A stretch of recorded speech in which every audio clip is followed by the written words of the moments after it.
Hello, friends from all over the world. Welcome to Honor of Kings. If you don't know about Honor of Kings, don't worry. We will give you a full understanding about the game through 4 episodes. If you already know Honor of Kings, you should not miss this program, as you will find all the key information you want to know. Honor of Kings is a mobile game developed by TianYun Studio Group focusing on battle.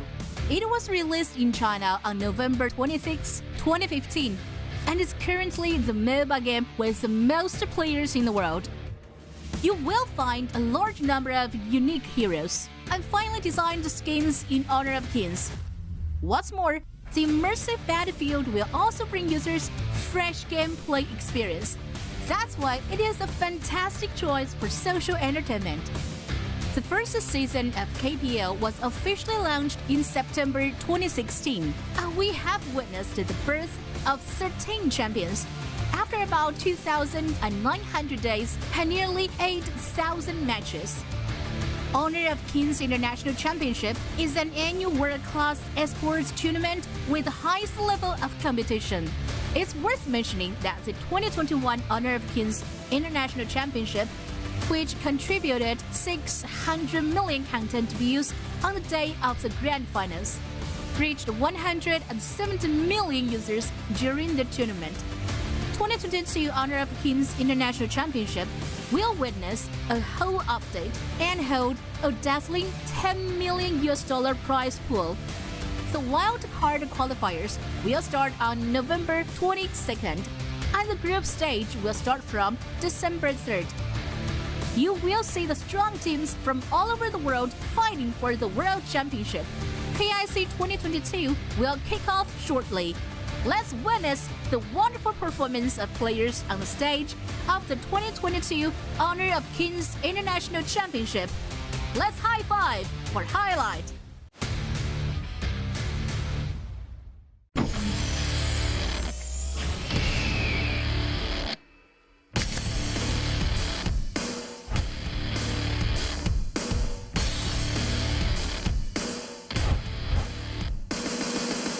它可能就是蓝这个点会吃线，没错。闪，点大两个在前上去，哇，行云流水。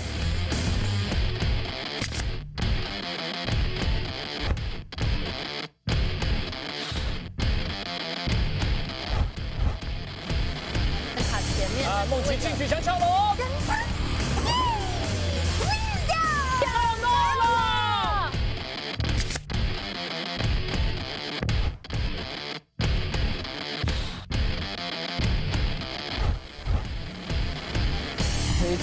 Nothing draws a shark better than the sweet scent of blood.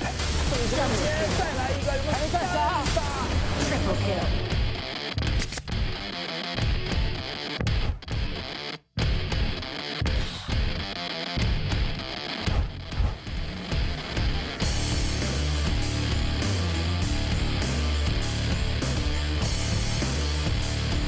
Perhaps you'd understand me better. Watch me dance. Double kill.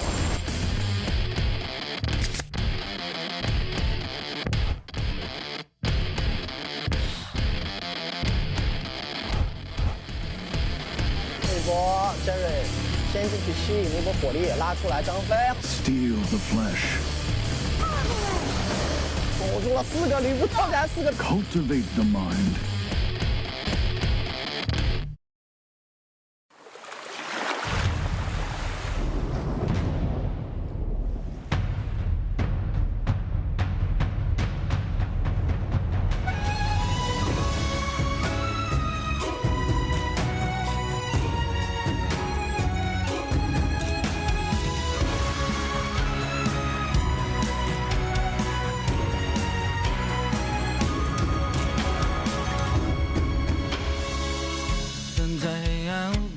的空荡在推广无尽渴望，一路上面袭来的痛爽，造就我勇敢的锋芒。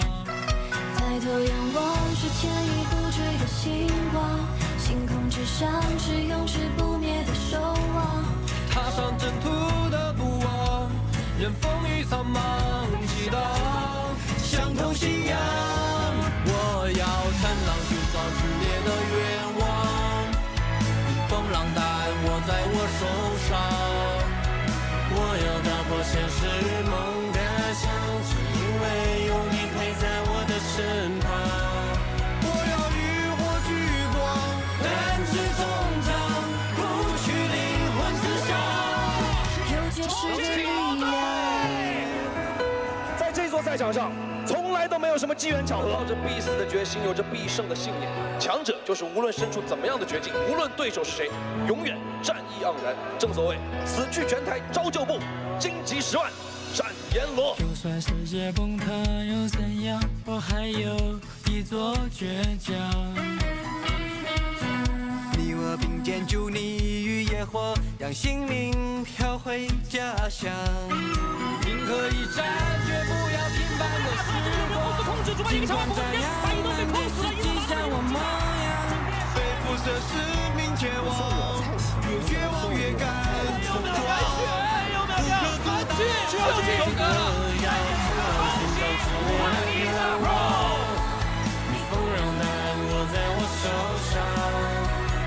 我要打破梦与现实的墙，只因为有你陪在我的身旁。奇迹永远在绝望中诞生。人间中道，不去灵魂之上，有绝世的力量。那个路又扑进去了，没有被顶到，上海直接砸掉了，冠孙子阳，再杀还要去杀秦柔吗？不让手，对，再回头给2剑，不让你守，再来。不怕所有磨难定会逆流而上，不管局势将此为我无双。无论精疲力竭路途浩荡，心中也有渴望向往的地方。燃起无尽梦想，炽热滚烫，刻下心中方向，绝不会退让。我们相信，他们也会输。他们只是一群鲜衣怒马的少年，但是我们知道，一帆风顺永远只是弱者的安眠曲，而披荆斩棘才是强者的主题歌。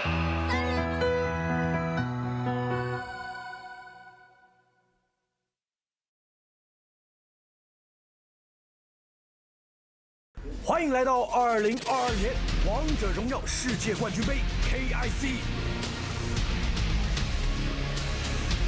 两个大坦克在正面啊，根本不管直接一个一技能过去，下面有吃坏了，像4杀我天哪！武汉大波超这波不得不把对方牵进来之后，侧面诺言，智慧水饺侠拿到了5杀，打上还跟上了，过是了，残血了，看这枪能动了，带中一枪打掉最后的人破，这波还是反打1打2，直接带走的云州军就是暖阳，手这么慢跑下来了，马上这波侧面给1枪，阿甘人1次拳落枪之后就完美，再来1枪，有机会3点决胜。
Ladies and gentlemen, welcome to the 2022 Honor of Kings International Championships.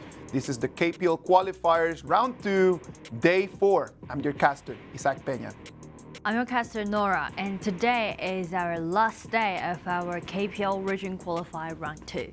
Yeah, right after day 1, 2, and 3, a lot of the teams have done their best to try to collect as many points as they could, but only Chengdu AEG has already had both hands actually on the ticket, and it's gonna have 3 more spots today that 5 teams are gonna be fighting for. Yeah, in total, there's gonna be 4 teams out of 10 and made it to the next stage, and now only AG has already secured 1 spot to the group stage. Yeah, 7 games, 7 wins. Chengdu AG, That's top of the league for a reason, right? True. Top of the league for a reason.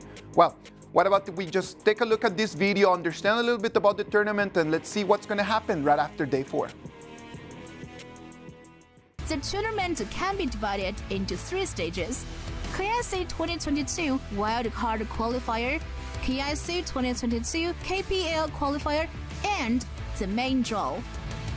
8 teams from KPL area and 8 teams from other areas will compete in the KIC2022 group stage. For the 8 teams from other areas, 4 teams from Brazil area, Turkey area, Latin area, and Middle East and North Africa area respectively have already secured a seat in group stage through other area qualifiers, while the remaining 4 promotion quotas for group stage will be decided based on the results of wildcard qualifier from November 22nd to 24th. Where 8 teams from all over the world will fight for points through single-cycle best-of-1. Meanwhile, in KPL area, Chongqing Wolves and Wuhan East Pro have directly won 2 seats. During KPL qualifier from November 25th to 30, the remaining 6 seats will be decided based on KIC points ranking results of other 12 KPL teams through a competition system, which is best of 7 for the first round and best of 1 for the second round. The 16 qualified teams will be divided into 4 groups by drawing lots based on their promotion order. The group stage begins on December the 3rd. After 10 days of grouping matches in the best of 2 double round robin system, 8 teams will advance to KIC2022 quarterfinals. The final 8 teams will be matched up into 4 groups by drawing lots and fight for the 4 tickets to semifinals from December 16th to 19th in the best of 7 single elimination system. The semifinals will take place on December 24th to 25th and determine the final 2 teams through a best-of-7 single elimination system. Finally, we will witness the birth of the championship together on December the 30th. KIC2022 will kick off shortly. Are you ready?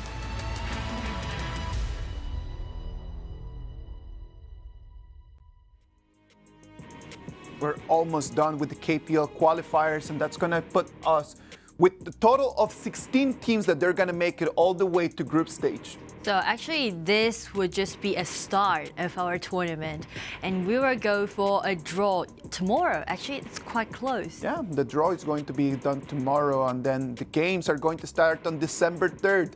They're going to start from December 3rd, and they're going to go all the way until December 13th. That group stage is going to be BO2. Which is quite new, especially for all of our audience, because BO2 haven't never been done during our past series. Not a very common system, right? Because it normally allows you to win or lose, but in a BO2 you could actually draw. So that's going to make things a lot more complicated. Now, let's move on into our daily hero workout. Right? Again, we love doing that. Pay attention. Liu Bang, Charlotte, and Zhao Jun. These heroes, for the 2 that we've just mentioned about, Liu Bang and also Charlotte. We saw Charlotte yesterday, right? Yeah, we saw Charlotte yesterday in a great show of skill. We know that Charlotte is very item dependent. We made that comment yesterday a lot. But whenever that you have an advantage, it's a force to be reckoned, that's for sure. And also, like for Zhao Jun, this hero might be one of the most played hero for the majors during our past series. Yeah, like incredible how Zhao Jun has become a very popular pick, right?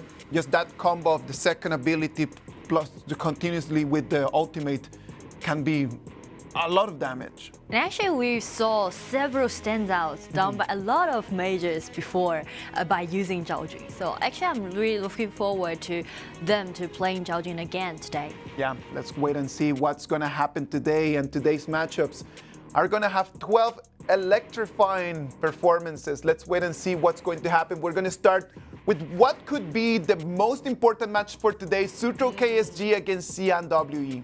Well, if we want to make it clear and simple, let's just say the first matchup that we are gonna go for today, it's gonna be impact like 4 teams' fate. Yes, exactly. KSG that they need. And yesterday in their last game, right? Kevin says, I hope both Beijing Weibo and Nanjing Hero can qualify. Come on. Seems like they already had some fans. And we can see also some audience said you would never know what's going to happen, what's the outcome of the game. The pace is so fast that things is going to change so quickly. Everything is just going to be just changing in a matter of seconds, that's for sure. We're going to have interesting matches, Shanghai EDG.M against Guangzhou TTG, and Shanghai EDG.M, they're going to face Chengdu AG today. Two of the most stable teams in the last 3 days, no? For EDG.M now, their future is not yet be promising. And also today's going to be a really tough day for them since they need to face one of the strongest teams in our region. Yeah, they're going to be playing Chengdu AG, and in our second game of today, they're going to be playing Guangzhou TTG. For Guangzhou TTG is going to be do or die. Yeah. They only have 2 points, and if they want to still keep in the formula, they need to win all their 3 matches today and wait for other results. That's it. So actually it's quite passive. Like even you fight for it and you got 3 wins, it's not just being so certain or promising. That's true. Well, today in this player that we're going to put the spotlight on, we're going to be talking a lot about Ning from EDG.M, right? Like he's going to be crucial if we want that second game just to be the last game for EDG.M for them to just seal their ticket. And you can see from his achievement, actually he's quite experienced. Now what year it is? 2022. Yeah. And he started playing at such an early year. Yeah, 2018 KPL Spring and Fall Champion and the 2018 Honor of Kings Winter Champion Cup champion. Yeah. That moment he was still playing for Nanjing Hero. Yeah, that's true. Actually, we can see a lot of players in KPL region. They originally were from Hero. Yeah, Hero is actually a very strong club in just creating new athletes, right? Like they are like a very strong early years program they have in there just for athletes to grow so fast, become so strong. So actually, there's a nickname for Hero for this club. They call them the esports school, training school. Oh, Nanjing Hero, the esports training school. So if you want to learn a lot and you have a dream on how to become an esport athlete, give Jacko a call. He must be like one of the most experienced tutor. Yeah, that's for sure. Let's wait and see. Starting lists start coming in. First game, Suzhou KSG against XiAn WE. Yeah, and we can see there's another rotation just happened in XiAn WE. Another rotation. We can see actually they put An, who's playing support yesterday. Now, today, they let him to do the jungler. I respect this man a lot, isn't it? Wow. I'm gonna tell you the truth. I was yesterday very harsh on An, and then after the stream finished, like I had not a short one, but a conversation with the WE fans, and then we were just discussing a little bit about what's up with An, what's up with his performance, right? We have expectations towards players. And it's our responsibility to voice those expectations out. And those who can do more are going to be expected to deliver more. Look at An. He's right now just shouldering himself, playing support, top lane. And today he's going to show us that he can still play jungle. Yeah. Let's see what he can do. I have a huge respect for An, but at the same time, whenever that I see something, I'm gonna say something. Like, we really respect this guy. And True. Like, in this short tournament or short stage, we only have 4 days, right, during our qualify round 2. But this man has rotated to 3 different positions. It's not a normal thing. Like, people at home need to understand that this is not normal. Yeah. It isn't normal that you can just like move from position to other. For those who understand about MOBA games, mastering one lane, mastering one specific position takes a very long time. Yeah. And then being able to just get a gigantic hero pool that you can become a professional athlete takes an even longer time. And look at him. He's playing his 3rd different position in 4 days. In 4 days, especially they are engaged in such a high-level tournament. It's professional gaming, it's professional tournament, and he just need to rotate to like be suitable for every position. Let's wait and see what he's going to do today. I'm gonna have my eyes on him. I'm gonna be expecting that he can do his very best, and hopefully he can help XiAn WE to take the victory. Yeah, because it's not only about XiAn WE. We know, like, due to the ranking now, actually XiAn WE, they had no choice to make it, to go through to the next stage. But if they take this win, if they take this win, they will allow WB and also Hero to move forward. WB and Hero are gonna move forward, and that could still leave RW in the game, right? Because Jinan RW, they must win all their games, and they must hope that KSG is not going to do the same. Yeah. So I know that the boys from Jinan RW right now, the Rogue Warriors, are just looking at the screen, fingers crossed, waiting, hoping to see what WE can do today. Yeah, though we're now watching 2 teams play against with each other on the stage, but in another word, there's still 3 teams sitting on the stage. The result's gonna be really impactful. If KSG won this game, that also means RW would be game over. They had no chance to move forward. On the contrary, if KSG lost this game, that also gonna allow WB and Hero to make it to the group stage. Let's wait and see what this game is going to bring to us. It's going to be a day of not only action, but a lot of calculations. Now, for those of you who love numbers, it's going to be fine. For those of you who don't love numbers, a little headache ahead. Like me, it's troublesome. I stay up late just trying to figure it out. It's so complicated. But it's cool, no? It's like actually a really nice feeling. It is difficult just to try to like go and make all the sums and making all the data. But at the end of the day, I enjoy a lot that. It's very exciting. And everything will be settled down after today's matchup, especially like after this game was finished. Like it will make it even clearer. The first round of bans is almost finished. Ata, Fuzi, Kai, and Gongsun are going to be in the bans. Actually, these 4 bans are all target bans. All target bans. Mengtian giving XianYun an opportunity to take that hero. Yeah, we know like XianYun just he was playing as a substitution and he was rotated to the top yesterday and he was playing Charlotte. Quite good. He had a good performance. After yesterday's performance, I think that XianYun has put his name for the starting list for next competitions, that's for sure. And let's see what he can do today in this Mengtian, right? And yesterday, while he was playing Charlotte, he took a couple 1v1 solo fights and he was successful at taking the kills. Let's see if with Mengtian he can do the same. Yeah, because yesterday when he was playing Charlotte, he's also playing against the solo lane with Lu Bu, right? Charlotte versus Lu Bu. And today he's gonna do the same solo lane. Let's see what it's gonna be the same matchup, Mengtian against Lu Bu. We've seen a lot of the same heroes during these last 4 days, right? It's quite similar since like in this meta, there's sort of consensus among all those teams, like what's gonna be the most meta pick, what's gonna be the most strongest pick. So everybody just like have those consensus about what they're gonna go for. what they're going to go for exactly. Everyone just knows that the top 10, the meta picks, there's no way how you can just ban all the metas, right? Especially we're doing best of one. So the hero pool or the options are wide open.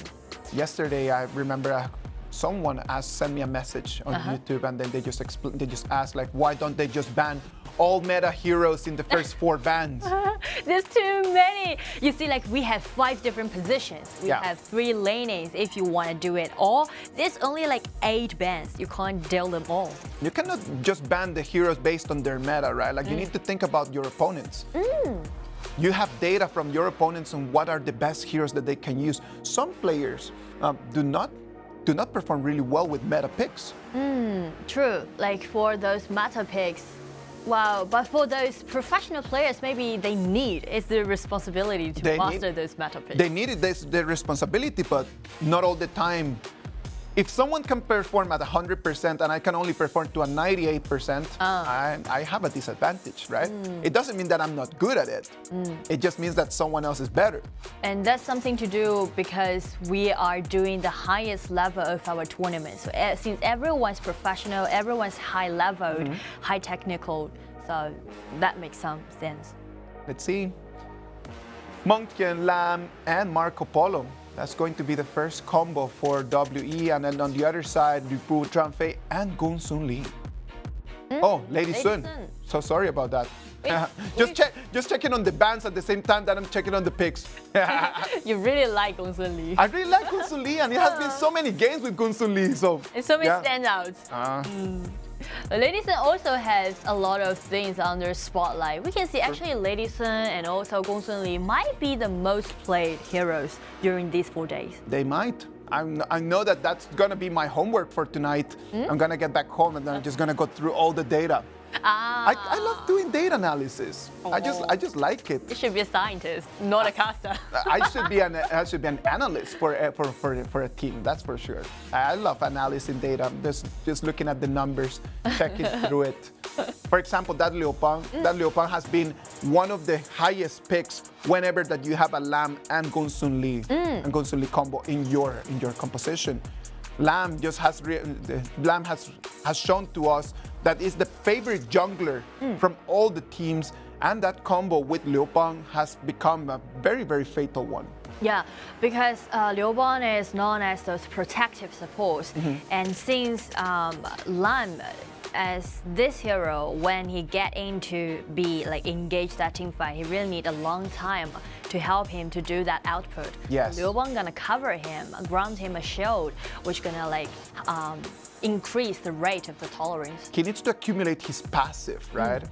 Like he needs to be able to deal damage in a constant manner. He needs to be constantly dealing damage for his damage to actually accumulate. And the fact that Liu Bang, as he just uses his ultimate, comes in, gets the shield, allows Lam to just keep doing that. Yeah. That's the reason why one of the most common items to see Lam in is Destiny. And also Pure Sky. And Pure Sky as well. Because these 2 items can allow him to stand longer, to even he makes some mistakes, it can allow him to do a little bit more. Not just like be vanished by those burst damage done by his opponent. True. Not giving the opponent a chance to counterattack at all. True. Well, the whole bans and the whole picks are already done. WE is going to be taking the blue side, and Suzhou KSG is going to be taking the red side. Remember that this is going to be the 8th game for Suzhou KSG. If they want to move forward, they must win this game. This is a must win. They can't stand for another loss. And also, we are not just looking at the destiny for these 2 teams, but also another 3. Again, if KSG won this game, that will make RW out of this tournament. On the other hand, if KSG lost this game, then they will allow WB and Hero to move forward. Besides XiAn WE, also Changsha TES and Shenzhen DYG already with no mathematical options to move forward. So it's going to be XiAn WE trying to just rain on their parade, trying to destroy the party. trying to just like make things difficult all right, for KSG. everything just go crazy since we can't make it further. True. Just go party. Sometimes in life that's the most important, right? Like not facing every single game without thinking about, okay, what's coming up in the future. No, just face the game that you have in front of you. Yeah. Don't think about what happened in the past. Don't think about like what's going to happen in the future. Just think about like the 5 of us against the 5 of them. Try to be better and try to enjoy. Try to enjoy and try to leave their last image on this tournament. Let's see. XiAn WE against Suzhou KSG. The players are already in the valley. And let's wait and see what's going to happen. I'm your caster, Pena. I'm your caster, Nora. Let's take a look. And also, we've mentioned about the rotation happened in W, right? And another thing is, if we like take a good look at their support, Bast. Actually, he was the marksman in W, and this is his very first show about playing as a support. Rotations. They're trying to find solutions, right? They're really trying their best. Look at that XiAn standing right over there, but it's going to be Bast that is going to come as well. Xing and Ichi being taken extremely low. They're going to have to replique back. Ichi had to proc his flash. And since their HP bar have already been shred down, we can see where An is. Just want to steal away this blue buff to make some comfort effort, but he didn't make it. Smite by XiAn. XiAn using his smite to protect that blue buff. Yeah. Good start for KSG in terms of buffs, right? Like they were able to protect their blue buff and invaded successfully WEs. But from that brawl happened in the blue side and that movement, actually I'm a little bit worried about KSG. One thing is because Xing actually didn't using his smite really that accurate, and that caused the series possible. That was the reason. That was the reason for that the whole competition happening in there, right? So Look at that, XiAn already in level 4. Adson knows that he doesn't have what it takes for the battle. XiAn procs his ult, and right now here we go. Already very early, XiAn has been taken low. Ichi is going to follow him as well. It's going to be a 2-0 trade for XiAn WE. We just mentioned about XiAn got his ultimate and he just instantly used this ultimate, ground such a huge advantage for WE. We've seen it in the past 3 days, right? In the moment that you as a monk can have a level advantage compared to your top laner, you just need to go for it. Just proc it for the next 20 seconds. There's nothing anyone can do against you. And also, there's another striking thing is Bast's performance. Yeah. The Liu Wang, that shell, that stun, and plus with his flash, just go in. Such a nice combo done by this person. Very nice combo. Let's wait and see what KSG is going to do to try to answer back. Again, trying to get invade to the opponent's blue side field, and this time they successfully did it. They successfully did it. Bast is being taken extremely low. It's going to be the ultimate, but now Marco Polo comes around, takes Xing away, takes XiAn away, and it's going to look like XiAn WE are not gonna just let it go, and they're going to fall, and they're going to let this tournament go battling until the end.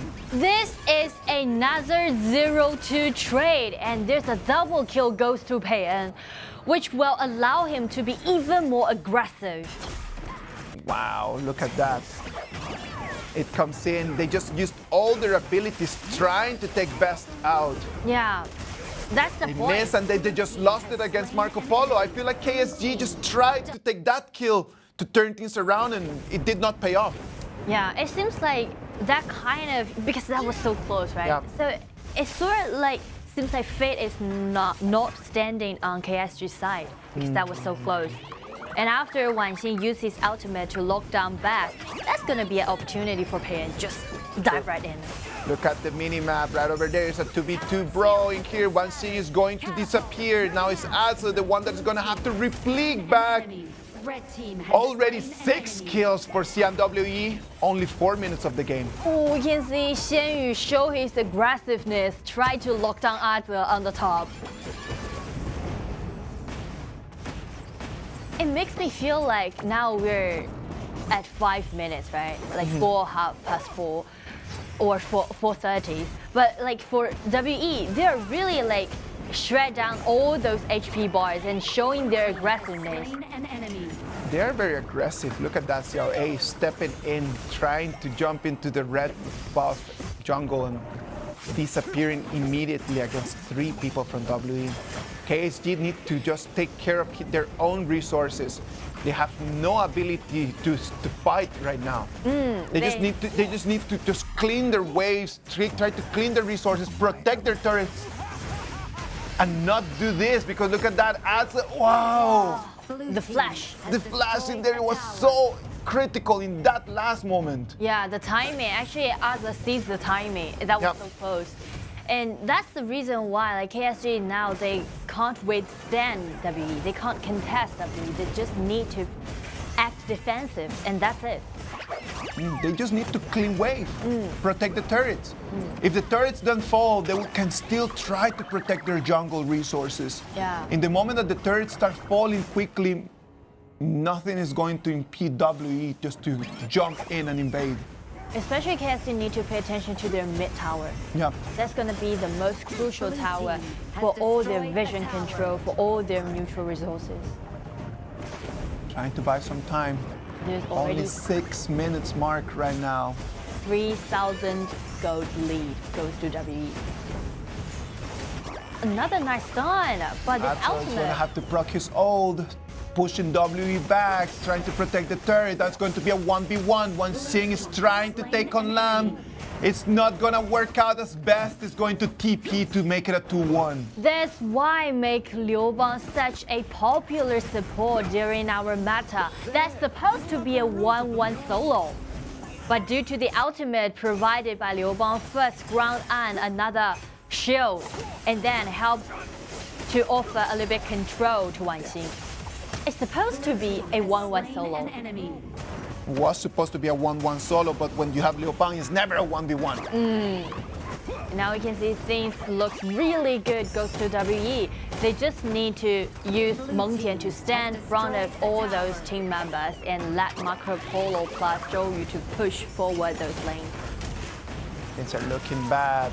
And right now, it's going to be Beijing Weibo and Hero, the ones that are extremely happy about this, about the way that this game is working out. Yeah, I promise you, they are just gonna be sitting downstairs, and now actually there might be some big smiling face on there. Little smirk for sure, right? Yeah. At least. Because again, WE is not just fighting for themselves. It's more like they're fighting for the future of WB and Hero. An has had a very good performance in that lap, right? Yeah. Like the rhythm that he's playing, like the fact that right now, look at that, he's already making spike mail. He's got the items, and it just shows that he's been able to control not only his resources, but the ones coming from KSG as well. And he really just gives an answer to our expectations. Like for this guy, for An, we've seen him rotate so many times during these 4 days. And now as he's playing as a jungler, he's doing really great. Pena being the richest man in the valley right now, leading with almost 6,500 gold. And 2-level lead against Lady Sun. That's gonna be huge. It is dangerous just for KSG, right? Because KSG has very, very strong and big frontliners, right? Marco Polo just really enjoys poking them and just accumulating his passive. Yeah. If he's got the items and he's got the level advantage, what can they do? Yeah, and also you can see he's always carrying a red buff, which gonna using the effect granted by the red buff to slow down the front lane. Even make it easier to help him to do those poking damage. 6,000 gold lead. That's quite significant. That's pretty big. Has destroyed a tower. Yesterday, KSG had a very good advantage against EDG.M, right? In that game, that EDG.M took the victory at the end. It came down to very, very late in the game, almost 30 minutes. KSG had the opportunity. They did not make the last punch, putting them in the situation that they are right now. Yeah, so for now, they need to bot call. They need to know like this is gonna be their last chance. As you mentioned, they can't stand another loss.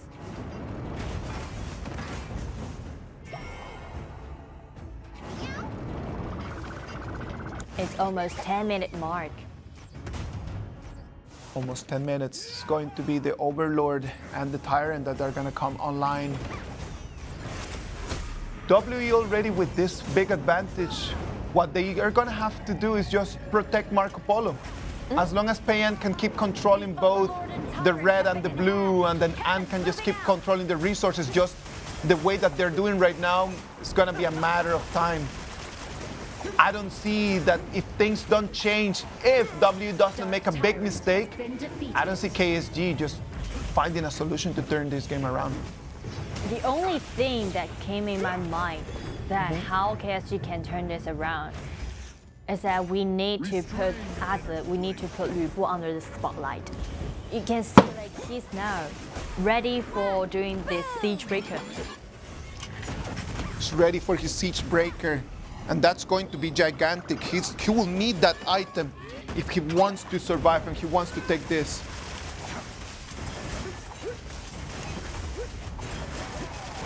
So now everyone should pay attention to Adler right now.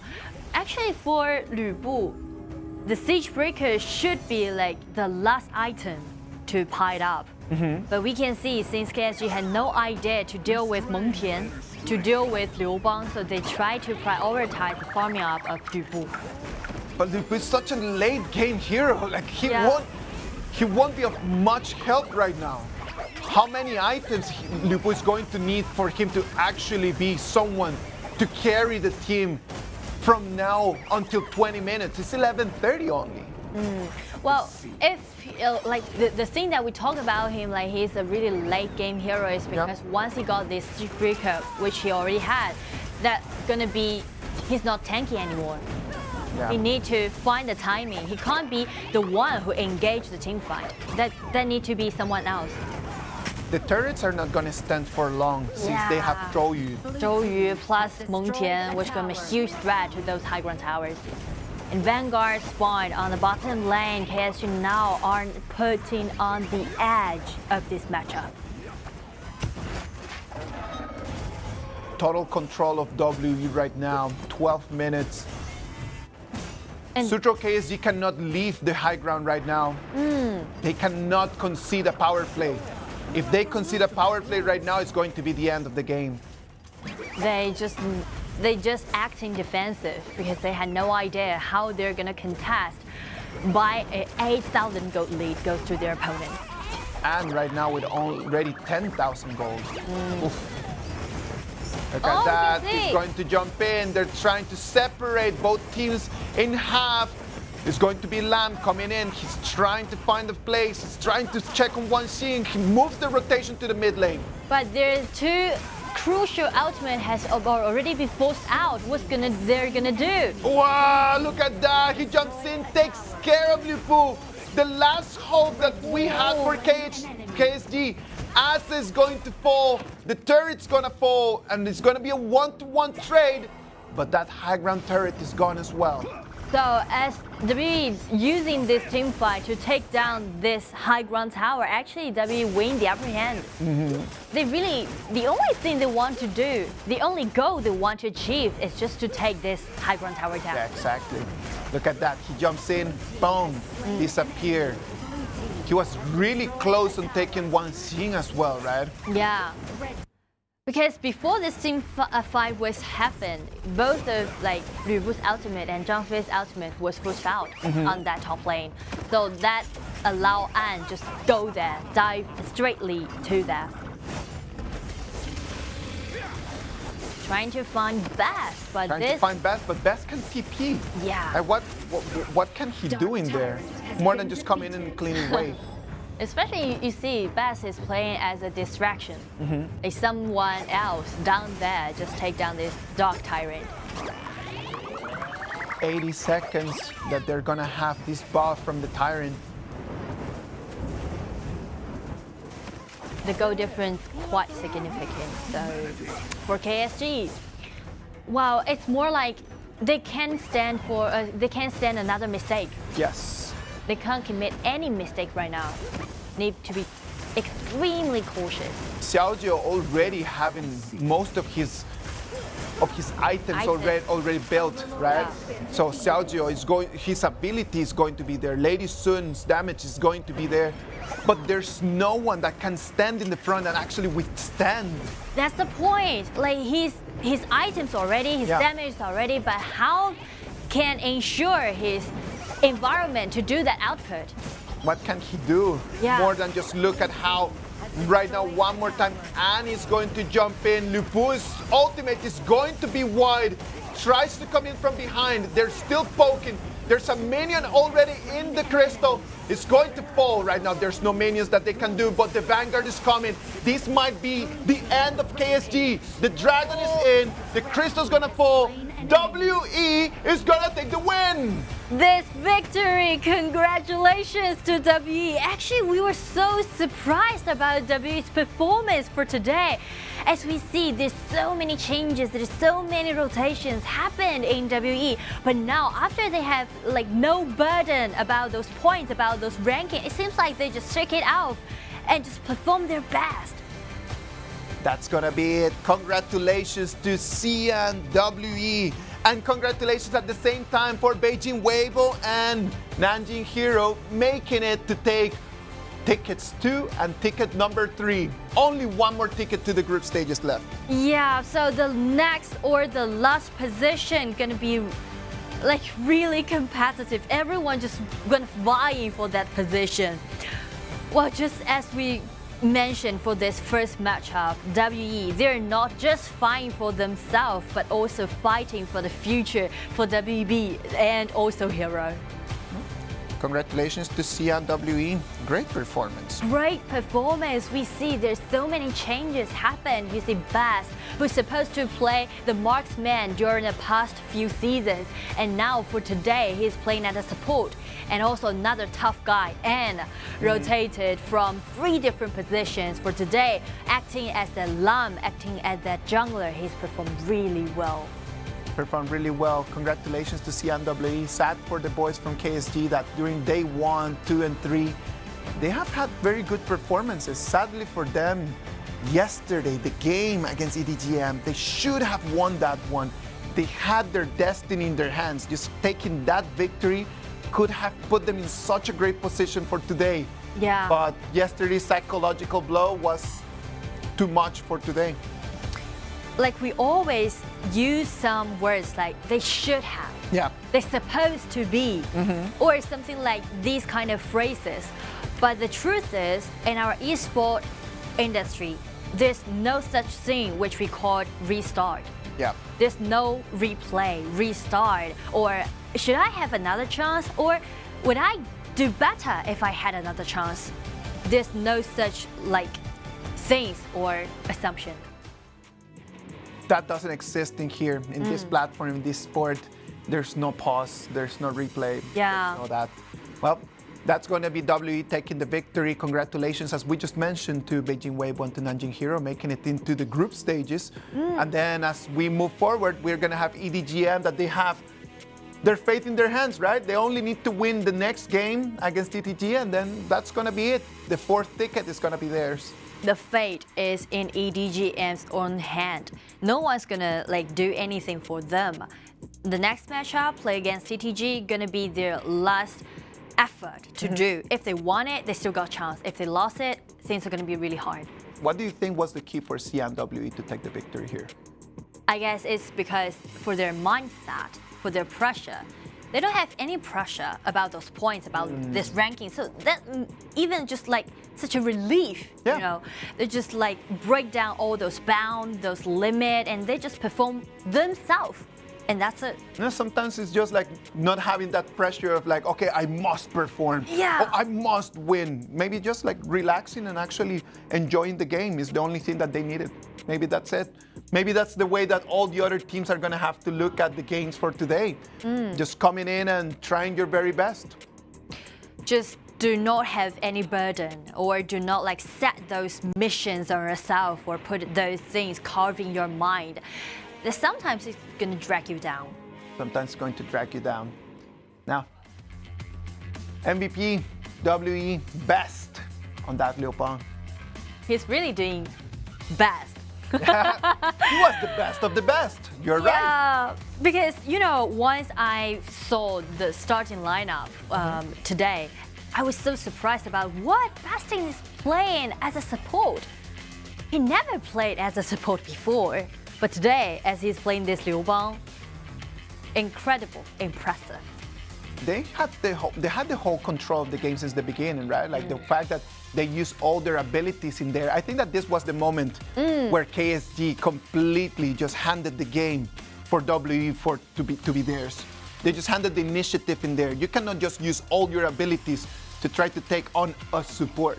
Yeah, that's something I guess maybe to do with KSG's own mindset, which we call those pressure. They really try to prove themselves. So actually there's only 2 engagements happened in that early game, but 2-0-2 trade settled down all the situation. Yeah. You cannot just let it snowball like that at the beginning of the game. You cannot just hand it to your team, to your opponents for them to have to be in control. Yeah. You want to be in control of the game. You want the decisions to be yours. You want to be the one saying where the game is going to go. You don't want to just hand in the initiative to the other side. And the key point might be no rush. Yeah. Don't try like too hard to prove yourself. XiAn, a great performance there against Azula, right? He did exactly what he needed to do. He made it to level 4 before Azula, and then he just jumped in, and then he opened the victory for WE. Yeah, that's something really interesting, when you're playing our game. It's more like he's a warrior player. Yeah. His personality is to be that kind of aggressive. Exactly. Look at that. Chengdu AG 7 points, Beijing Weibo 6, Shanghai EDG.M 5, and Nanjing Hero 5 as well. Suzhou KSG can make it to 5 points, but because they already lost in most of their face-to-face matchups, they do not have an advantage against people that already have 5 points. Like they only have 1 game left now, and also like due to this relationship between all those teams, so that also means it's going to be really hard for them to make it out. No, let's move on with the interviews. After game interviews, let's see who we have today. Who's going to be with us? Hello, Best， 先来和大家打招呼吧。Hello， 大家好，我是西安 WE 的 Beth。想问一下，今天在上场之前的话，你们队内是做了什么样的一个沟通？然后你来到了这个游走位置。沟通就是根据现有队伍的一些状况进行调整嘛，然后也是就是想着，既然都已经没有希望了，那就当水鬼，能拖一个是一个嘛。Okay, so the first question was why he is playing as a support today, and his answer is due to the situation right now they can't make it to the further stage, so they just like let's just go for it and play our best. Okay, so the next question is, like for the next matchup, what you think is the key point for you guys to perform such well? 那你觉得在今天你们第一场比赛表现这么好的原因，最关键的是什么呢？我觉得是一个心态上的调整吧，就是所有人都放开来打了。So the key point would be what we call mindset. They have no burden, so they just perform it and act really well. Okay, congratulations again. 感谢你接受我们的采访，也是期待现在 WE 今天最后一场比赛。Great performance today from WE. If they would have done this kind of performances constantly since day one, probably they could have an opportunity to make it to group stage, right? If like we said it again. Yeah, of course. Just go for it. Like if they could using this kind of mindset to vie for it, maybe there's a chance. There's always a chance, as you can always just watch the replays, watch the highlights, and try to learn a little bit more about the heroes and the decisions. Look at this one. Make it to level 4 before your mid laner, go for the fight. Just do a lot of engagement. And these like 2 brawls happened. One for the upper riverside, one for the like down riverside. Just settle down all the situation for this matchup. Yeah, exactly. Don't use all your abilities to try to kill a support. Another thing that we learned from this one.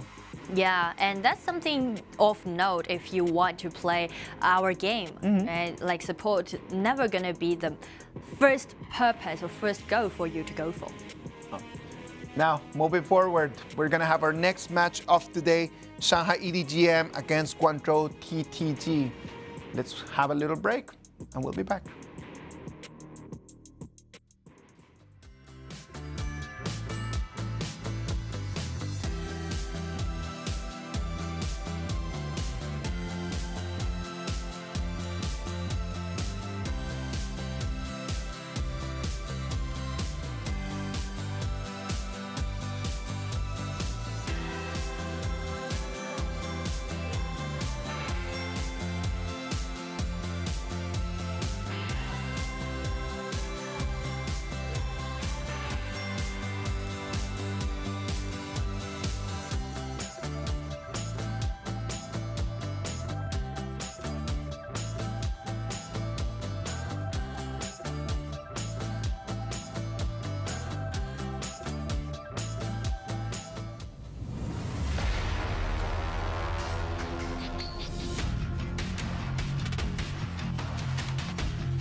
Shanghai EDG.M against Guangzhou TTG.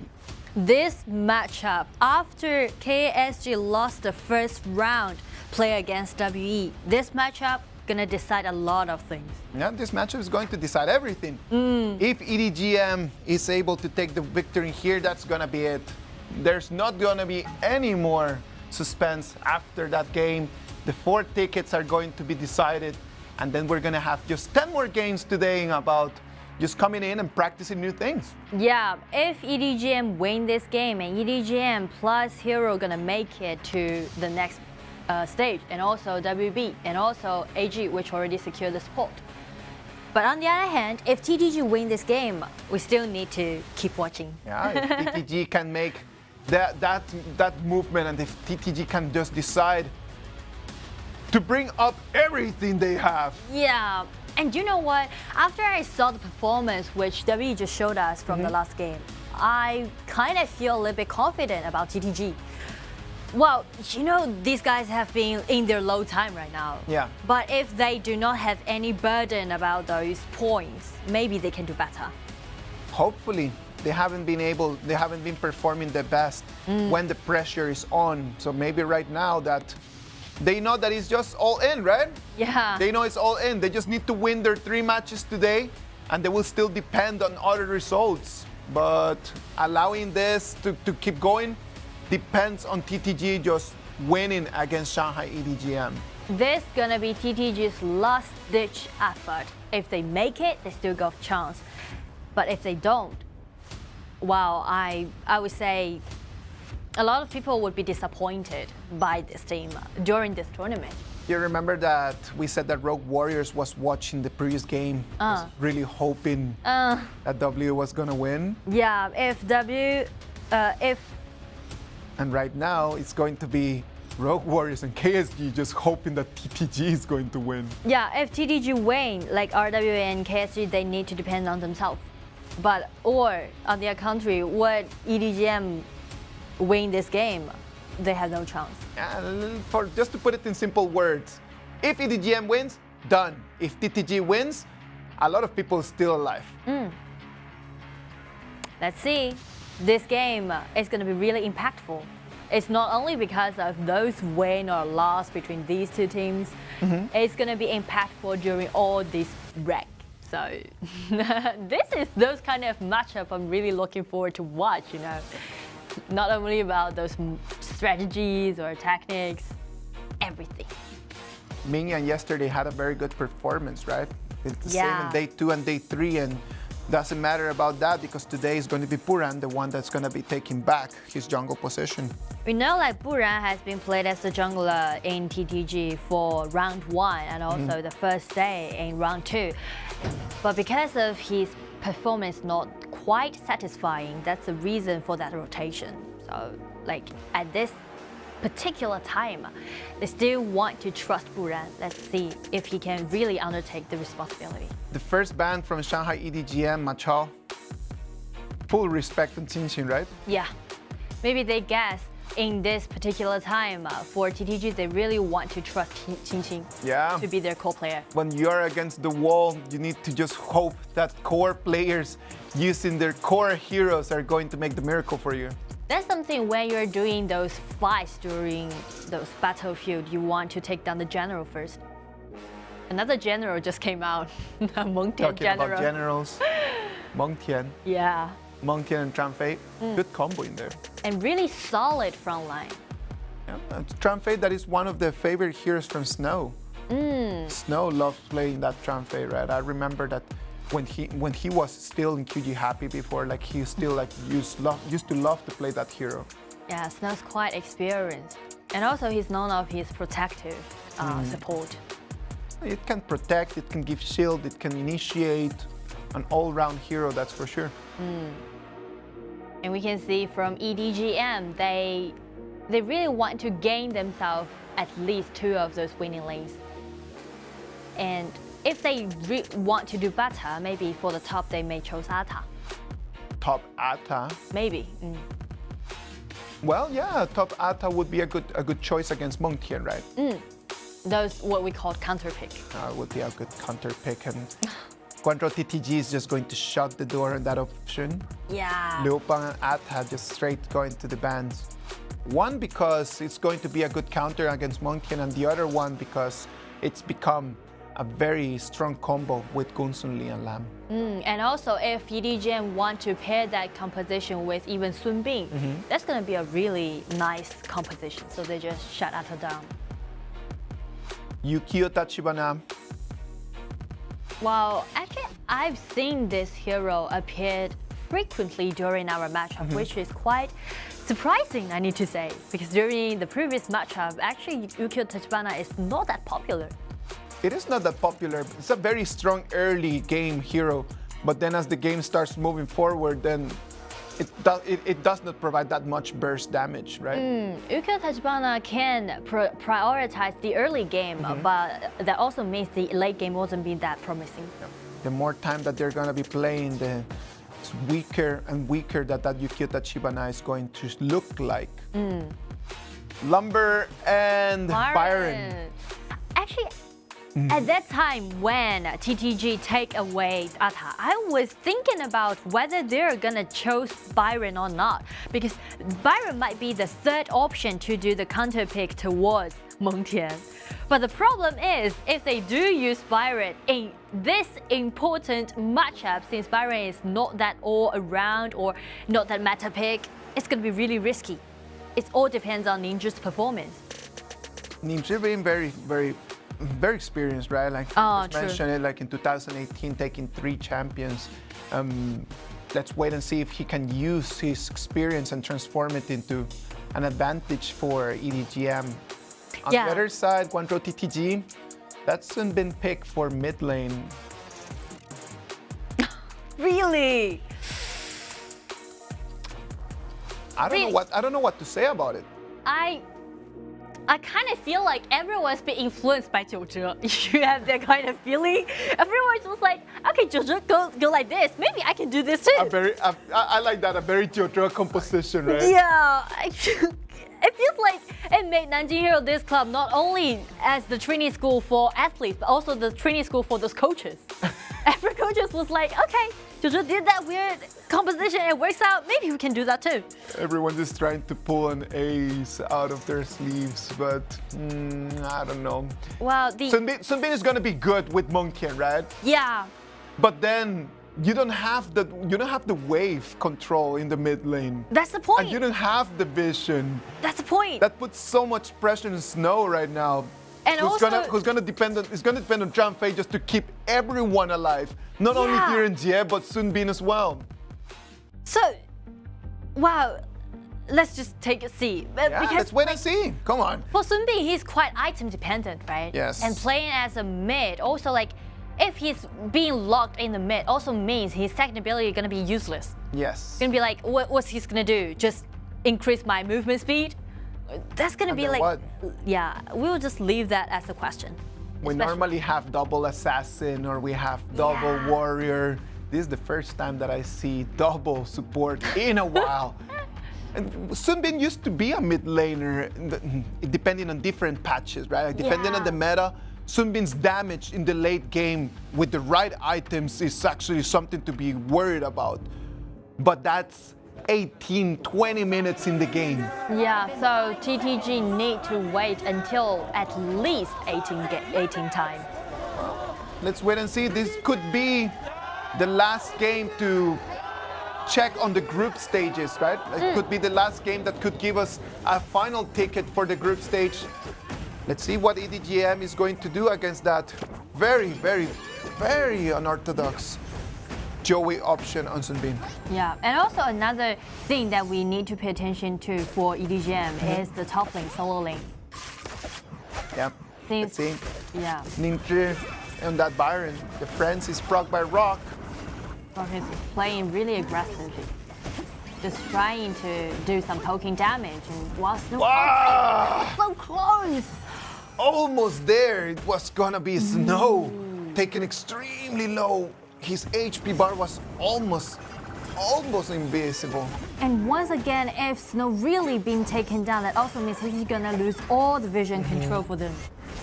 They're gonna lose control of the vision for a little while. Yeah. They need to wait until Zhang Fei restore his HP and do it again.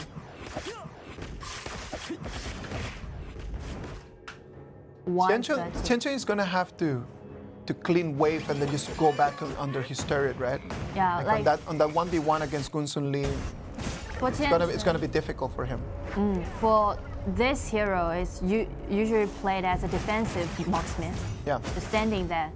Since his second ability allow him to purify the marks done by Gongsun Li, that's gonna be a little bit helpful. Look at that. First time that we see that monkey not having the advantage. Yeah. And that's something to do with what we call counter pick. Yes. Overlord and tyrants have spawned. Rethink about it, I found it really interesting. Because the first time when I saw Ningzhi take out Byron, I was like, that's sort of risky, isn't it, in this important matchup? And then, boom, Sun Bin comes out. I was like, okay. It is good. Like yesterday, we saw how that Byron could be a good counter pick against Monkey. And I think that yesterday, most of the teams just showed us different ways how to solve that problem, how to solve that Monkey problem, right? Like Byron is one of them. Then we had Atta being another one. A lot of different options for you to try to pick. And Ningzhi is just going with Byron because he should have like full confidence on his skills on that hero. And that's something to do with Ningzhi for his personality. Yeah. He's quite aggressive and also experienced, so he's like those warrior players. You see the time lapse comes in, Line it's going out. to be wide.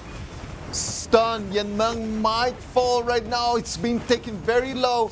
But right now it's going to be Buran jumping in, trying to find the position on Yuan. This is a skill trade, 2-4-3, and TDG wanna initiate a 5-5 engagement. Look at Xinjin being taking so much damage from the turret, and it's going to fall. He did take one Yanmeng, but then a top laner for a support, that doesn't seem the best trade. This 1-1 trade put TTG to a deficit because Meng Tian should have just stand there and he can be able to do more things. Not just do a 1-1 trade for support. He was taking too much damage from the turret. I think that's the problem. He jumps in, tries to go for rock, but then the support Lumber was there just to stop him in place. But I really respect the Lumber's movement because actually he was in such a low HP bar, and the reason why he tried to turn around is because if he didn't do that, Qingqing just gonna aim it for rock for that Gongsun Li. True. See that. Doomsday is already down by rock. Rock's Doomsday is going to be bad news for TianYun. Yeah, Chengdu's already being really reactive. And you can see here some tricks. The maple mark. Yeah. Hold on. Let's first check that. the field. Ningzhi coming in, being very aggressive. They're going to try to take on that blue buff. Snow is going to proc his ult. They're able to protect the blue buff thanks to Snows. Snow used his ultimate to control at least 2 heroes and then just take that blue buff back. And let's check Qingqing. Try to do something on the top turret. And top lane, they're trying their best to try to take that turret. Yeah. But right now, Qingqing's ult is going to be gone. Joey comes in trying to save him, but it's not going to be enough. It's going to be a 1-to-1 trade. Qingqing falls one more time, but they were able to take Yuan with them. So for this 1-1 trade, actually, it's quite fair. I would give it to that. Let's see. Oh.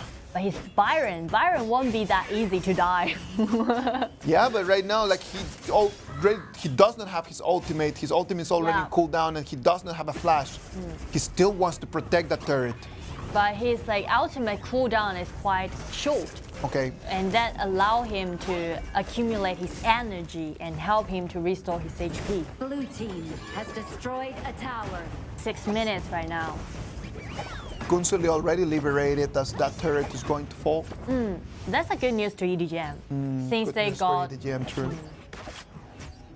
Once they let Gongsun Li to rotate to in the front battlefield, that also means they're gonna speed up. Mask of Agony already made by Joey. That's going to be a completely aggressive Sun Bin. Yeah, but he's gonna be dealing damage.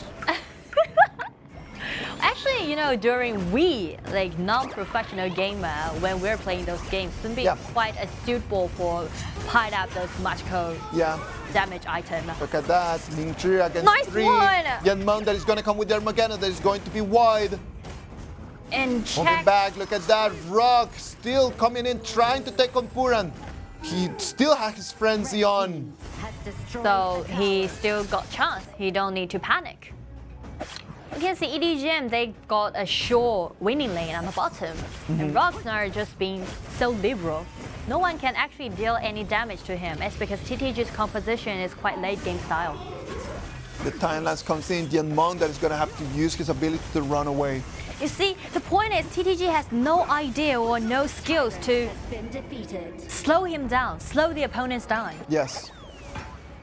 And there's no burst damage at all. There's not that much burst damage right now in this early game, right? Like Shenzhen, only with Doomsday, one item is not going to be enough if he wants to get through Lumber and he wants to get through Byron.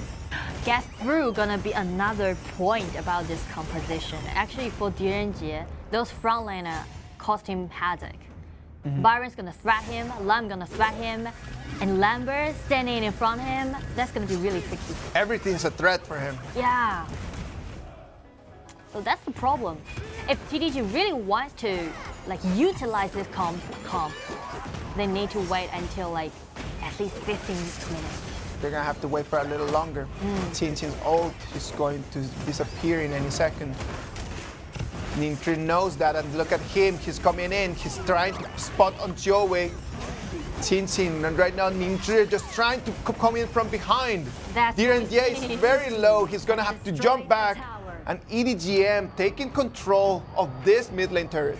You see, EDG.M are acting really bold because no one can threat him.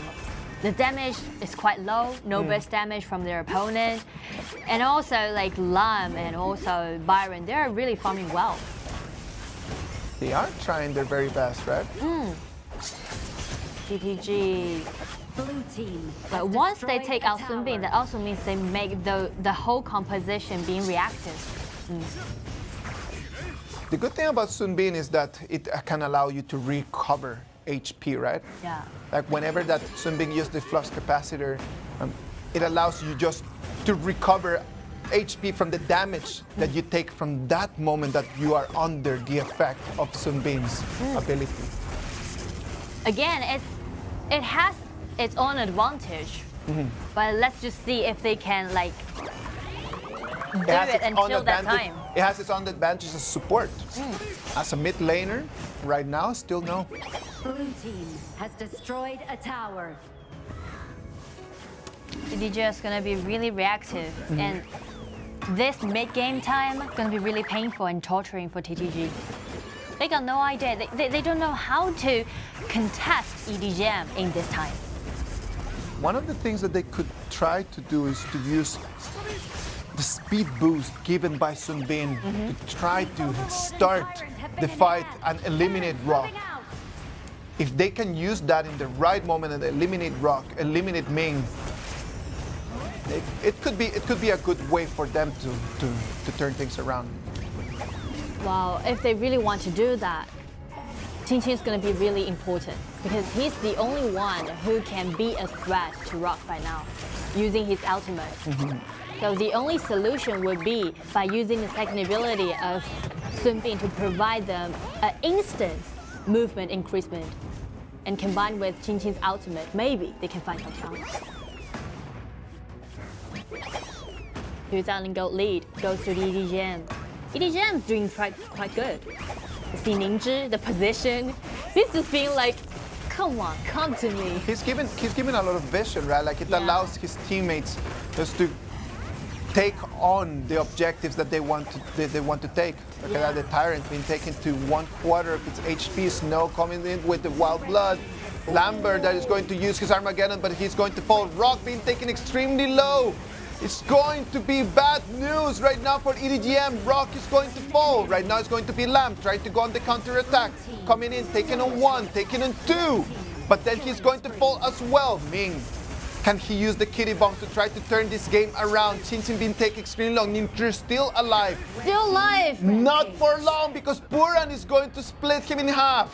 This is a quite nice team fight by TTG, and they do it for a 2-4 trade. Only one mage remain in EDG.M side.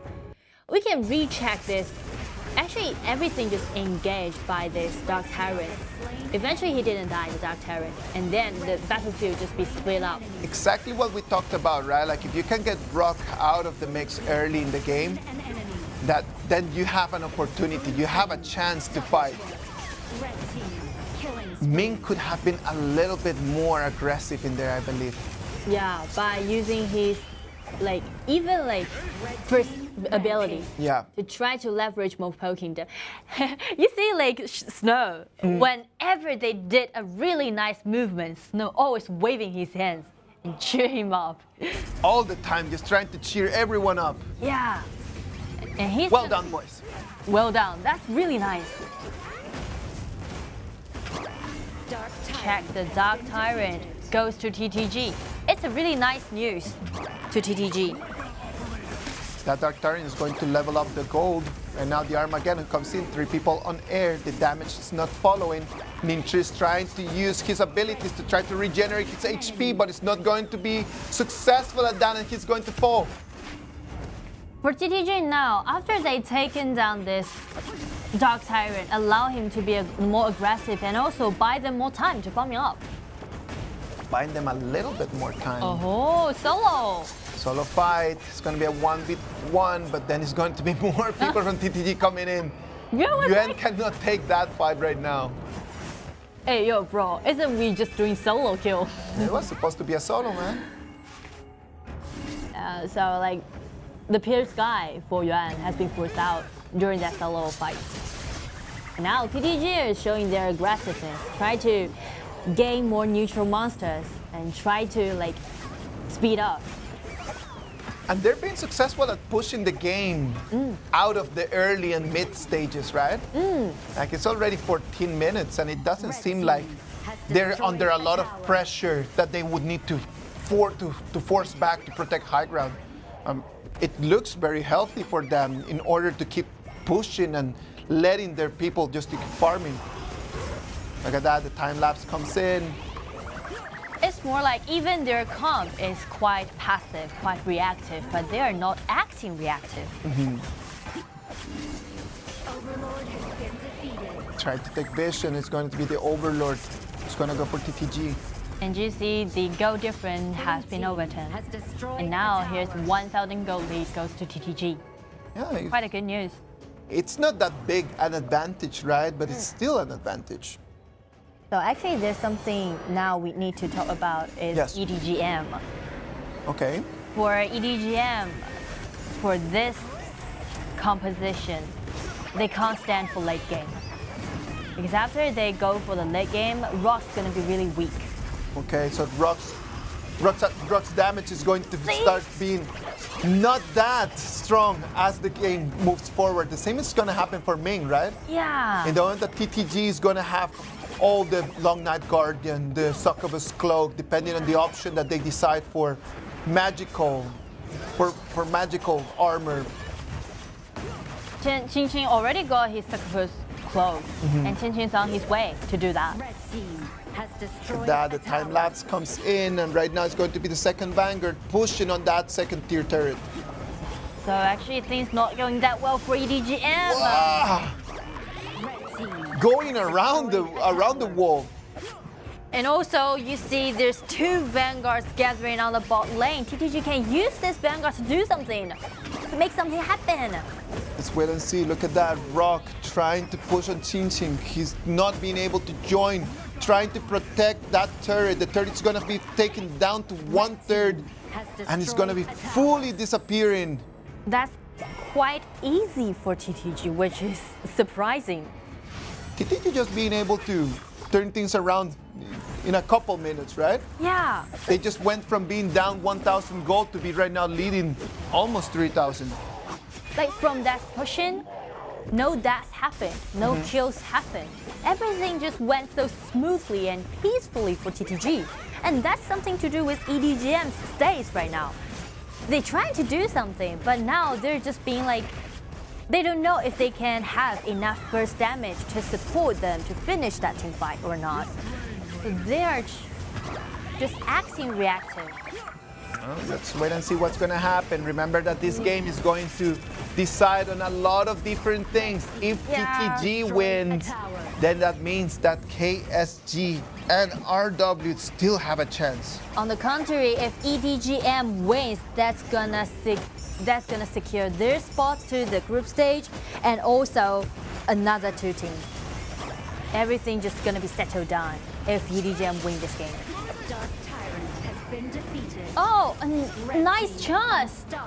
Nice chance, but then Yuan was just stopped over there, straight to his face. He tried to jump in, spotted by TTG, given the power play. Right now it's going to be 30 seconds until Yuan can come back, and the minions are coming from all different lanes.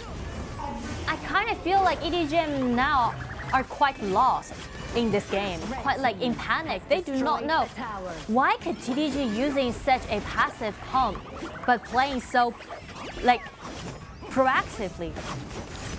Look at that, the minions come in. It's time to repleague. The mid lane turret was the goal, and they have taken it with them. And now EDG.M has 4,000 gold in deficit. 4,000 gold deficit right now as we hit the 18-minute mark. That's been damaged right now. Is something that EDG.M is gonna have to be worried about, especially for his like first skill of Sun Bin. By powered up those magical damage item, if he land his first skills on Min or on Rock, that's gonna be really torturing. And at the same time, like the time lapse, his ultimate has such a big area of effect, right? Yeah, the silence. Overlord has been defeated. It's nearly go for the Tempest Dragon right now. Only 130 minutes away. EDG.M. Once again, we've talking about this topic for quite a long time. Yep. Once you got the chance to gain yourself something, you shouldn't let it go. And this is exactly the moment, the chance for EDG.M. They need to fight for their future. Look at that, Yuan trying to come in from behind. He's trying to find the spot. Yenmon that is going to be stunned and taken down. Since him being extremely aggressive, coming in, taking too much damage from the turret. The kitty bombs come in. The resurrection that is going to be procced by Puran. He's going to fall once, but he's going to stand up and try to keep the fight going. And we can see they already taken down the high ground tower on the top, and they have got 3 high ground towers in vantage that can fully support him to gain for that Tempest Dragon, which is going to be spawned in 30 seconds. Look at that, they were just waiting. The Armageddon is successful. Yuan trying to find a place to jump into the fight, not being able at the beginning. He comes in, it is fully wide. Thanks for him, he had this ability to just run away. Yeah, thanks for his item and also his ability. It seems like Lambert, Yimon trying to initiate something, trying to gain some advantages for them, for the preparation for that Tempest Dragon. But TTG just like Snow really do it well. The ultimate by this jumping. Puran trying to start on the Tempest Dragon right now. Trying his very best. Look at that. The Tempest Dragon is gonna come to 1/5 of its HP, and it's gonna be uncontested. Puran is going to take it, and right now they're gonna have 80 seconds. 80 seconds of that buff. Blue team. Wow. And once again, we've mentioned after TTG has been successfully make it to 20 minutes to the late game, now they're totally bombing up, decked out. The composition is complete right now. The CC is quite good, and also the error tolerance rates are quite high. Last push. Lan just come in, try to find Zhou Wei, and also another one is Yuan try to kill him, but just use a nice movement to avoid him. Yuan is out of this game. Let's check the battlefield right now. Double kill already goes to Qian. He revived again. He haven't been taken down. Another kill goes to Zhang Fei, goes to Snow. TTG made it to a 0-3 trade. It's only going to be Ming and Rock, the two last options for EDG.M to keep alive in this match. The Dragon's already in, the Crystal is falling. Right now it's going to be TTG taking the victory, and then they're still having hopes for going into group stage. Congratulations to Guangzhou TTG. Congratulations to these boys for this game. After they select such a weird composition, but they successfully made it, show their resilience, and by those teamwork that they put all those effort together, and they win a really precious points for themselves. It was a good show from TTG, right? And the same as we mentioned at the beginning, that unconventional strategy just really paid for them. Yeah. They did it quite good. They did it quite good. But on the contrary, EDG.M, again, I really hate to say so, but why, like in this qualified round 2, a lot of teams just lose their chances or gain something for themselves. Right now we're just trying to make the math, just coming in, just cracking, completely crunching those numbers. Yeah, we can see after TTG win this game, first of all, KSG and RW still got chance, right? Yes. TTG still got chance, and KSG gonna play against RW in the next matchup. Right now, Guangzhou TTG already still have a chance. Shanghai EDG.M, the only chance that they have to get one more point is to try to beat the invincible Chengdu AG. Again, attention, AG now has got 6 wins in a row. They haven't been defeated even once. That's gonna be a really tough battle for EDG.M, but what else they can do? Nothing. Nothing. Need to go for it. You're playing against the best. That's Yeah. it. And when you play against the best, then anything could happen. That's what Guangzhou TTG is just showing us right now. They did not perform well during day 1 and day 2. They kind of took some wins after that, changes in their match and playlist, and right now they've got 3 points. They have 2 more games. They could make it to 5 points and make things really complicated for everyone else. Really complicated for the ranking. It's not only about themselves, but also, as we mentioned, this win can be really impactful for the ranking, whole ranking. So everything just went insane right now. We don't know what's going to happen next. And for these teams, especially for these 2 matchups we've already seen, it seems like it's out of our expectation. Everyone just acting not weird, but just like, you don't know what's going to happen. Yeah, of course. Like, it's the last day. They need to go for everything they have.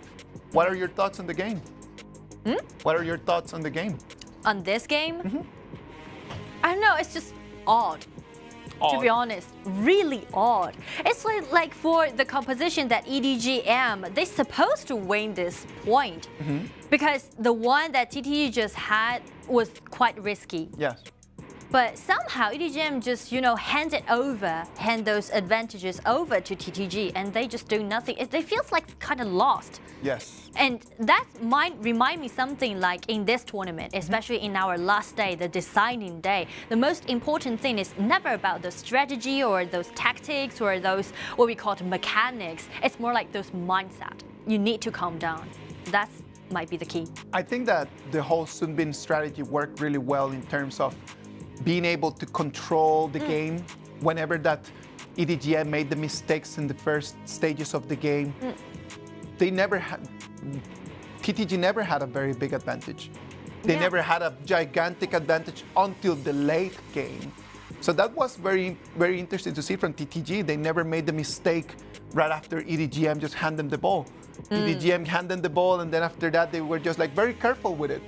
They held to it up until the moment that Sunbin was going to be just gigantic for them. 30% damage down. We talked about that.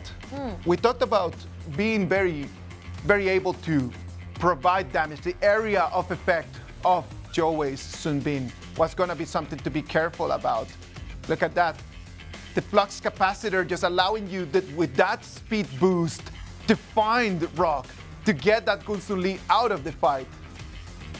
And that's one of those deciding team fight for TTG.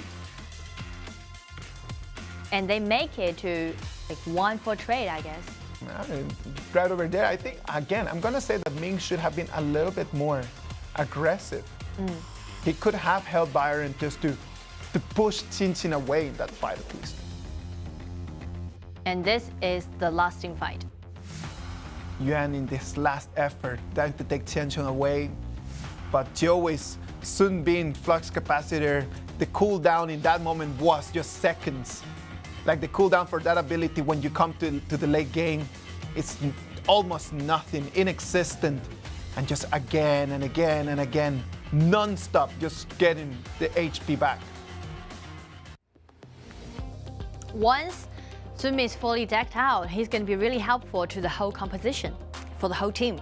And they just use that advantages and make it. The Mask of Agony, Void Staff, crucial items in order to provide damage.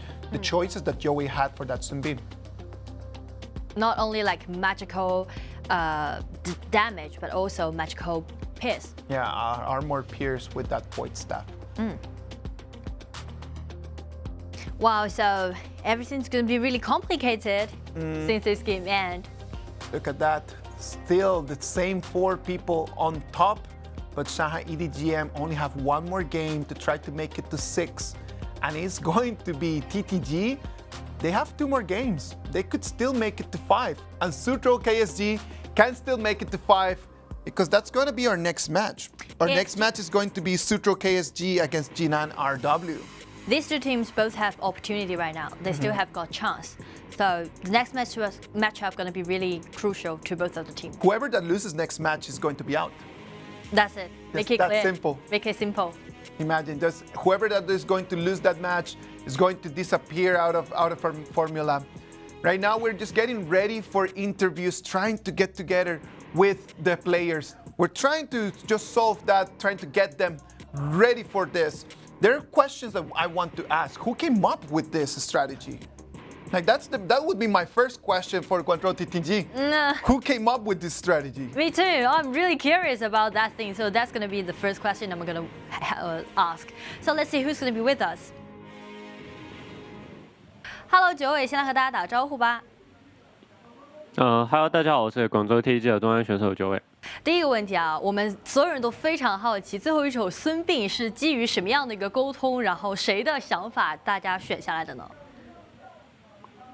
圈约赛其实玩的挺多的，然后4冠有时候没机会选吧，然后今天就感觉因为机会不太大了，现在然后就选出来玩一玩。So the first question was that the most curious thing, like why Sun Bin? And Joey just said they used it before during those training days, and it's kind of really effective. So since they do not have a huge possibility to get further into the group stage, they just take it out and just enjoy the game. So the next question would be like after taking this win, what's the main point for you to take this win? 那在赢下这场比赛以后，你觉得对于你们这支队伍最大的意义或者说影响会是什么呢？就是意义其实还好吧，主要是就证明原来是有实力的吧，只是比赛场上没打出来就比较可惜。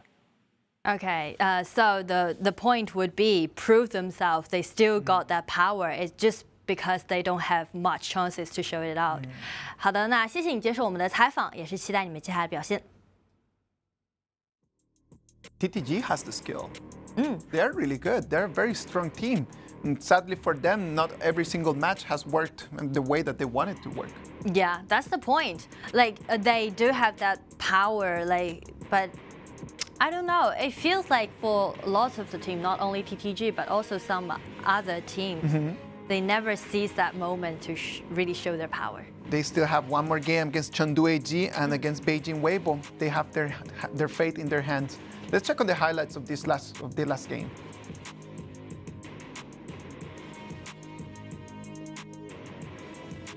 Crazy in there. That was the moment, I think, just in here, like when everything just started going for TTG. This is gonna be the turning point for TTG from this team fight. Things just started just flowing.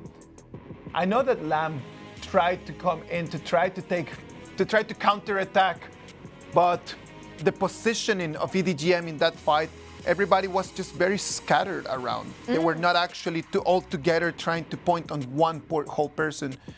They were too scattered and did not have a clear idea. Just being distracted. Yeah. Next game 3 is going to decide a lot. One of the teams, whoever that loses, is going to be out of our formula. Let's have a little rest and we'll be back.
Game 3, Suzhou KSG against Jinan RW.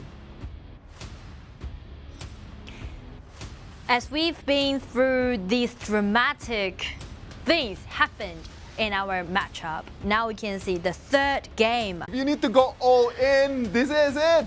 This is it. To be or not to be, just this one matchup. Sadly for them, they need to win this. Lucky for them, TTG winning against EDG.M just gave them an extra life. That's true. They need to buy him a drink. Yeah, like EDG.M just literally had the opportunity just to finish the whole thing. Yeah. But TTG just closing the door on that option. It seems like it should be the end of our movie, you know. But they just said, okay, season 1's pretty good. Let's go for season 2. I love it. It just reminds me of when you just think like the movie is just going to finish. Yeah. And then just the main character just dies in front of you. It's like, wait, what? What just happened right now? Or he's just revived again, you know. True. Everything just became mysteries again. Craziness. Craziness. This is gonna be the last game for Suzhou KSG. Yeah, if and they also, want to make it to 5 points, it needs to be right now. For Jinan RW, they have this game against KSG, and then they're gonna have one more against Top Esports. For KSG, this is gonna be their last game. And also for this game, who lose, who's gonna go home? Yes, you're totally right. Ban and pick. Jinan RW against Suzhou KSG. No Tranfei, no Ata, no Zhouyun, no Mengtian. Mengtian is quite annoying actually. Oh, but Daqiao's open. And it's gonna be Jinan RW, the ones that are gonna say, you know what? Ooh. You hand it to me, I'm gonna take it. Daqiao is available there. And Jinan RW are going to play to that strategy. Yeah. Is KSG aware of this? Do they have something to counter that? Wow, I was so surprised since like Fuzi and also Gongsun Li, they haven't been banned away. So that's gonna be some problem for KSG to deal with. They left Fuzi to RW. Sorry, that Sun Bin was so impressive. Xiaojiu is gonna take Gongsun Li, and then it's gonna be Fuzi Daqiao. Yeah. Fuzi Daqiao, Wang Zhaojun. And we've seen this counter pick Zhao Jun towards Lu Bu for several times. Yeah, and it is not only a counter pick to Lu Bu in this stage, right? Like at the end of it, if you want to play Daqiao strategy, you must have someone in mid lane that can clean wave quickly. And also from previous series, we can see how Chen Feng using this Zhao Jun, the second ability, how accurate. Yiqu, Shi Shi played really well yesterday. Quite impressive. Shi Shi, right? It was a very good pick against Mengtian, right? And for this game, for this particular game, it's a really nice counter pick towards Daqiao. Do those compulsory movements. Yes, the compulsory movement, you're going to be controlled and manipulated out of the TP tunnel. And we all know like Daqiao really rely on that TP to send all his teammates back to the fountain and restore again. Options for support that could be useful. Could we see a XiAn support from Suzhou KSG? What do you think? Wow. Like normally it wouldn't happen. Yeah. But today, I don't know. Today is the day full of surprises. Yeah, I don't know, because normally if you use XiAn as a support, that also means somehow you are really bad at initiate something fight. Oh, Mulan. The complete split push. They're just gonna go full split push. They're not gonna take even one marksman. And if that's a marksman, then it's gonna be Li Yuanfang. Yeah. It has to be Fang. With Fang's mobility, he can take care of himself on the bottom lane. And also he's gonna be really useful if they do wanna do that split push.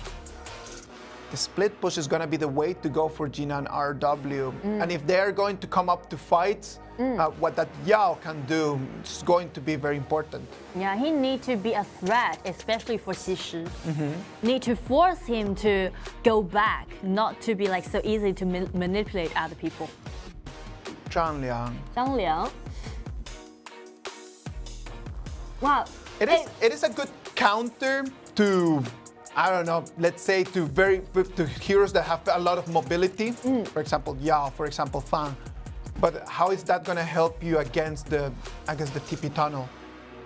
Yeah, that's the problem. I guess the point for KSG to take out Zhang Liang, maybe they want to do a lot of more ganking. Just let everything happen on the side lane. Everything just gonna happen on the side lane. So mostly 4v1, 4-1 rotations, trying to start fighting early in the game. What do you think? That also means that active support item is gonna be really crucial, which gonna increase the movement speed, help them to do more ganking. Howling Emblem? Yeah, that's the one Zhang Liang's going for. Howling Emblem, Zhang Liang.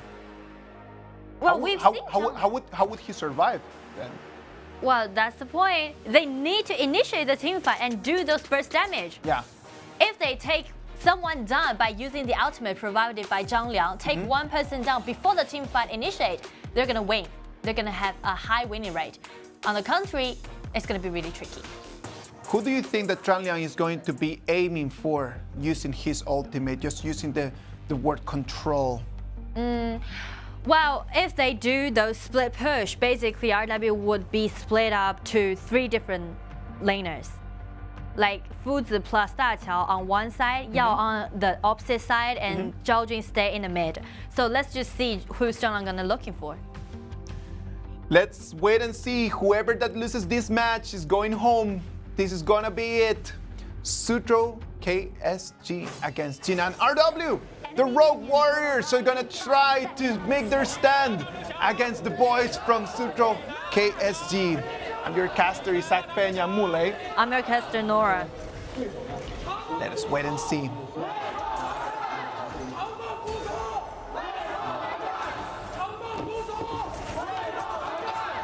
For the mid lane, actually this combo by Daqiao and Zhao Jun gonna gain them a winning lane. Well, I don't think so. I actually don't think so because Zhang allows KSG just to clean wave very quickly, right? Like he doesn't need to stay there. Oh, look at that. It's very, very aggressive. Xiao just being put on his back foot. HuaYun, it's gonna be trying to be counterattacked. Now we have XiAn being frozen immediately.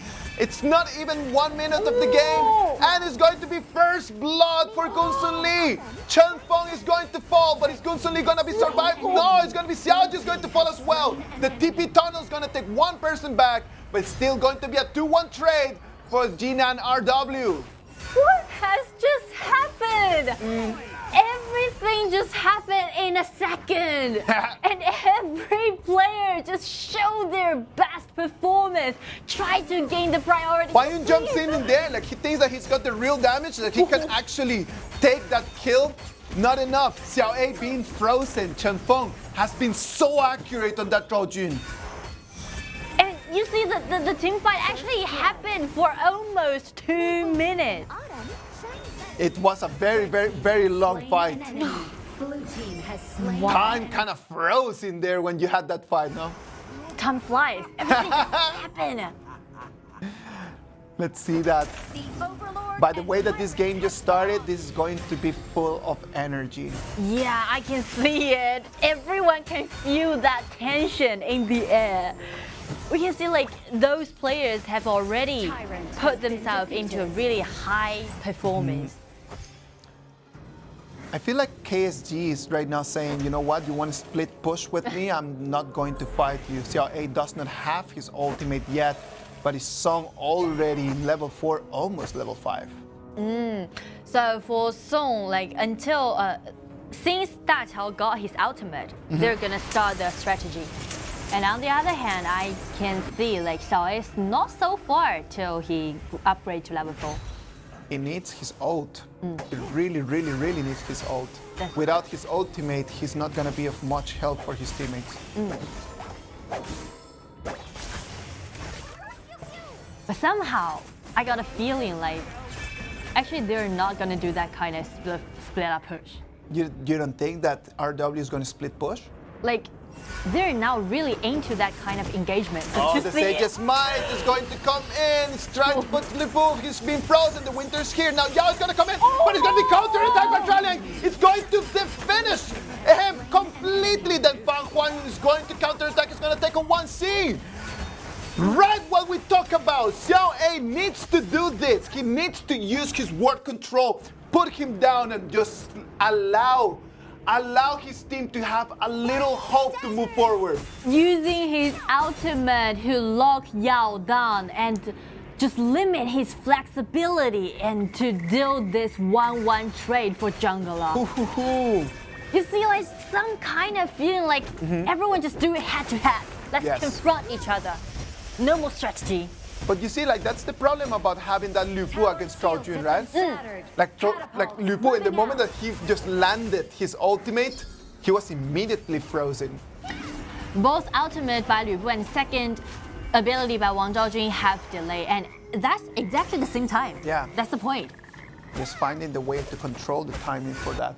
So once Zhao Jun saved his second ability, that kind of be a threat rather to use his ultimate.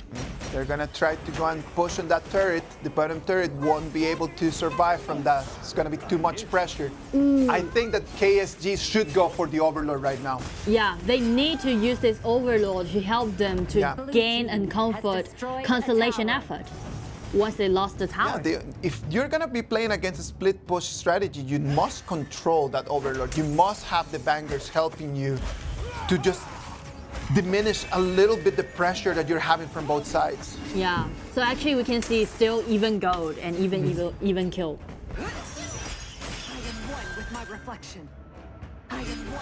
But KSG is gonna be like really under pressure for those bottom lane. The mirror domain, XiAn still has his ultimate available.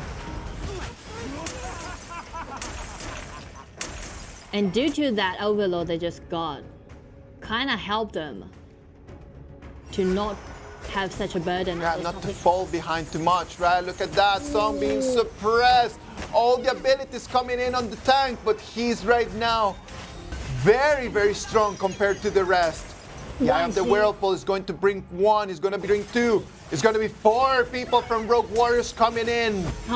Try to push forward, try to take this tower down, and they can do it easily. They can do it, they will take it, and they're gonna have to run away right now. That second tier turret did not stand a chance in there. And that's the point when what we mentioned before that ban pick phase. Once Zhang Liang hasn't used his ultimate, combined with both burst damage, they'll just hand over the initiation to RW. Yeah. His ultimate is going to be his main key, right? Look at that, stun, Adza taken extremely low, it's gonna bring Bro to half, he's been frozen, and then Fang comes in to just deal more damage. Power play for RW. RW is playing so smart. They know that Lu was gonna be the only frontline, only tank for KSG.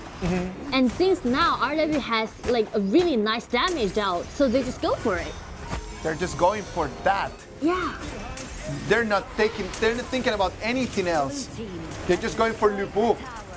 If Adza disappears, they have no frontliner. No vision control. The fight is gone. Yeah. So they're really playing it like quite smart. Great surprises by RW. Still staying alive in this whole fight. Ooh, nice They just smiled one more time. XiAn is the one that is being controlled. He's going to suppress, but he won't survive from the Fang's damage. And we can see manipulate one person, force out Zhao Jun's flash. Forcing out her flash, but right now the ballista is already in the mid lane. Damaging the turret. RW has full control of this game. XiAn, even though he landed his ultimate, he was still receiving so much damage from XiAn. Yeah, every initiation was happened from RW. Yes. They are leading this game right now. They're leading the game. They do not have a gigantic gold advantage, only 1,000. But in terms of morale, I don't think that KSG is just having a good day. Yeah, that's something to do with what we call momentum. Yeah. You got that power, you got that like kind of feeling or desire, you just do it. And now for KSG, they need to buck up. They need to first be calm and try to do something. They've got Gongsun Li. Ichi controls on one. Chongfeng is being taken extremely low. He won't be able to come back on the TP tunnel. Right now it's going to be Song, the one that is going to come back with him. It's going to be a 2-0 trade for KSG, and that mid lane turret is going to fall. Nice job done by KSG, and from this team fight, they gained them the most important resources in our game, that is the mid tower. Yes, exactly. That is going to alleviate a little bit the whole problem that KSG was having. Turning things around one more time and showing us that this is going to be a top game. Look at that. First, using that support item that we've just mentioned. Yes, the Howling Emblem. Song being suppressed, taken extremely low. I think that that's a good strategy from XiAn, right? He waits until the moment that everyone can just focus their damage into one person. He's going to lock one Song down, getting everyone in. TianYun is going to fall as well. XiAn uses his ult one more time. Song is taken extremely low. He's going to fall. And again, one more time. Shut Look at that. such a nice play. KIC suddenly turned all the things around. We're talking about them not having the morale, and right now they're showing us that they don't want to leave. Both teams understand what is being played on this game. They know that there's no tomorrow more than the victory here. No other chance. KIC said, you want momentum, you want desire? We just show you about our momentum, our power. Yes. XiAn and Puqi still there. Ooh. Ooh, that was so close. That's the beautiful thing about this TES.A strategy, no? Yeah. That you can just step forward and then just be really aggressive. Because you know, as long as you got the second ability, you won't be that afraid. The Howling Emblem coming in. Song is going to be locked in. But it's going to be found the one that is going to fall. The marksman would be taken down, so KIC can use this minion waves to push forward. They will push forward, and they got the Overlord as well. Well, just 1 second. Everything just happened in the past 3 minutes. You mentioned it was actually a very smart call. The Howling Emblem, exactly the key item that XiAn was going to need to be able to just really use this. Boots of Deafness as well. High speed increase in terms of boots. Like not only increase his own movement speed, and also by this item, support item, he's allowed every ally to increase their movement speed. Try to do more gank. XiAn is the Eye of the Whirlpool that is going to save him, but then that's gonna go on a very long cooldown. At this moment in this stage, almost a whole minute for Puqi to have his Eye of the Whirlpool again available. Yeah, and you know what? The next step for KIC, there's only 2 choices. Rather, they're gonna do some ganking on the side, or they're just gonna go for it if they got people in number. Well, if they got the numbers, they have to go for it because right now they've got the gold advantage. 3,000 gold lead. Look at Ichu, controls one more person, bringing him in, is suppressed. The damage is going to be lethal. Song won't stand a chance. Killing spree goes to Suzhou, and now they just. Now look at 1C. They know that XiAn is just hiding in the bush. They're still on the hunt. They did not spot him in, and now XiAn is going to clean that top lane. Then that will buy RW more time. Yes. And also they clean the bottom wave. So actually this movement quite brave and smart. Love the way that this game is being played. Really exciting. And also, since XiAn already has his available Howling Ambulance, they're trying to find another gank. XiAn is going to clean the wave from there, and he knows that he's going to be able to take that. He knows that there's no danger for him whatsoever. TES.A is going to be forced to use his ult. Right now it's going to be XiAn trying to find the one person. XiAn is not going to jump in the TP tunnel. The whirlpool XiAn, the control is not going to be enough. And now on the other side, we can see they're still chasing, but the stacks are already up on Suzhou. But check the mid lane. The mid lane is already pushing. The minions in the mid lane are already pushing on the turret. So this is a 1-1 trade, but a lot of things just happened on that top side. Look at that. TES.A being forced to proc his ult. Yeah. Jumps in, and then XiAn just waiting for the right moment to use him. Look at that, we're back on the game. 1C might not survive to that, and Bang is going to take the kill. But you see, that's the point. If Zhongliang can't use his ultimate, combine other damage follow up, that's gonna put him into a really troublesome situation. It's gonna be in a lot of trouble. 13 minutes and 30 seconds. 3,000 gold advantage for KSG. A lot of fighting. The rhythm of this game has been insane.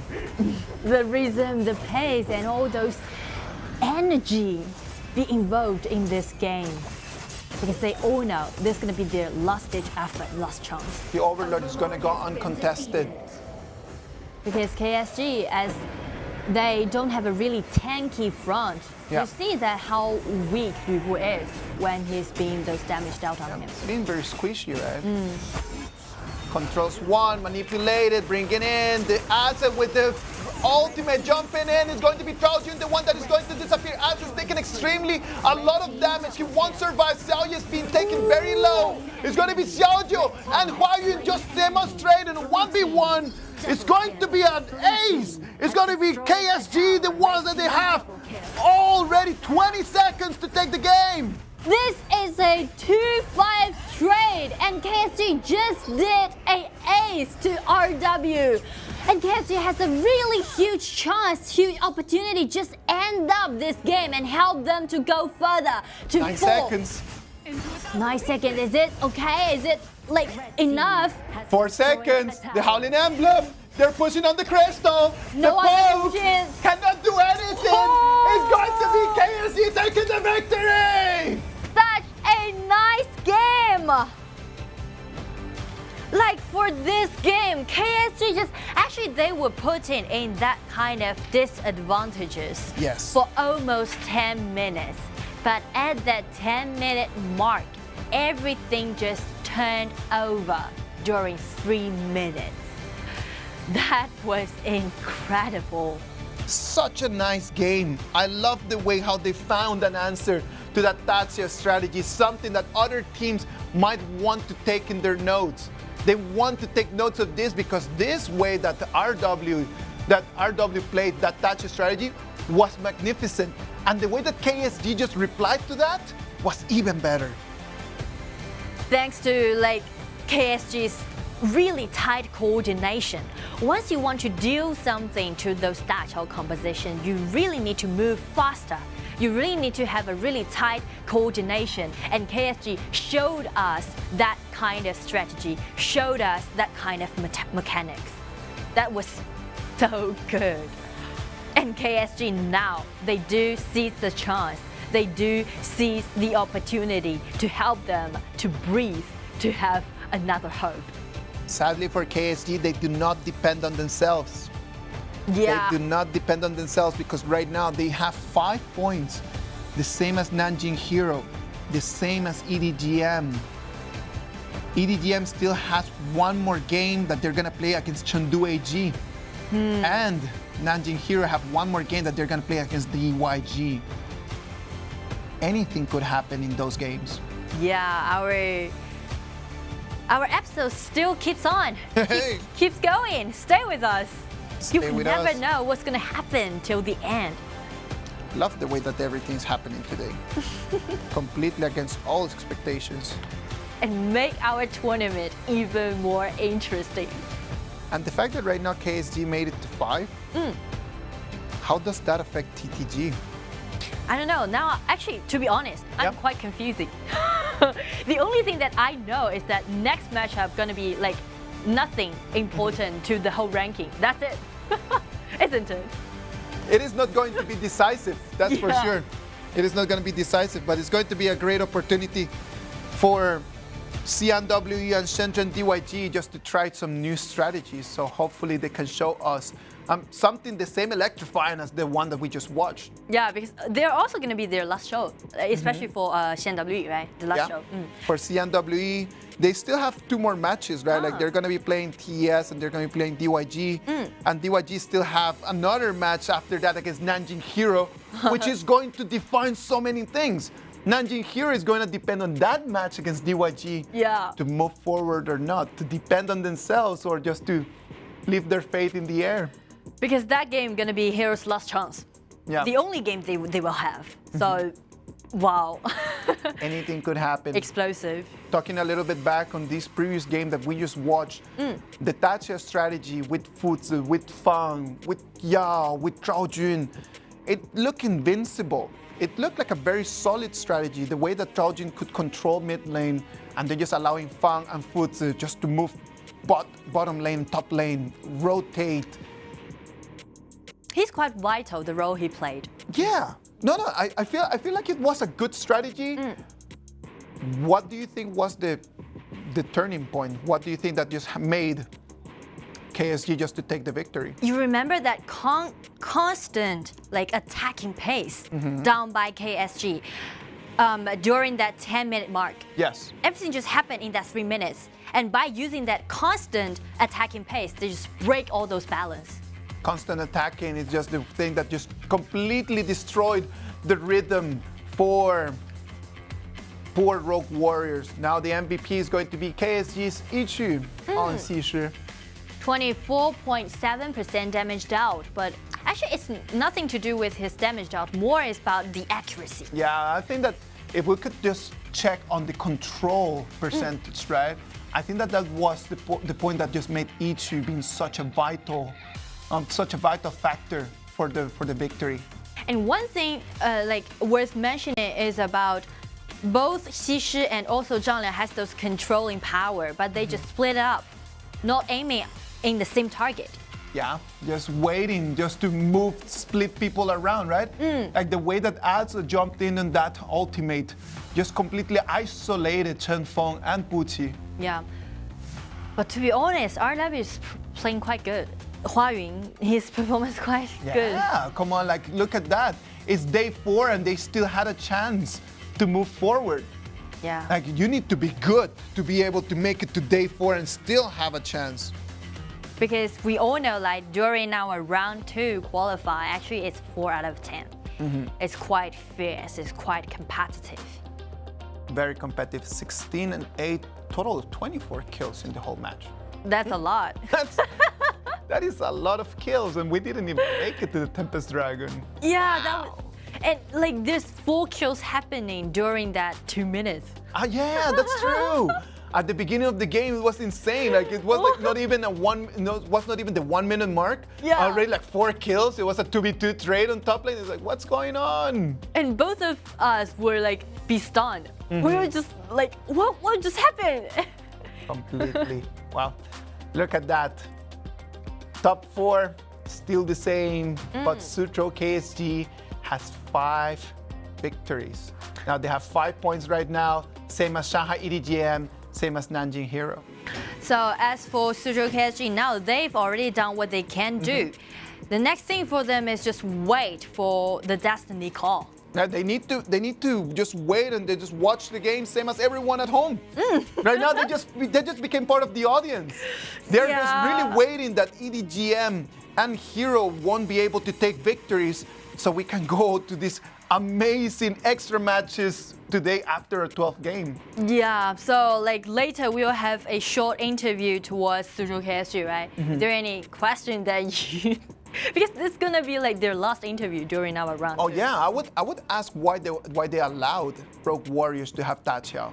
Did they want them to go on TianYun, or is it something that just happened? Okay, let's go for it. See what's gonna be with us. Hello， 一曲先和大家打招呼吧。大家好，我是苏州 KSG 一曲。那第一个问题啊，就是我们想问一下，当时有想法就是说把大乔让给对面，然后又是怎么样去做的一个应对吗？就训练赛打过嘛，就打对面大乔老夫子。Okay. The first question was that why they let Da Qiao to give it to RW, and they just said they used it to do some counter picks during those training lanes, and it works out, so they just go for it. Okay, the next question is, you just done the last game during this qualify round 2. Is there anything you want to say to your fans? 这是你们在这个第2轮的最后一场比赛了嘛？那有没有什么想对粉丝说的话呢？就打好每一场比赛吧，就是感谢支持。Thanks for all you like being supportive to KSG, and they hope that they can play it well. Okay, so anyway, like you just finished the last matchup and we really did good. 感谢你接受我们的采访，然后也希望你们好好休息。Right now, Game 3 is already done, and right now KSG is just depending on everyone else. Right now, it's going to be EDG.M and Hero, the ones that they're going to have to perform to try to make it to 6 points. Yeah. Everyone who makes it to 6 points after this is going to be completely safe. The magic point. EDG.M has a chance. Hero has a chance. And let's not forget that TTG, after their victory, they're still in the mix. They could still make it to 5. True. Actually, there's a lot of games still remain in this game, so everything just unpredictable right now. Completely unpredictable. All right, let's check on the highlights of this game. Let's see exactly what did KSG do in order to face this TianYun strategy. Let's see, like, This kind of gained RW the first advantages, but suddenly, like, into these some kind of marks, KSG just using their constant attacking pace, turned the table around. Just trying to turn things around. I think that this was a great example. Just completely broke it in two halves, right? Completely just putting Song on his own, putting him aside, and then it was just a matter of taking them one by one. And without Song in the fight, there was no one in the side of RW that could actually take in some damage. It seems like KSG has got those awareness. They're just ambushing there, like on the top. We are done with game 3. We're moving into game 4. Let's have a little break and let's be back.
All right, ladies and gentlemen, game 4.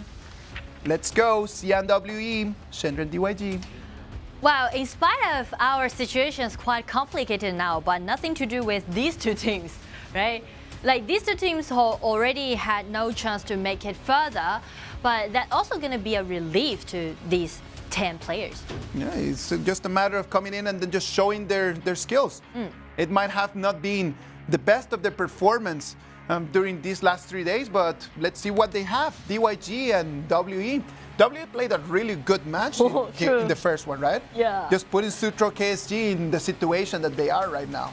We all know like XiAn for today's lineup, they actually had a huge change and played as a jungler and also using their previous marksman to do the support, but they're really acting well.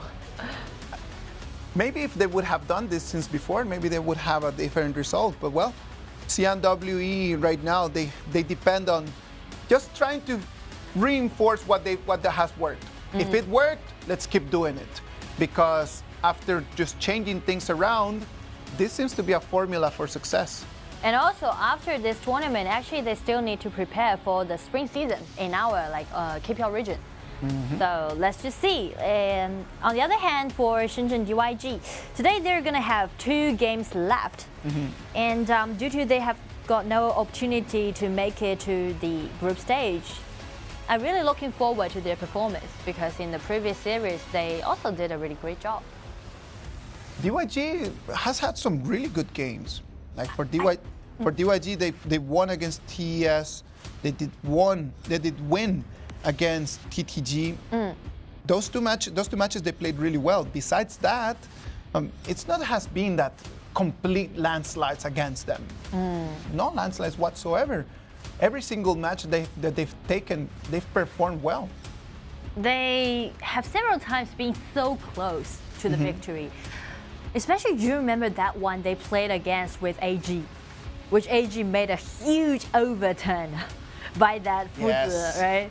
So that was maybe the turning point for their mindset for Shenzhen UIG during this qualify round 2. So anyway, the past is just the past. Just throw it off. And let's just see, like, for today's matchup, what kind of thing UIG gonna offer us?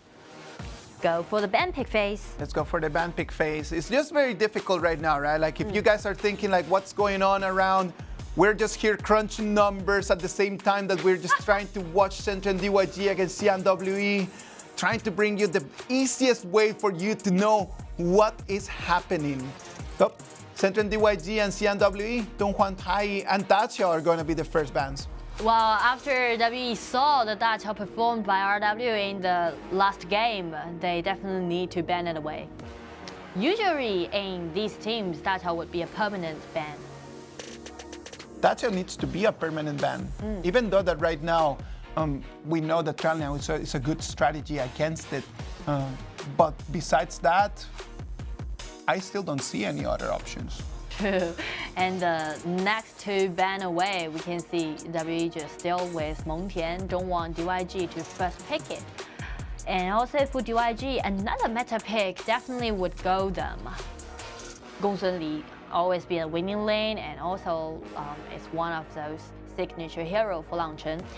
Let's see WE, Mai Shiranui. Oh, first time that we see Mai in today's game, right? Oh, yeah.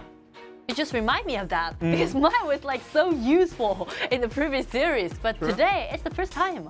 First time the teams have been favoring a little bit more of like fast, cleaning wave, right? Instead of just the assassin that Mai Shiranui can be. And then W is gonna play with double assassin with Mai and Lam. And usually during the past few like ultimate battle, which we would do those blank select, most of the team would pair them up with Yu. Like Yu plus Lam plus Mai Shiranui. It almost like make it of 3 initiations. And we can see W now having TianYun as their marksman, because TianYun always been, it's not like a counter pick towards Gongsun Li, more like a defensive counter pick. A defensive counter pick against Gongsun Li, just because the TianYun can't just survive on its own, right? Like he can just be like clean wave and then just going back. Just clean wave, go back, then use your second ability just to purify. And also that purify matters a lot, because we know like Gongsun Li, basically why he's dealing such a huge damage is because his passive allows her to like put those marks. Once the mark stacks up to 4, it's gonna cause an explosion. And during your second ability, allow him to purify that mark. Let's see, second phase of ban.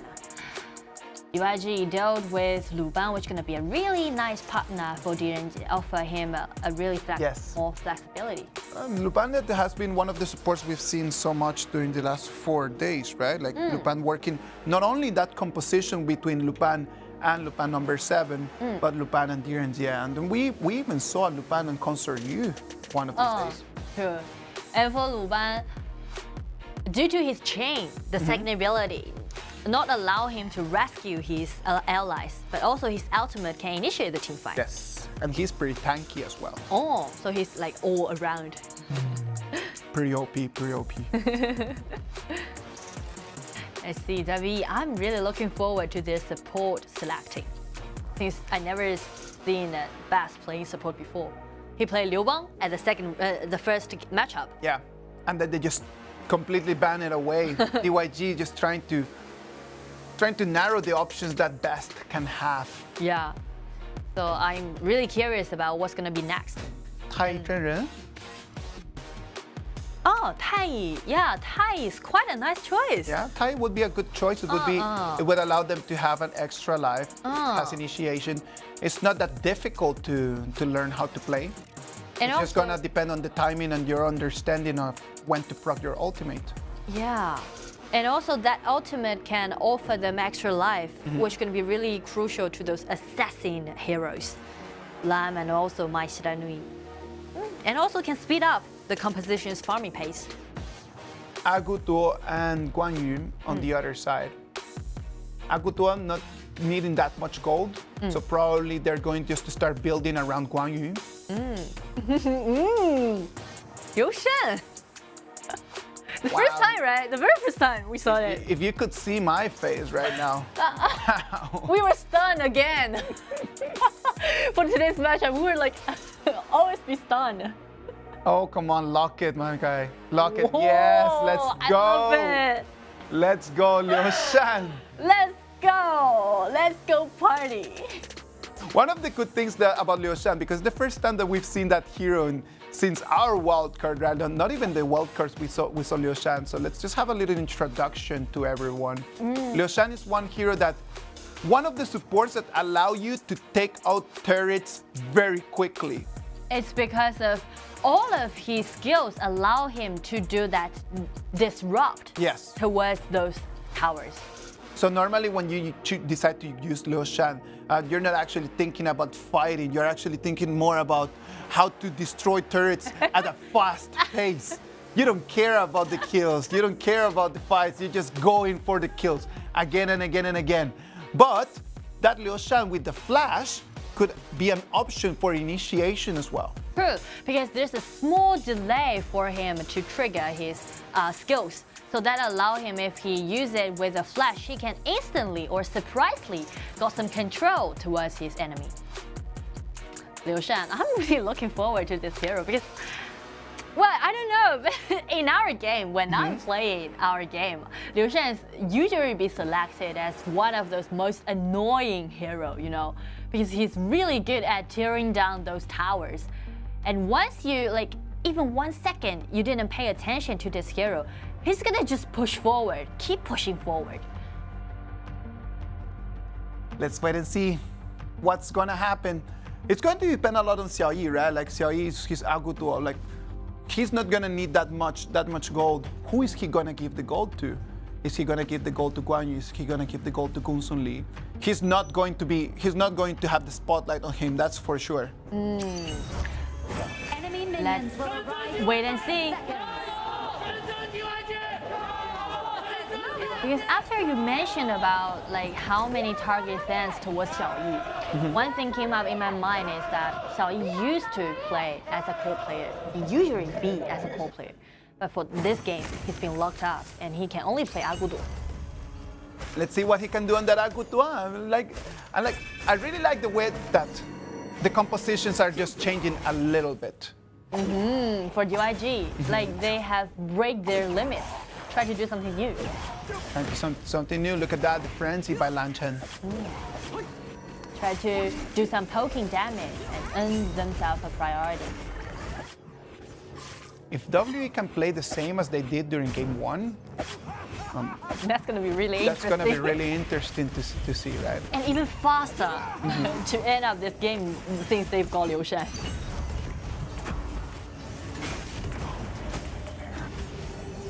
And actually, we've mentioned about the skills that Liu Shan have is called disrupt the tower, and those skills, those abilities that you can carry also have one thing called disrupt. Oof, look at that. Jinan taken to half, but look at Liu Shan coming in from behind. That's a good thing about best on that Liu Shan. He can initiate fights, and he's got some control abilities, right? So they don't need to worry. Wow, to be honest, in the early game, only some brawls may happen, but not kills, I guess. No. I don't actually think that they're gonna go for the fights right now. None of them has a very massive advantage in the early game. There's no like devastating power for them, allow them to do some kills. So everyone just like go for fight and Oh, look at that land coming in, taking in 1, taking in 2. It's gonna be a double kill. Overstepping over there from Lan Chen and XiAn, staying there too high, and look at how that turret is going to start falling. Again, W just flashed our face. You would never know what's Beth gonna do for the next. He just flashed in and like 2 people got controlled. Great way to start the game. Overlord and Tyrant have Somehow, Because look at that, like none of them is in 4 yet, more besides XiAn. They did not have vision on where An was, and then An just finding that Q. He saw the Q, he saw the opportunity. If you overstep, I'm going to have to destroy you. yeah, like they're being a little bit overstepped. So that also means DYG should be more cautious. Because like now, WE are now unpredictable. You can't just like be acting normal. They're not acting normal. They're not acting normal today. That's for sure. No one from Shenzhen DYG is going to be able to control that TianYun Yeah. if he just keeps farming at the pace that he's farming right now. So TianYun with the ultimate, and this is going to proc his flash as well. Now An is going to be on the counter attack. He's trying to find a position, jumps in, takes on 1 kill. Right now it's going to be 2 of them. DYG that is going to reply back by taking An. They can even chase a little bit. They did a 1-1 trade and take the opponent's jungler down, which can be really crucial. For DYG, they just push back. They just find a chance and push back. Jinan knows that he's playing support, right? Oh, look at that. Ooh. Oh. Almost running away, right? We know that EC has a passive that gives him like his own destiny, right? Allow him to not instantly die because of those fatal strike. It's just like he's got like an extra destiny item, right? Did you see that movement down by Mai Shenui? It's so torturing for XiAn. He was the one to take down that tyrant, but he had nothing to do with Mai Shenui. So dangerous. Best starts the fight one more time. It's going to be Jinan evaporating out of the map. Right now, WE finding the rhythm, finding the kills, having full control of the fight. Look at that. Nothing that they can do. Jimin jumps in, but the delay on that ult. You know, there's a nickname for WE in KPL region. Go ahead. When we're doing regular season, they're so called as strong team killer because they've done those things to Wolves, to AG, to E-Star.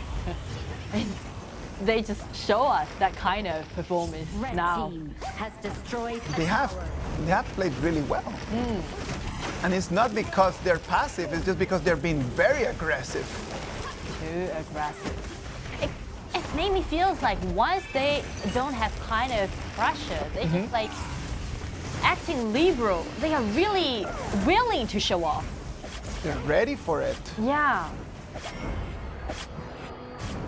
And for DYG, well, actually, to my surmise, I was thinking about after they don't have kind of pressure, they should act like more proactive. A little bit more proactive, you think? Like, it's not about those composition. It's more like they don't have nothing to worry about. Just fight. Just go for it, head to head. Oh, look at that Pena that is going to be procced on air right now. TianYun trying to find a position. It's going to be Baz that is going to fall. He was taking so much damage. No way for An and no way for TianYun to try to jump in the fight. 0-1 trade. Nice one. That's the one that I'm looking forward to seeing. But you see, like the price that they had to pay for that fight? And just cleaned the house and took all the resources from their jungle. Yeah, so that makes DYG have 3,000 gold in deficit.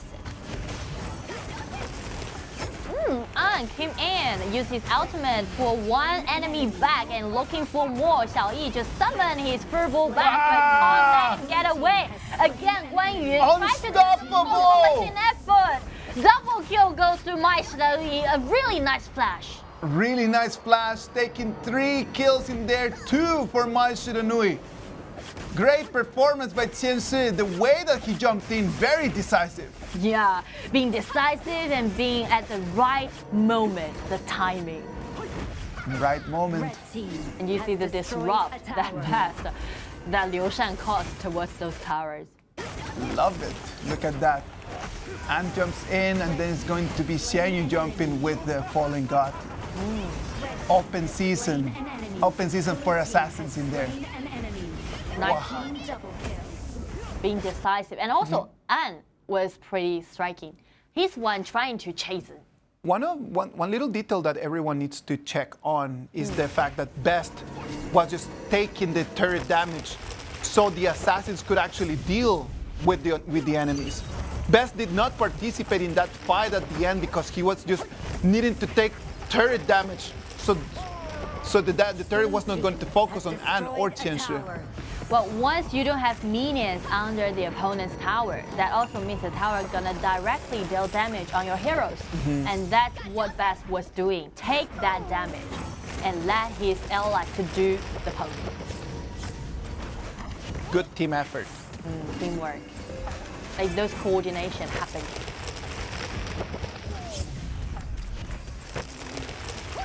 Eight minutes, 3,000 gold lead goes to WE. But for WE, I guess the most thing that they want to do is just taking down that turret. So yeah, they need to have control of everything right now.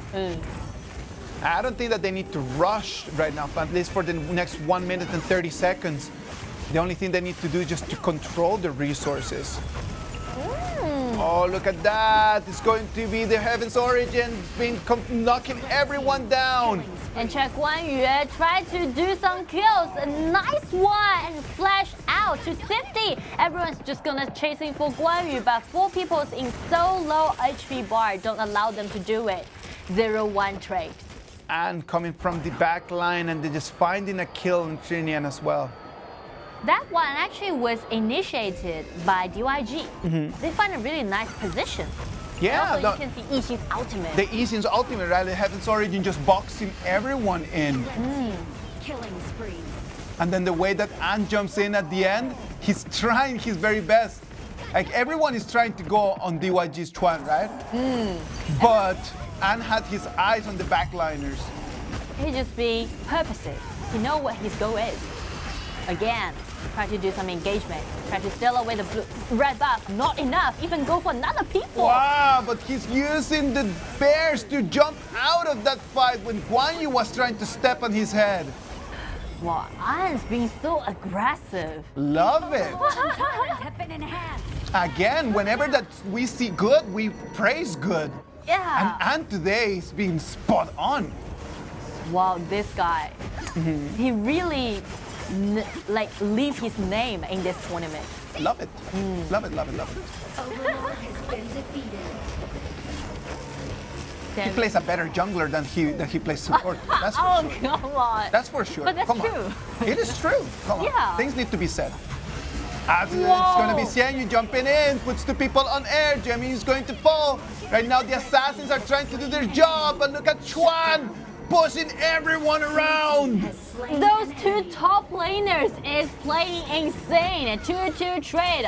The ultimate done by XiAn, such a nice crowd control. And the next push back done by XiAn was also incredible. Let's look at that. Ooh, the Imperial Order. And the same place. Boom, 3 people on air. Wow. Amazing. The Razor Cavalry coming in at the end just to stop that massacre. Now look at that. It's going to be a 3 against 2 in the bottom. These kind of matchups really visually stunning. Yes. And really being so explosive, so nice. Now, moving forward. Shadow Vanguards. Everything is moving on. And now things looks really good, goes to WE. 7,000 gold lead.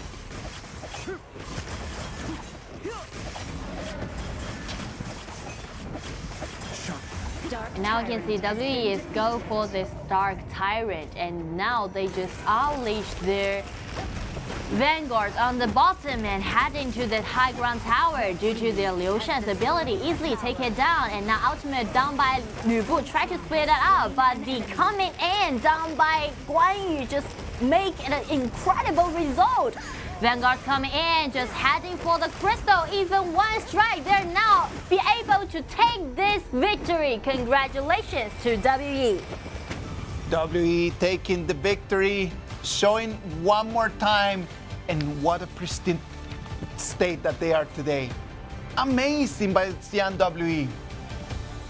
WE, they made a huge rotation for today. For a lot of players, for example, Anna, for example, Bast. Being under such a huge pressure, they do shoulder it, and they do shoulder a totally different WE. And that makes us even be more looking forward to their next performance in the future. Shenzhen DYG is having a very good game as well, right? It's sadly for them that they were just facing the best WE that we've seen in this last 4 days. Nothing that they could have done. For DYG, the prior thing is that they need to do something to break that kind of limits. It seems like now they're in their nightmare. They are in a very, very bad place, but right now, WE, sadly for them, they do not have an option to move to the group stages. But the performances that they're showing us today is telling us that they're going to be a team to look forward in the next tournament. And to DYG, they still have got one game left. They're gonna play against Hero, which won't be that impactful to their ranking, but not for Hero. Hero need that one. Yeah, Hero and Beijing Weibo already through, already in the group stages. It could be just DYG in there trying to give us one more good show of skill, trying to show us a little bit more of different compositions. Well, as for WE, they also have another game left. Today at 9th game, play against TES. What do you think? Do you think that TES is going to be able to take their first win of the tournament there? I hope so, but to be fair, if they're going to play against WE, which performed so well in the previous series, it's going to be really tough. Right now, WE is just looking unstoppable. TES is going to have a tough game against them. And maybe the performance that they showed us for today would maybe be a forecast for their composition in the future. Liu-Shan, that was something that we were not expecting. That hero did not show during wildcards. It did not show during the groups, during these BO1s. Why Liu-Shan? It works. Like, just go for those towers and offering some control. I guess it's just something to do with the last interview, just like what Bast said. They have got no pressure, no burden, just enjoy it, play with it. And that's it. I think that Liu-Shan just gave DRNG an early advantage. Right? Like in the moment that Liu-Shan in the bottom lane just paired up with DRNG, it gave them an early advantage. DRNG just started farming really quickly, allowing them to take control over DYG's red buff area. Yeah, so actually he's playing a really crucial role to his team. And I like those kind of trend, those kind of strategy is doing right now during those ban pick phase. For example? For example, nothing classic, right?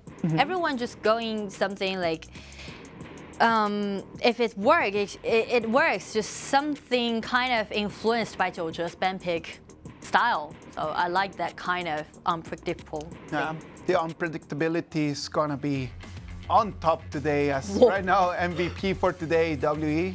This MVP board, you see this image. The very first time I saw this image, kind of cool. It's pretty cool. Damage taken of 34.4%. That's a good thing about Liu-Shan. It takes damage not only from the enemies, but it takes damage from the turret as well.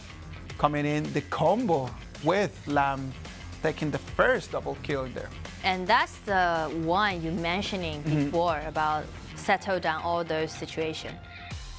The vision that he provided, right? Also very good. And also the damage taken he is by initiating those team fights. Also going to be really vital. Look at that. He uses his flash to go back through the wall to help his teammates out. That was vital in there. Without him just moving through the wall, using his flash, it would have been great for Guang Yu just to counter-attack. And attention, this man, Bast, or like this is the very first time he show up as a support. And after he show up, he got 2 MVPs in a row right now. Good stuff for Best. Well done. And we can see the kills quite high. 12 kills goes to CNWE. And also we can see now CNWE has 2 wins in a row. Again, though it has nothing to do with their rank, but it somehow shows our power. It shows a lot of power.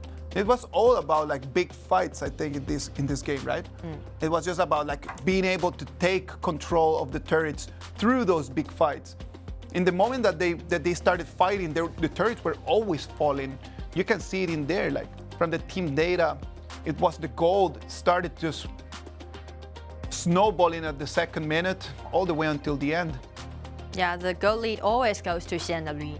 And now let's recheck the ranking.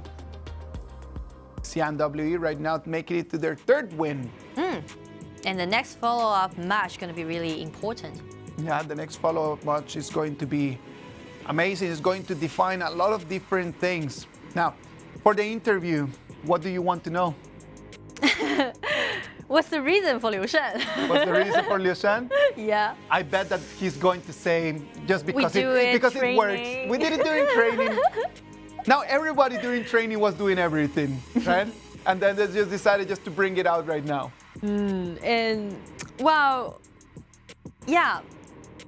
Why Liu Shan? And also, what brings them that kind of energy? Yes, the energy has been really different today, right? Like the skills and their performances yesterday, they were on top. But the energy today is completely different. Like they just feel like, wow, on a completely different level. And also those vibe also slightly changed. You can feel it. Like everyone just like no burden, no pressure, go for it, teamwork. It is difficult for an athlete when you want to perform at the top level and you don't have the ability to just take on that pressure. Yeah, true. Okay, let's dive into our interview. Let's see who's going to be with us. Hello, Best， 来和大家打招呼吧。Hello， 大家好，我是CNWE的 Best。好久不见啊！那请问，这个再一次拿下这个比赛胜利，现在什么感觉呢？就是比较开心吧，Okay, the first question is, how do you feel right now after taking 2 wins in a row? Best said, pretty happy, pretty satisfied. Okay, so the next question would be, like, do you think this kind of lineup may be gonna be a forecast to like the future composition? 你觉得就是鉴于你们这样的一个组合表现这么好，它有没有可能会成为你们接下来首发的一种组合方式呢？这个得回去看就是赛训组的一个安排。Okay, just wait for the arrangement done by their coach. All right, so congratulations again to WE, and really looking forward to your last matchup. 非常期待你们最后一局的一个表现啊，辛苦了，好好休息。Well, WE still have one more game just to show us if this lineup is actually something that they could use for the future. Game 4 is done, Game 5 is on its way. Let's have a little break and we'll be back.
Shanghai EDG.M against Chengdu AG. This match is going to define everything. If EDG.M win this game, that also means it can ensure them to go further, to make it to the group stage. But if Chengdu AG, on the other hand, just keep showing their invincible shape, then it's gonna depend all on TTG, because then TTG would have the option to just keep winning and bring it to a three-way tie at the end. Yeah, if AG win this game, that also means TTG, if they do win 2 wins in a row, play against AG and also WB, we'll have extra matchup. Yes, you're totally right on that. We gotta see this match. EDG.M just needs to win. If they take the victory, they qualify. It depends, it's in their hands. Ball is in their court. Come on, make something happen. And now there's like 3 teams already secured their spot into the group stage, which is AG, WB, and also Hero. And the only one is like there's only 1 position left for teams. This Chengdu AG, based on their performance from before, it's really, really, really tough for Shanghai EDG.M to take the victory here. Again, AG already had 7 wins in a row. So actually the point for AG's game now is C. Well, they make it to 9. And what do they want to do, right? Because in order to make it to 8, in order to make it to 9, they might have to just show a little bit more of their compositions, right? A little bit more about their strengths. They already have the spot for group stage. So is it completely necessary right now just to come in, show all your hands? Is it necessary? And due to their coach, if they want to like contain or maintain that kind of vibe, when you're winning in a row, you have sort of like undefeatable feeling. They won't just go for it. What would you do? I would go for it. You would go for it? Because we will go for a draw tomorrow, and the group stage will start for only like 2 days. Time's short. So let me ask you a question. Let's say that right now, because you really want to win these next 2 games, you want to keep just undefeated, you end up showing some of your weaknesses to your other opponents for the group stage. Would you take that risk just because you want to make it with 9 victories? Yeah, I would take that risk. Because I want to be undefeated and I want to make it to kind of a threat. Yes. To let them be frightening of me. And frightening those kind of mindset would be really vital if we're doing those matchups for the first time. You're gonna be like, oh, you've already got 9 wins in a row? Am I gonna like do it? Am I gonna defeat you? You already have 7 victories. What's the difference between 7 and 9? I just find this a completely unnecessary risk, just trying to force your hand just for the sake of making other people's life just harder. Like Chengdu AG could completely just try a different strategy right now that this is a good platform for them to try something new. Wow. There's no risk. If they lose, well, they already made it to group stages. Well, one reason maybe is because AG, this team has already been really experienced, so they don't need to worry a lot about their like compositions or hero pools. They just want to keep that feeling. Because you can see like those 3 picks, especially Gong Sun Li for Nora, already show their purpose. Yeah. But what if EDG.M is able to find right now a way to how to counter that Gong Sun Li? Oh, that's gonna be the most important thing for them. That's mission. They need to find a way because they have no chances anymore. Let's wait and see. I remember a coach of mine always told me that winning is a habit. If you are in the habit of winning, then you just keep winning because you get used to that feeling. Yeah. Psychologically, just winning again and again and again just helps you build that confidence to become invincible, right? Invincibility is just it's a habit. It's the habit of working hard. It's the habit of always having that result. When you feel like nobody can beat you, they probably won't be able to beat you. Yeah. So I understand your point. That's the thing for AG they want to maintain. But for EDG.M, this fight gonna be tough. Though we can see they already did some homework. They banned away Yaria at the 2nd round, at the 2nd ban phase. Yaria and Gunsun Lee together just make Ino super OP. Yeah, good. So for EDG.M, the next thing would be how they're gonna do some counter pick, Pangu. Pangu, right? Trying to disarm Gunsun Lee, trying to disarm Lam. That's a very good counter pick. Let's see if EDG.M can find a way how to counter those two, if they can restrict the way that they're going to be playing. But again, towards heroes like Pangu, though those skills are really counter pick to neither Lan or Gongsun, but the point is, to this hero, it's all about timing. And if you're due in a kind of same level, you can do it counter pick. But if your opponent is too strong right now or too OP right now, it's gonna be really hard.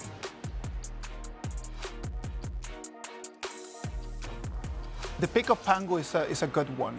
Do they have the skill? That's the actual question that we have right now. Do they have the skill just to counter the hero and counter the player? You're not only countering the hero, right? Like you're countering the person managing that hero as well. Because again, for this gaming, it's not only about hero, but also the player behind that hero. You are manipulating that hero.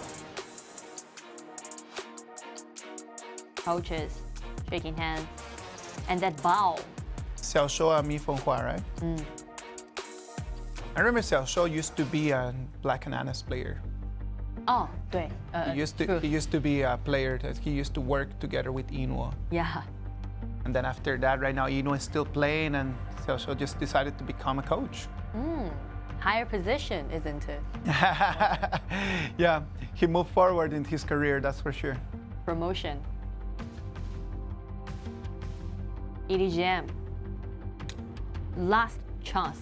Or it's not like last chance, but last chance in their hand. Yeah, of course. Like if they want to have the victory in here, like the victory in here would just send him to the group stages. If they lose here, then they depend on TTG. But TTG has a super complicated schedule ahead of them. Yeah, because TTG need to have 2 wins in a row, play against both AG and also WB, who had already secured the spot into the group stage. So let's see, EDG.M, for this time, will they seize the chance? Will they gain the opportunity by their wrong?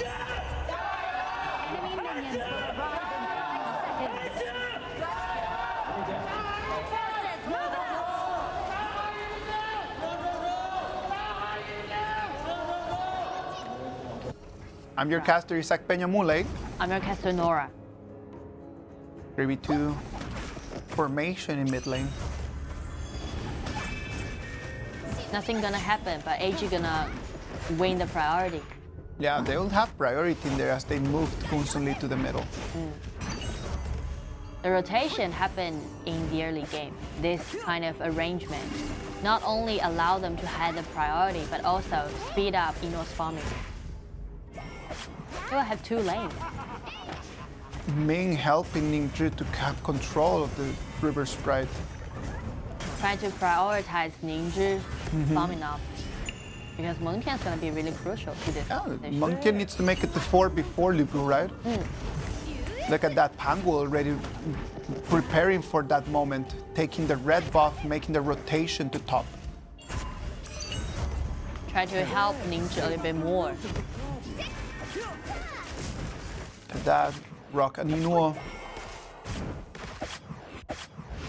Oh, this is a good sign for Rock. Because Rock seems like not be afraid of Ino. Mid lane, they're still trying to clean this wave right now. You can see Ningzhi. Oh, look at that. Ice taken extremely low. Can he survive there? XiAn as well. Wow, that was so close. Look at that. 1 minute and 40. What we just mentioned, Mengtian comes in. And now it's going to be Yuan and Ningzhi trying to take on Wei Yan. Wei Yan won't survive. The turret did not do enough damage. It's going to be a 2-0 trade for Shanghai EDG.M. EDG.M from this brawl just happened, winning them a huge advantages Because now Ningzhi won't be afraid of any those opponents anymore. They fully utilize the ultimate, the timing. Yeah, exactly, the timing. Look at that. Ningzhi makes it to 4. XiAn can do nothing, being disarmed. Nothing that Wang could have done as well. Boom. Defeated. And one thing worth mentioning is because in this meta, once he used his ultimate, like those soldiers just surrounded by him will take that damage dealt by turret. One directly goes to Meng Tian himself.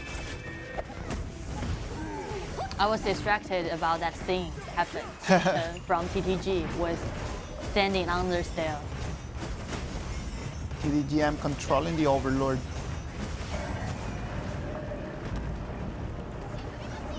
Something feels different from AG today. Oh, true. It feels like AG trying to slow down their pace. Or not only that EDG.M is trying to slow their pace down, but they don't seem to be having no solution right over here on top lane. Lu Bu is going to try to jump. It's one more time, Yuan using his ability, not only to disarm him, but Pango's ultimate still has a bleed effect. True. Like it can let you to continuously lose your HP. Even you already exit the combat.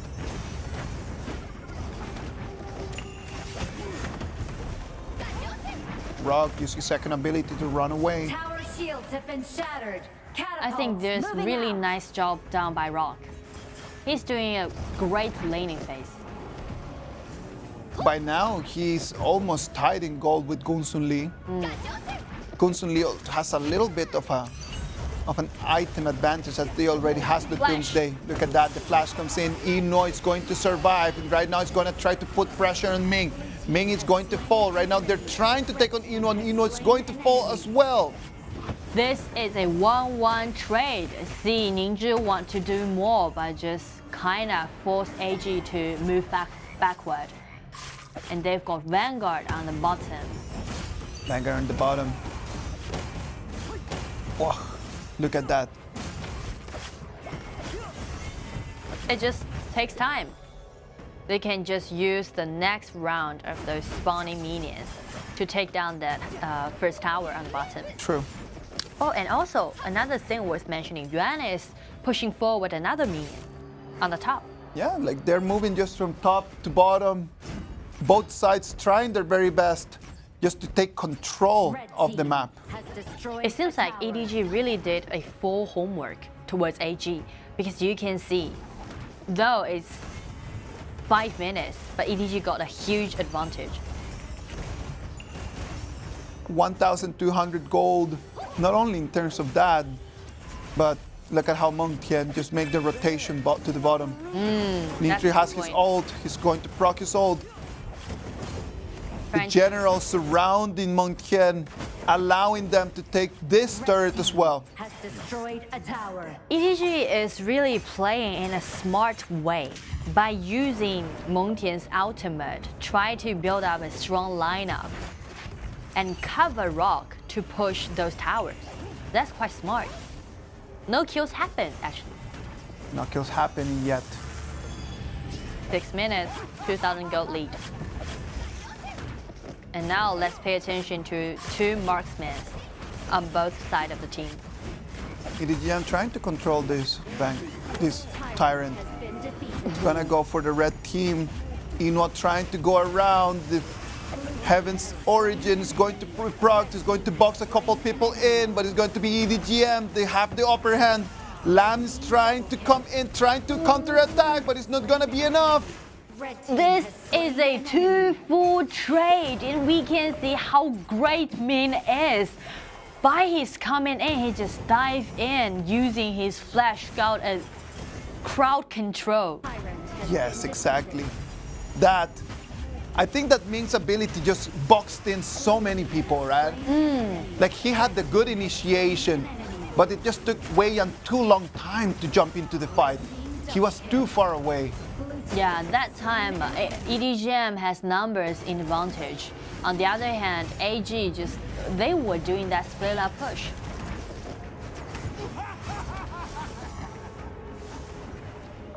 Nice performance right now, and actually I think there's a huge hope for EDG.M to win this turn. They could, right? Like, I feel like everything is looking different from AG. They have not been able to find a solution for that Mengtian. So that's something to do with the ban pick phase? Look at that. Falling God is going to jump in. It's going to be disarmed. Double combo chain. It's going to vanish 3 people from EDG.M. The hard CC down by AG. The ultimate by XiAn and also the ultimate by Ice. That was incredible. Yeah, the combo, right? Knocked up into the sky. One link after the other. Yeah, and it was so tight. XiAn jumps in. 1, 2 times on air. Wow. Perfect. Great sequence. Like EDG.M's member just continuously being bounced up. Nothing to do. Like nothing you can do, right? Like you just want to put your phone down because you have no control of what's going on. That's going to level the gold to 25,000 for both sides. So actually now AG just even the gold, and they are leading this game now from that specific team fight. As well as XiAn is going to proc his ult, he's going to box a couple. Right now it's going to be XiAn jumping in. They've been trading. It's going to be Yuan and Ning that they're going to fall. Right now it looks like AG is deciding right now just to go back to their shape because it's going to be main falling as well. A 3-0 trade. EDG.M really want to do those big team fights, help them to seize the opportunity to go further. But one thing I want to highlight during that team fight is XiAn. His second ability really keep watching my Slanuis comes in. Nothing to do for Yenmong. He's going to fall as well as right now. AG was down for 1,000 gold, and right now they're already in a 2,500 gold advantage. Look at that. And look at XiAn, this second ability. Has slain an enemy. If it's not because of this second ability to slow down my Slanui, maybe EDG.M still got a chance. And we can see AG, though they fall behind in the early game, but from these 2 big team fights, they turn it out around. Turning things around, the 10 minutes mark. It looked like EDG.M had control of the game, but AG just remembering that they've been 7 out of 7. They do not want to lose their first game on the last day.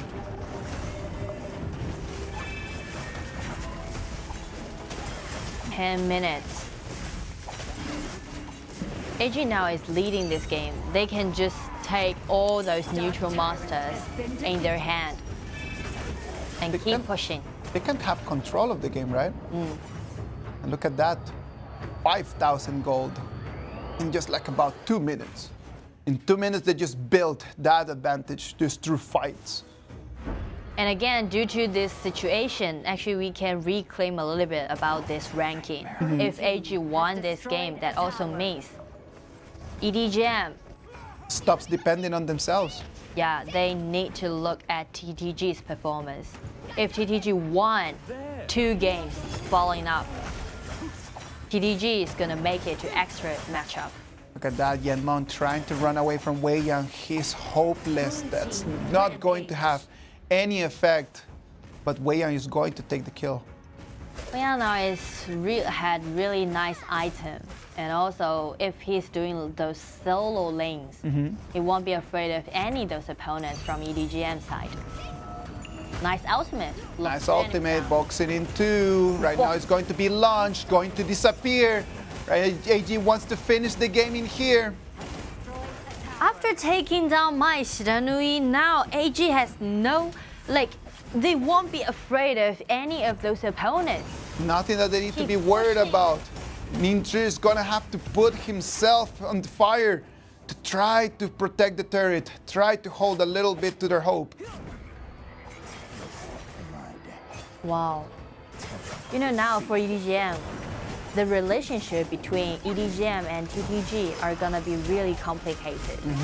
TTG don't wanna see EDG.M take this round, because that also means they still got a chance. On the other hand, if EDG.M lose this game, they're gonna finish today's matchup, and they don't want TTG to win any of those games. The relationship is gonna be really complicated. Complicated relationships for sure. 13 minutes. Trying to take control of that overlord. 7,000 gold lead goes to AG. The situation seems really optimistic. Like to AG, if they take this down, they will go have 8 wins in a row. 8 wins in a row. And right now, at the moment, as how the game is working out right now, it's just gonna depend on AG giving EDG.M a chance. Is that chance going to come? They want to end up this game. They managed 2 lanes arrive at the same time. Yeah. First take down. They're going to put some emphasis on this bottom lane first. And then, well, they go for more. Do they want more? Try time to repleague. No, it seems like they managed another 2 lanes with vanguards and trying to end up this game. Wow, look at that. Decisive jumping straight into the back laners. It's going to be a double kill. It's going to try for a 3rd one. Whoa. It's going to be triple kill for Lam. Can he take 4? But now the minion waves is already down down there in the crystal. Congratulations to AG.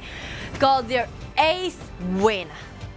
8 wins in a row for AG. 100% effectiveness.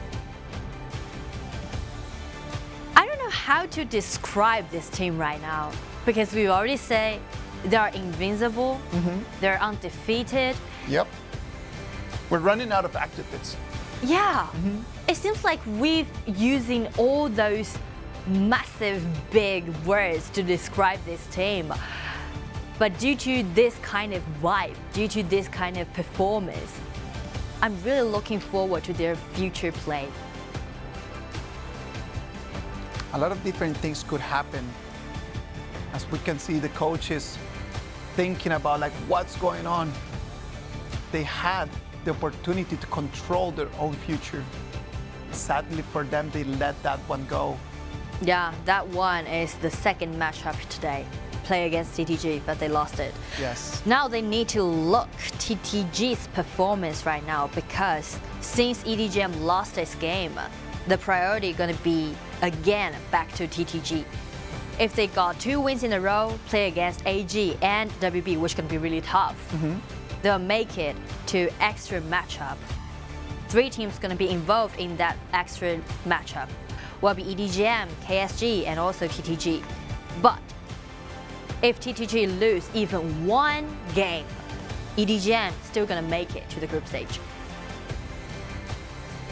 TTG playing against AG and playing against Weibo. Tough. Really match. tough. Really tough. But well, if they want to make it through, they better just go and prove it. Yeah. They need to prove that they're worth of of that spot in the group stages. Like, we don't want just to hand it out to them. Like, if they want to take it, well, go and beat the best.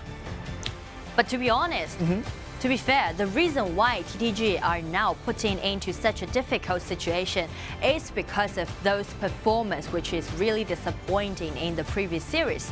So that's the reason why they need to face these difficulties and confront those 2 top teams. They lost some matches that they were not supposed to lose. That's it. They had lost a couple matches that if you want to make it straight into the group stage, you cannot be losing points against people that are not your direct competitors. That's for sure. And TTG lost a couple matches against teams that are not trying yet to make it for that group stage. So things, although we mentioned about it is complicated, but actually it's not that complicated. All depends on TTG right now. It's not that complicated?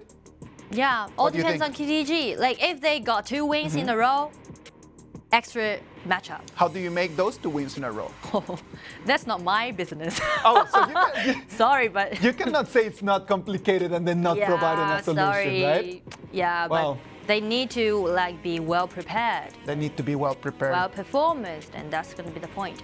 AG turning things around. Like at the beginning of the game, it looked like EDG.M had the upper hand, right? Like it looked like they had full control of the game.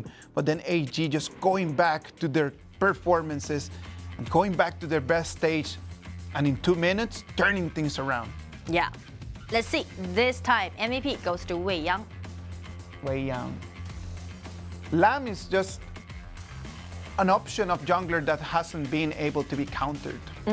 They have come with a lot of different strategies trying to counter that hero.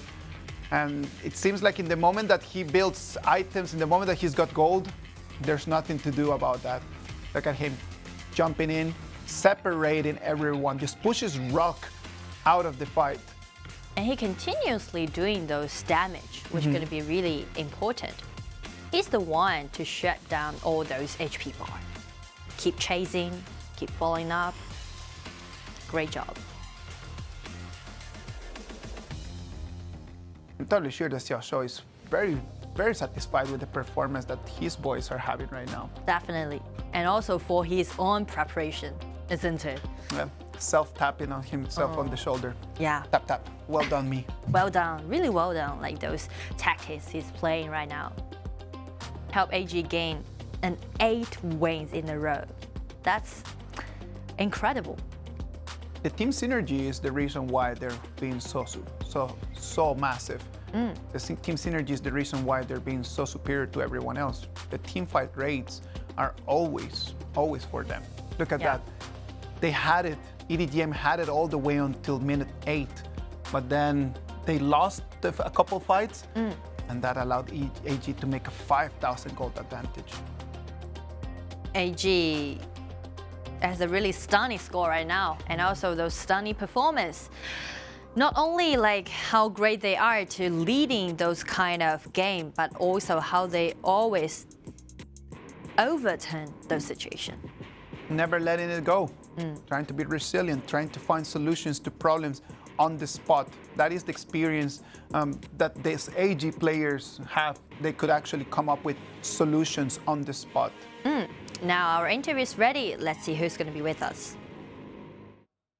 Hello， 魏阳，先来和大家打个招呼吧。Hello， 大家好，我是成都 AG 双花会的魏阳。这是第8次采访到 AG 了，就是恭喜你们又拿下了一个比赛的胜利。很简单，现在心情怎么样？就很平淡吧，感觉还是挺开心的。Okay. So the first question is like this is our 8th time to have those interview with AG's members. How's he feeling right now? And we just said nothing special, but quite happy. Okay, so the next question is now there's only 1 match left. Is there any preparation you want to do if you already secured 1 spot to the group stage? 那其实你们现在已经稳定进入到这个小组赛了嘛？有做什么特别的准备吗？或者对于哪些其他的这个队伍？我觉得做的准备就是尽量调整好自己吧，就是我们自己的东西做好就好。Okay, so the answer is just stand their own strategy and do their best. That's it. Okay, thanks for you having our interview and really looking forward to your next play. 那感谢你接受我们的采访，也是期待你们最后一局的表现。They depend on themselves. Just keep doing what they're doing. If they keep performing at the way that they're performing, what do you think? Do you see Chengdu AG as a contestant for the championship? What do you think? If they do like consistently do things like this, high possibility. High possibilities. Well, we're going to talk a little bit more about that when we come back right after the break.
All right, ladies and gentlemen, welcome back. This is the very last day of the second round of KPL qualifiers, and I am the commentary for the next half. I'm here, TianYun.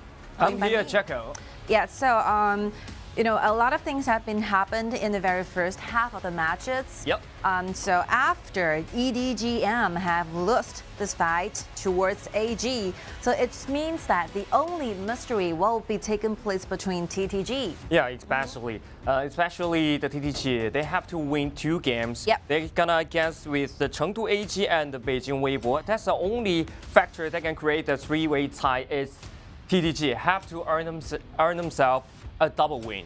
This is the only way that all around the whole entire KPL region qualifiers and our audience from all over the world, the only chance we're going to together witness the 3-way tie will be TTG have to win 2 fights going against AG and Beijing Weibo at the same time. It's a quite hard challenge for Quite TTG. hard because that's a top bone. You're hard to buy this. Yes, but you know, it's very interesting to be looking forward to. Yeah. But just pay more attention to this particular match now. So since the 2 teams are already like disqualified for the whole qualifiers, so hopefully they can just relax themselves and trying to enjoy the game. I think they already felt relief before those matchups, and right now they relax and just enjoy the stage. You know who will be leading the whole like disqualified teams, which will be WE. Yep. You know, after being totally disqualified, they're really like making a lot of miracle happens. And let's jump into the BP phase.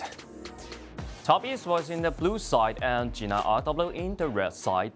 Mengqian Daqiao, Kai and Agudo in bantamweight. The first pick Gongsun Li. Wow, it's the very first time for Agudo to go up in the very first round of the band places throughout the 4 days of our qualifiers. So basically, I think Rogue Warrior choose to pay a lot of respect towards Sumo. Yeah.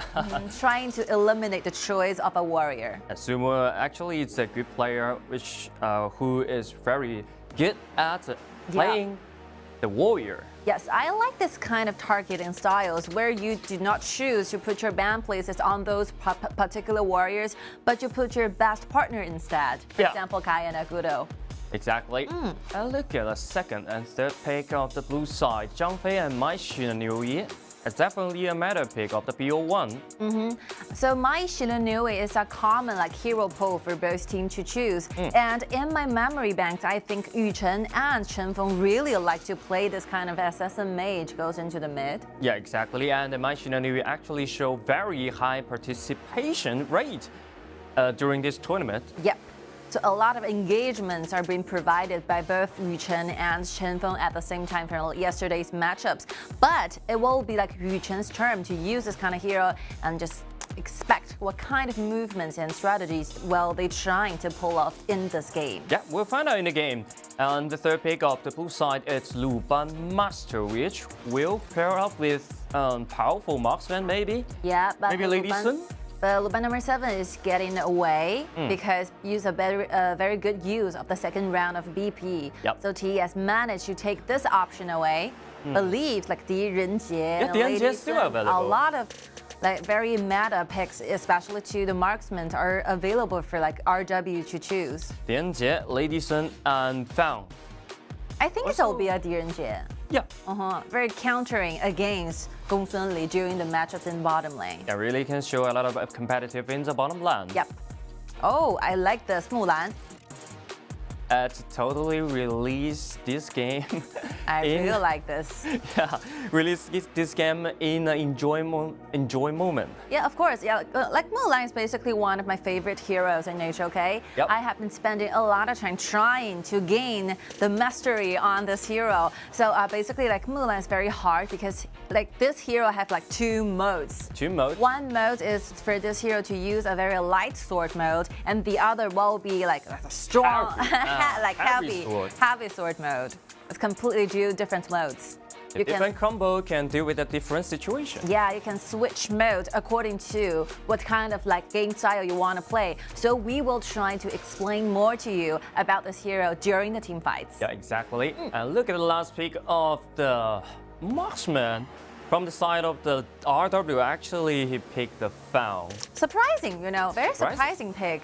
There's a lot of marksmen available. They can choose Lady Sun. They can go for Di Renjie when they're trying to do matchup against Gongsun Li and Zhang Fei. But I think, you know, Fang will also be explainable. Yeah, Fang is a hero that his second ability can, with a dash. And then he can turn into the mute when he issues the second ability. So it will be more safer combined with the Luban Master. Yep. Yeah. Coming against the opponent's drop, you can see the Mulan has been showed out, and then you kill Tachibana, and then a lot of CC or AoE just inside. A huge threat, you know, from your opponent's composition, and that's a reason why like Rogue Warriors finally switching their strategies, choosing Fawn in the marksman. I think it's a signal, provide you with the information that we are looking for flexibility in our composition. We want our marksman to can have the ability to try to find someone and someplace safe by his own. That's the reason why they choose Fawn as the marksman goes into the bottom lane. Yeah, and the other reason they choose Fawn is they can use the Luban Master as an engage option. Yeah. Yeah, because Luban Master can combine with Yixing's ultimate. They can play as a combo, and just like you said, Fang need to find himself a safe place by himself, so the Luban Master won't be providing a lot more protections. Yes. So I think this choice basically changed entire strategies for Rogue Warrior to play, but somehow I think the choice of Fang kind of release like Luban trying to look for more damage, to look for more team fights, trying to engage in the game. So here we go, dive into this match between TES versus Rogue Warrior. Yeah, they're joining the battle line in the mid lane and trying to clean away as quick as possible. As you can see, Fang's second ability combined with Luban Master's second ability, which means his stack chain can just show up as a yo-yo. You can play yo-yo. Yeah, you can rotate for quite a long distance, you know, using this kind of combo chain. Yeah. This is another very classical duo with the very good use of the second ability to dash and the chain together, enable Huayun Fang to move for a very long distance. A very typical way to do this. Again, trying to gain the mid lane waves here. Look at the mid lane, trying to trade some HP for the Beaver Sprite. You know, if you put your marksman for the very first round during the matching up period, I think Fang together with Luban will gain the priority against Gongsun Li. Yeah, exactly. We can see the priority already gained by themselves. Of course. Let's just see whether Rogue Warrior can make good use of this kind of wave priority. You have to do a lot of movements, you know, after gaining the priority in the mid lane. So let's looking forward to their next move. When you gain the priority of the mid lane, which means you can move so fast and make the rotation to the side lane. Another gaining of the wave in the top rotates into the mid. I love the rotation shown by Rogue Warrior. Finally, want and do a lot of things. Let's see their next move are. Yeah, and trying to gain more vision. Yep. The river boost. That's a good sign. And TES using the fans, trying to gain the vision here. The master has been taken a half. So you have to move down below. But Sumo, the hero Mulan, has already get to level 4, enabling herself to have the ability to trying to change into different modes. And you can clean the wave so fast by using the heavy blade mode first ability. Yep. We're seeing this character basically turning around for one circle, and that's some signal, the semblance, showing that Mulan is shifting faces, different modes. Yeah. Every time Mulan switches the moves, switch the mode, he will dance to circle around. The silence up there, gaining some HP back to their side. Yep. The whole designing of Mulan is very interesting. Look at the invasion of the top esports right there, but they zoom away by Yixing's ultimate. Changing of the modes during that Pacifical time, actually Mulan will have a moment of immunity. And that's the reason why Sumo changed the modes, trying to avoid being hit up by Sung's control chain. So that's a funny combo of that. Yep. We can try to learn this hero.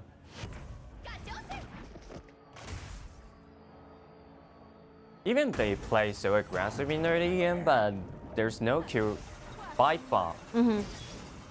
I think like two junglers are simply doing rotations from the mid to the top, trying to gain more vision and look for chances, trying to gain the first blood. Look at XiAn, been taken very low, and then Xiaohouten come to provide some assistance. But still, nothing happened down there because the damage is not enough. Lan chooses to retrieve back. The ultimate's been used by Buqi, but the only member he got back will be a tank. Yeah. A lot of tanks in the front line. I think TES is looking for the blue from their enemy sides, and let's see whether they can get it. They look for the red, and now they're looking for the blue and trying to engage. And Zhang Fei uses his ultimate to push back the enemy, but it's not enough to get inside. But look at Mulan's been taken. Yixin's been taken very low, and the first blood goes to Mulan, and then Yukio Tachibana jump inside with Mai Shinanu. We get another kill, but of course it's Mai Shinanu's life. And then the next trade is continue. I think from the team fights, it's a 2-2 trade. Very fair to either side, but actually it like TES start on the team fight because they have some vision here. They want to do the invasion against Rogue Warrior, letting XiAn with no blue. But without the smite, the Xiaodun cannot, trying his best to steal away this blue. And what happened is that Mulan finally find a good angle, a very good direction, trying to find her way through to the backlines, but I'm not unable to do this. Mai Shinanu basically using all of the ability trying to finish off the kill for this team. So like 2-2 trade, it's okay. When you are facing Mulan, you have to take care for this hero, especially when you face check the bush. Actually, Mulan is very loved to ambushing in the bush. I think Sumo deliberately choose a very good time to try to dive in. After Chen Feng used the ultimate, there's no skill for Chen Feng trying to protect himself, and that's the right time that Mulan trying to dive in, trying to do the damage to the backlines. So after like several movements from there, TES will be the very first team to get the tower of their opponents on the bottom. Very first tower down.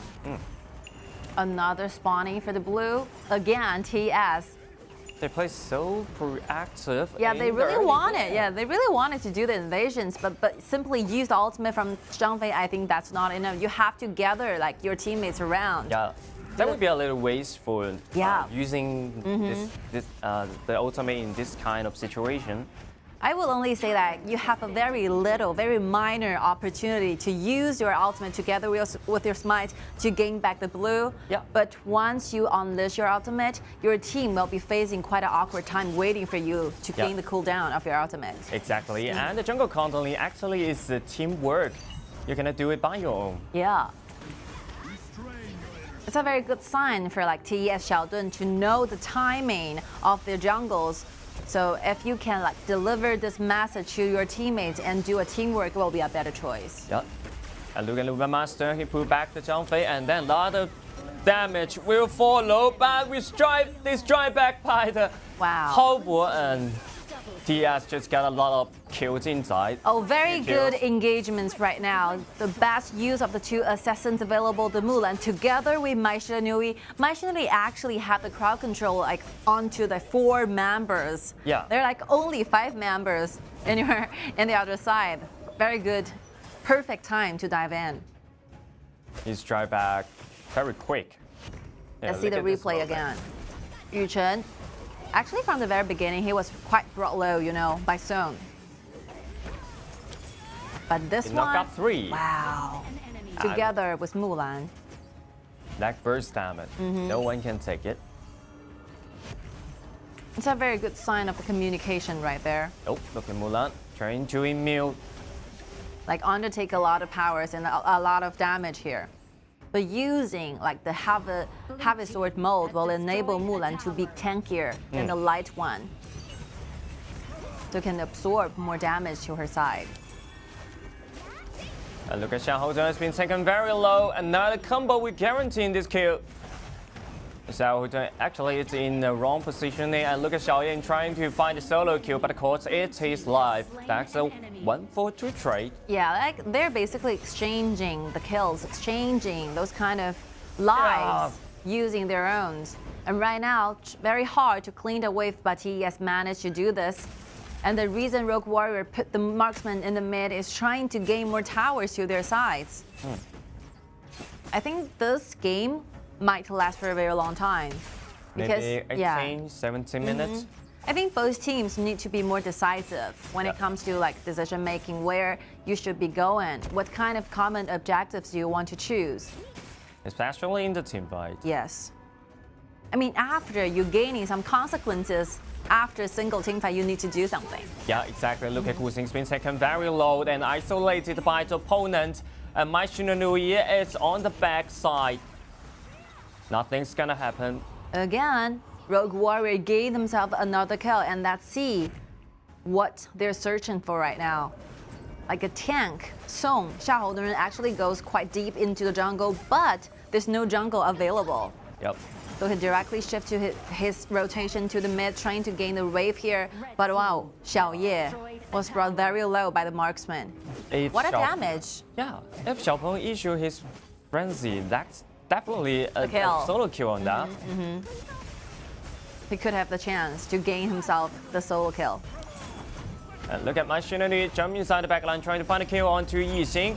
And then Yixing's been taken very low. Look at the overload. Wow. With assist, but the Destiny's been triggered. Once again, jumping issues ultimate to retain the enemy. Wow. And then 3 kill back over to top esports. I think Sumo is really dominating in this game. After several endeavors of the team fights, after several engagements with one another, Mulan managed to take down 5 kills to his side. Like, Sumo is playing so well. Every single time we are seeing like this Mulan will be a constant nightmare towards the backlines for Rogue Warriors. Yep. Especially this one. Like, Mulan was constantly looking for chances, and right now, together with Ryukyu Tachibana using the flash, get closer to backline, and the damage is impossible to handle. Wow. That's what we're talking about. Yeah. Sumo. This kind of player, you can ban away Guang, you can ban away Ma Chao, but I still got a Mulan. I mean, the ban places might not be enough if you're targeting Sumo, this kind of player. Yep. What's more? Cao Cao still available? Yeah, a lot of warriors are still available in the hero pool. Exactly. As XiAn trying to steal the blue buff, but it was gotten back by Guxing. You know, Mulan is quite a special pick because sometimes you will be witnessing this hero going up stage, especially going against him, for example, like Guan Yu, doing the matchups. It will be a very common choice for XYG, for the top laner to choose. Yep. That's the style of the XYGs right there. Look at this side, trying to engage first ability with the flash. Destroy found within the second. I think TES, they have been lost for 7 times. So within this 4 days of our qualifiers, they have been defeated all the time. They might really go for the fixed victory to their side. Yeah. This will be the very first time they actually have the opportunity to face doing the interview with the audience with us. And let's see whether TES can take this victory to their side. So close, but Ryukyu Tachibana is in danger. He's been isolated by the opponent, and the rest of the squad will strike back right now. Look at the Mulan just jump inside. Look at the burst damage.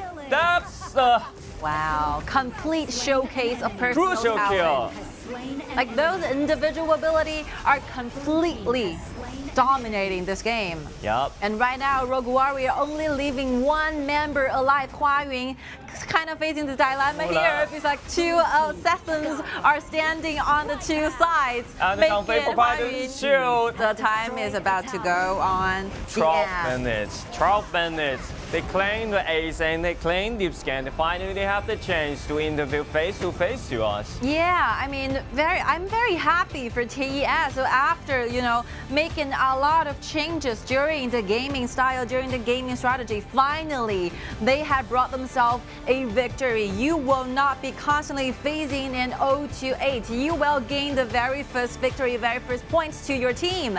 Congratulations. Even though they are already disqualified for to go in for the next round. Yep. But I think this victory will gain themselves more confidence in the future. And they should remember this kind of feeling in this game, because we haven't seen so aggressive they play in the previous game. Yeah. This is 8 game for them. Before they already played 7 games. I haven't seen that ever. I think the whole like nature, explosive kind of gaming style are just totally unleashed during this 12 minutes. So this game ends quickly, very quickly, because every single like engagements happened within seconds. And after several very successful try-ins, TES managed to go for this victory for this time. Congratulations. They still have 1 match remaining, you know. Yeah, 1 match remaining. I hope them can just hold that feeling. And everything is settled down for them, so they can relax and they can play more aggressive in the early game. I mean, it's very interesting, you know. For example, for WE, so before today's match start, WE actually are facing a 0-5, you know, 0 win and 5 loses. But after 2 matchups, they have gained themselves 2 points back. Yep. And the very last one will be taken between WE versus TES. So whoever got this point will be bringing more honor to their teams. Yeah, more honor to them, and the most of all, it's some confidence and some feeling, because they lose a lot of confidence during this kind of matchup, so they have to gain them back. Of course. So the next huge tournament for those teams to look for will be the 2023 spring season, KPL spring season. Yep. So you still have a lot of time trying to do more exercise, trying to make yourself a more professional player. So before the trip started, I think it will be a really good thing for them, trying to build up their confidence more. When you fall in the bottom and you will strike back. Yep, of course, yeah. You will strike back easily because you already felt this. I can say that you already felt all the settings. Yeah, you cannot get any worse, you know. You have to restart from where you fall, and that's what we called a esport player. Yep, because nothing you're gonna lose. Yeah. Giving up will never be our choices and options. This is one of the things I learned after several years of working, and I really like this kind of atmosphere because esports really brings a lot of, you know, good and positive energy to us. Yeah, because a lot of teams, they've been to the top, they've been to the bottom, and they always can find a chance to come back. Of course, MVP. I have like no doubts towards this kind of result. Yeah. Definitely, you have to reward Sumo with the MVP. Every time Sumo jump into the backline, will create a nuke damage and destroy the backline. This is more than a truck. Yeah, like 7-1-5 KDA. Yeah. Perfect, like a dream for this kind of warrior players. Every single time using the flash right on spot, gaining those kills. Yeah. So cool.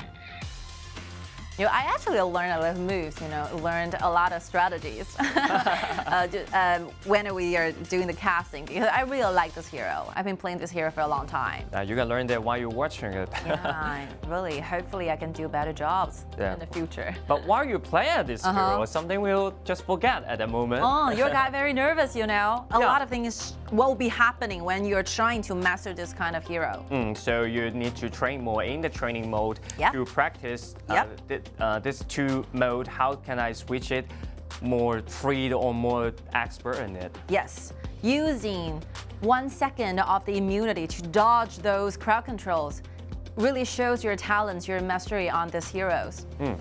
We can see from the team data right now, so like TES is gradually building up the goal lead. I really like to see this kind of, you know, shape going on here. It means that the game will have ability trying to finish and end the game. So how to end the game is really quite a very hard task, you know. Sometimes you see some teams are really leading, but ending up losing in one fight. Yeah, and they're actually showing the ability of the top esport. They actually have the power to end this game so quick, and they actually can play so aggressively in the early game to gain more resources as much as they could. So I think they have to remember this kind of feeling and play at the last game. The last game of them. Definitely. So we've been waiting for this moment for a very long time, and that's welcome the member from TES to join us for a little bit interview. Hello， 苏沫跟我们打个招呼吧。Hello， 大家好，我是长岛苏沫。How do you feel after, finally gaining the first victory to your teams？ 总算是拿到了第一个积分了，非常替你们感到开心。此刻的感觉是怎么样？跟我们分享一下吧。感觉好像很熟悉，好像跟之前有一点像嘛，就还行吧。The feeling of being victorious sounds familiar. I really like this feeling back, and hopefully we can gain more and trying to maintain this kind of atmosphere. So, 其实，在班位上啊，就是对手呢，先是搬了凯，又是搬了阿古多，挺针对你的。当时团队是怎么沟通这件事情的？当时就觉得反正搬不完嘛，就还有一个还能玩。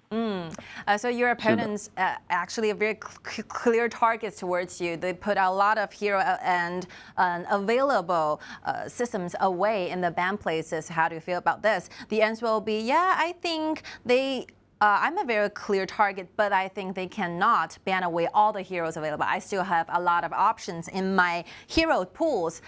其实滔博真的是挺困难的，在这一整个阶段。苏沫希望在未来的比赛团队可以有哪些进步呢？我觉得就是我希望大家都可以进步一点嘛，就各个方面啊，然后一些问题啊，怎么样，也更团队一点那种感觉吧。So what do you hope for the entire team to improve in the future? I really hope that we can gradually doing the improvement together as a team, and each of us should improve more in our individual skills, and really looking forward to the future battles. 谢谢苏沫接受我们采访，希望未来的你们越打越好，谢谢。Thank you. I've been interviewed Sumo for a very long time. Yeah. A lot of I couldn't even remember the exact number of the interviews I did with Sumo, but I really like this kind of players. They are so honest. The honesty is what I really admire about this player. Yep. So honesty and they actually show they gain back some confidence for themselves. And look, they are just looking for the former self. And right now in this game, they just feel every brother just return at the same time. Brotherhood, I like this. Okay, let's see the highlights clip from the match just now happened. I think basically we're together watch again and again how Sumo gained those kills in the team fights. And he was dominating the game at the moment, especially in the team fight, every single team fight. And look at that, they get strike back beautifully, especially my Shunanui first ability combined with the flash, and then Sumo with first ability combined with the flash jump inside to destroy the back line together. So that's another teamwork for there. I'm really looking forward to see more different heroes being picked in the future battles, because we have a lot of heroes available that we still does not have a chance to explore and to introduce to you guys. So hopefully we can see a lot of variety going on, and we're looking forward to see a lot of more interesting happen. We will take a short break. We'll be back soon.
All right, ladies and gentlemen, welcome back. We are here gathering around and together watch this very important match.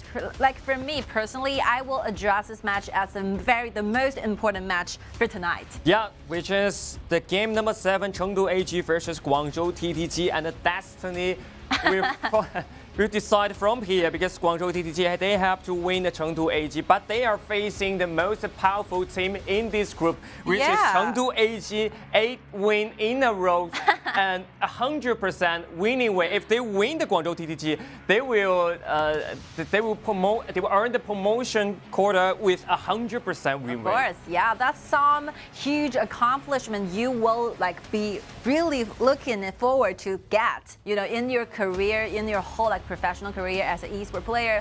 But on the other side, I mean, there's nowhere to go. There's no other options. So TTG, they will only try their best to go for double wins. Double wins in the last 2 matches. That's the only way they can try to make it to the group stage, by getting us to the 3-way ties. 3-way tie. Extremely hard and very difficult task to handle, but that's the reason why we're so excited about the single match. Yeah, because they have to, again, with the Chengdu AG, which is already the first play of this group, and they have to against the Beijing Weibo, second play of this group.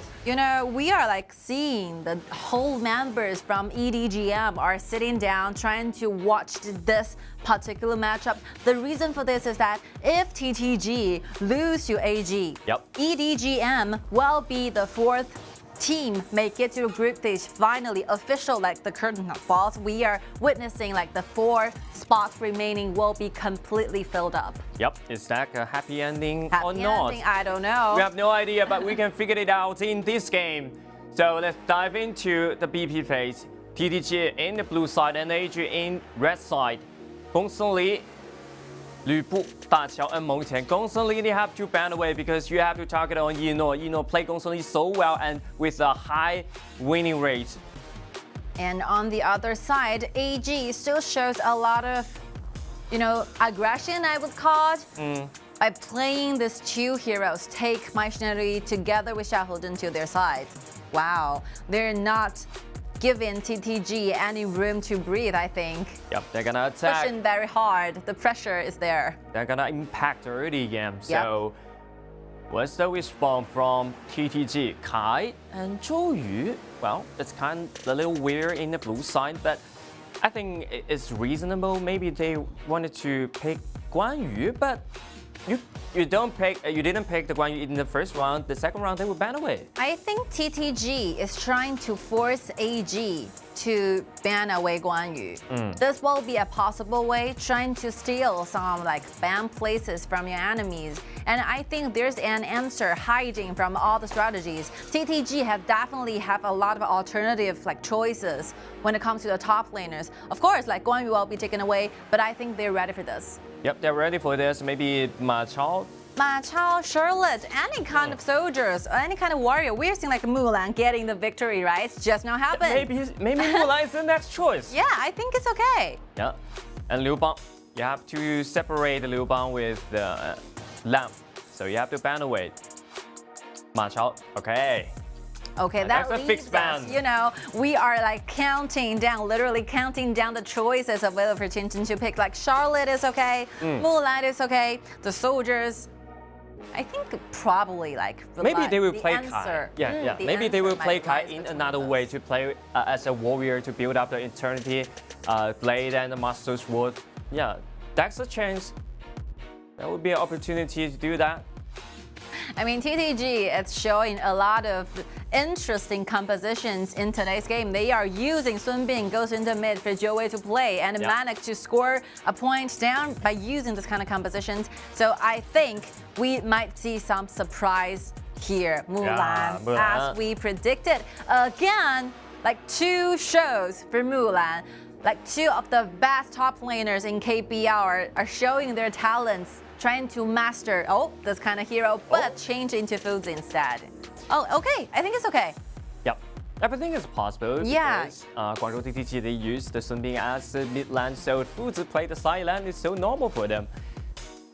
And with the good use of Fuzi, which will be a very good hero to Qing to play, a huge initiation skills are coming in front of like TTG's composition. Together you use Fuzi's ultimate with the flames offered by Zhou Yu, creating a constant AoE damage to your backlines. But wow, Xiaodan's gonna be the support or not? You don't like it? I will take it. Okay. Just having some fun here. Yeah, face to some fact. If they put Xiaodan into the support stack, the side laner will be the Mulan. It's a little vulnerable in the front line, so it's hard to play in the late game. I think late game, we're looking for like how TTG can try to protect Tianchen. So the survival of DNJ will be extremely important because without DNJ, there's not enough damage. Not enough damage for that? Existed in the composition, and with the extra life offered by Taiyi Jinan, this Lady Sun will be much safer compared with the other like environment offered to Tianchen as a marksman. But personally, I think it's a 50-50 composition. They really depend on how they performed in such way. Then what's the way they forming up? Because the Taijian actually can accelerate the itemization of their team. So they will speed up in the mid game, maybe. I think Machinery and Lam, compared with the Xiaodan, actually can impact the early game, but it's not enough because the opponent already shows some competitive in the early game. TTG. Here. So interesting. You know the reason why he did that? I actually mentioned this yesterday. So for like who are missing from yesterday's casting, so there's a saying that whoever like the coaches doing the like handshake interviews, whoever bows the lower one tend to win the game. So what like Kier is basically trying to do is like we are gaining our teams more morale, more confidence by doing this kind of action. It's so interesting because they are also good friends in reality. Of course, yeah. So it's a lot more fun for this game, and they would like to create some buff for their team. Of course, yeah. So yeah, we witnessed in the backstage the two members, a lot of members for two teams are basically doing a lot of friendly gestures, handshakes, hugging each other. So they're like very good friends. Yeah. In real life. Now when it comes to the competition, everything will change because you are in the battlefield.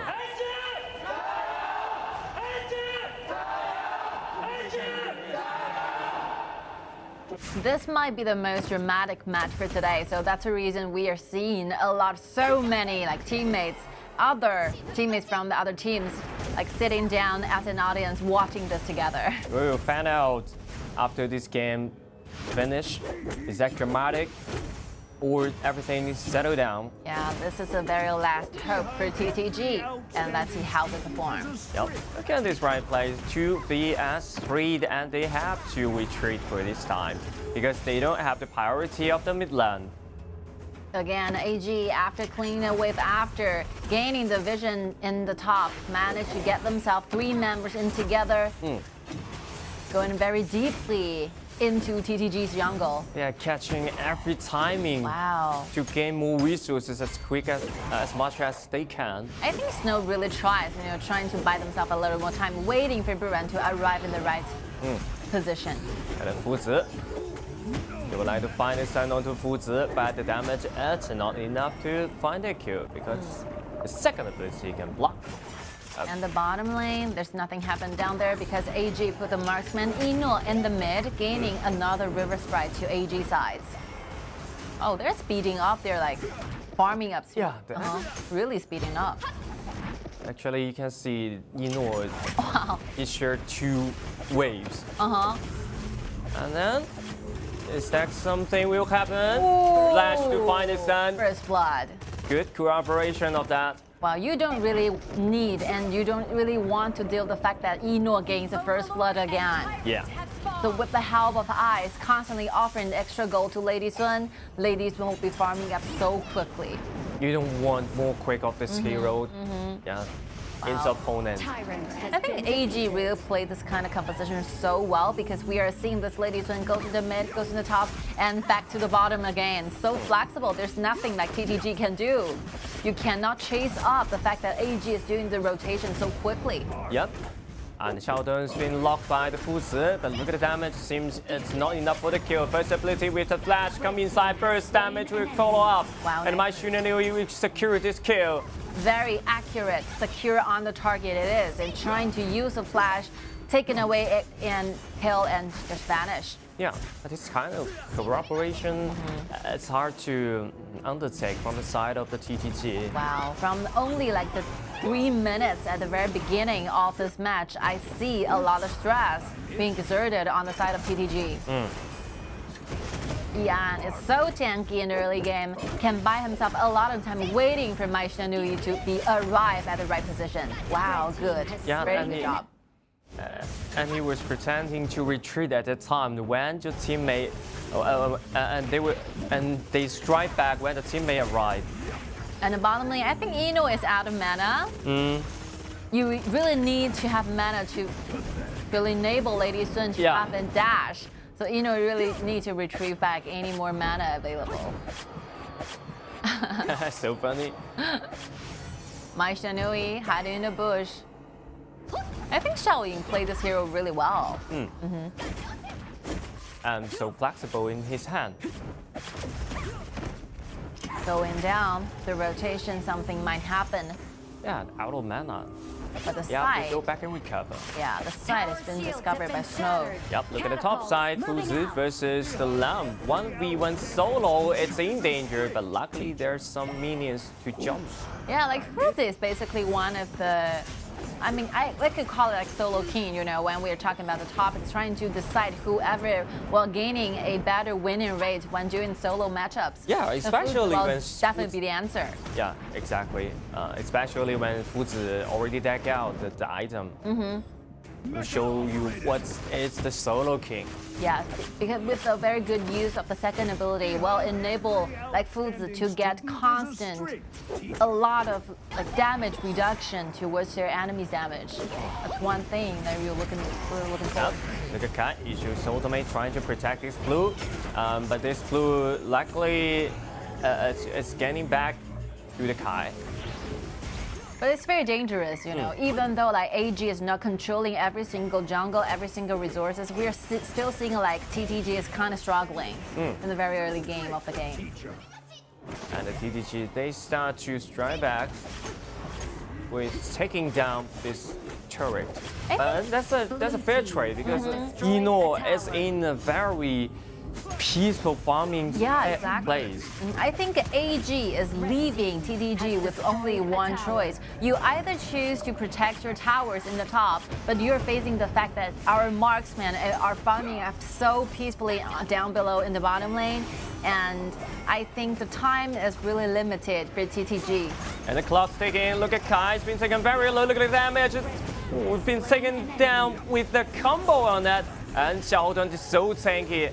Without the Kai, it's not enough damage to kill XiAn. The burst damage coming from AG is non-unshotable for Buran to take. Even with the good use of the ultimate, cannot shine to keep Buran alive. Another stun here. So aggressive there, but it's in danger. Uses to flash out to keep him alive. But Zhang Fei jumping inside as a solo kill on the support against the support. I would say like Snow used a very good ultimate, and by doing this ultimate, he managed to gain back 2 dashes, 2 flashes from AG's like bottom lane duel. But Eno managed to keep himself alive using the first ability, dashing away, hide himself against the wall. But yeah. But he just went too deep. The bad news for Ice is that he cannot do the same. So he'll be killed by Zhang Fei. Yep. Yeah, that location might be like going too deep for AG. But you know, a very obvious sign for AG is that they're really looking forward to have like 9 wins and no lose in this qualifier. 100 winning weight. Right now, they would like to create some skirmers in the red. But I think it's fine, despite but they knock down the support, but the pace still on the side of the AG. Tyrant has been defeated. Tyrant goes to Wei Yang, goes to the side of AG. Again, TTG struggling a lot because they're losing the vision here. They're losing the vision in the river. They're losing the tier 2 turrets in the bottom. Yeah. Everything is completely changing.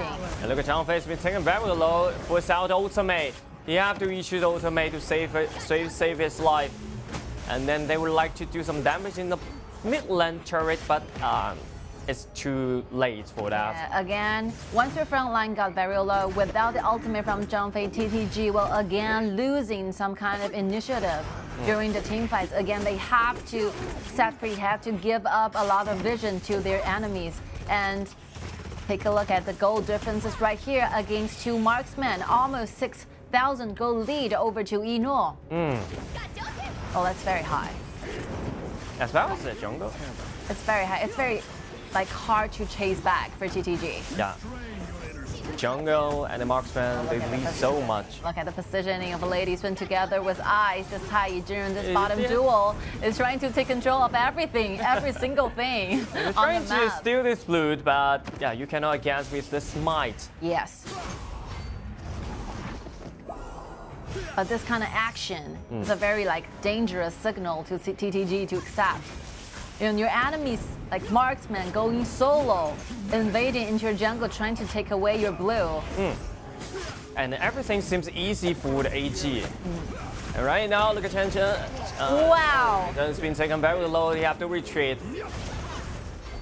And the bottom lane, the waves are continuing to be pushing towards TTG's high ground tower. Using the auto attack, the enhanced auto attack to do a lot of damage to the top lane and to the mid lane high ground, top tier 1 turrets. And look at the damage of Enos right there. Oh, there's nothing that TTG can do. Yeah, already turning to the strong period.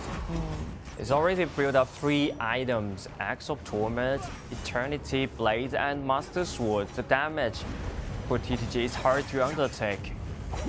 I think right now TTG cannot directly go for engagements because not enough gold, not enough damage are offered from their side. Yeah, once again they lock Xiaoden, but not enough damage to follow up, and kind of like to jump inside trying to find a lot more damage. And Resurrection's being triggered. Look at my Jinan jump inside the back line, and Xiao's line is still keep doing the damage on that. 1 kill on that, and then another kill. They will double kill back over to Kai, back over to the Lamb, and then double kill back over to Yino as well. AG completely winning in this game with a 0-4 trade. Qing will be the only member arrive, still managing, trying to fight back. A very nice timing for TTG because once the team fight started, TTG is facing the fact that they have 5 against 3, but the damage is not enough. So AG finally waits for the right time where Wei Yang gets it, arrive at the team fight and finish basically every single one from TTG. And they dive into 2 turrets. Here's hopeless, at this single act. You can see hopeless, facial expression from here. And after losing this team fight, I think TTG, the only remaining choice and option for them is trying to stay in the high ground, trying to buy themselves a little more time. Yep. And the goal lead is, I think, extend to the 8,000. It's the 2 here. It's a gigantic gap. Gigantic, very huge, very high climb to call, AG. Very hard. Because with a good use of the assistance, using the passive from TianYun will start to extend the gap even more. More and more, and the TianYun can offer the extra light, even though you put all of the damage into the tank. But the Resurrection can guarantee the extra light. This is what we call snowballing, right? This is a very good example of how do you shift your leading in gold into a actual winning. AG is doing this, putting the Vanguard, the larger one, in the bottom, and right now trying to steal away, chip away those tower damage. One single auto attack it is for Yino to take down this high ground tower in the bottom lane. They don't even need a bigger one. They don't need the Shadow Vanguard. The little one can do the things. Yes. And then they will take control all the jungle field, all the resources. And TTG, they are stuck in the high ground. They have to fight back, but this is a way they have to engage. Look at Kai issue the ultimate. Might should not do jump inside, but it's taken very low. And Nora trying to do a lot of bad burst damage. Rampage, double kill back over to Yino. And the Vanguard still alive. 3 Vanguards it is trying to get to the base. Yino is still keeping himself alive. That would be another ace and not. They would destroy this base before they claim the ace. And the win goes to them. And congratulations to Chengdu AG. And they make it out to the group stage with 100% winning rate. 9 wins in a row. I really wonders what will be the feeling, after gaining 9 times of the victories, being undefeated all the time for like 4 days in total. That must be feeling so good. And a good news always come after a bad news. So after losing this fight, TTG officially lose the last hope to make it to the 3-way tie, which means that congratulations to EDG.M making to the group stage. The 4 spots are all set down. Everything is settled down. Chengdu AG, Beijing Weibo, EDG.M, and as well as Hero. So these 4 days, they have been through a lot. They learned a lot of things, and they performed so well in the stage. Hopefully, that will be a good experience and memorable time for them. I think the fact that TTG cannot continue their journey in the KIC is very hard to accept. But one more thing, you're watching yourself having those kind of differences against your enemy. You lose because you're still not strong enough. That's one total fact. So by facing this kind of fact will finally make you grow. Yeah. We really hope for the best for TTG to fight back at the sprint season in KPL 2023. We look forward to see more improvements, more miracle made by your endeavors and hard work. Hopefully we can see a better version of TTG. We're looking forward to brand new TTG. Yes. At the stage of that time, but this time it's gonna be the end of this kind of journey. 4 days.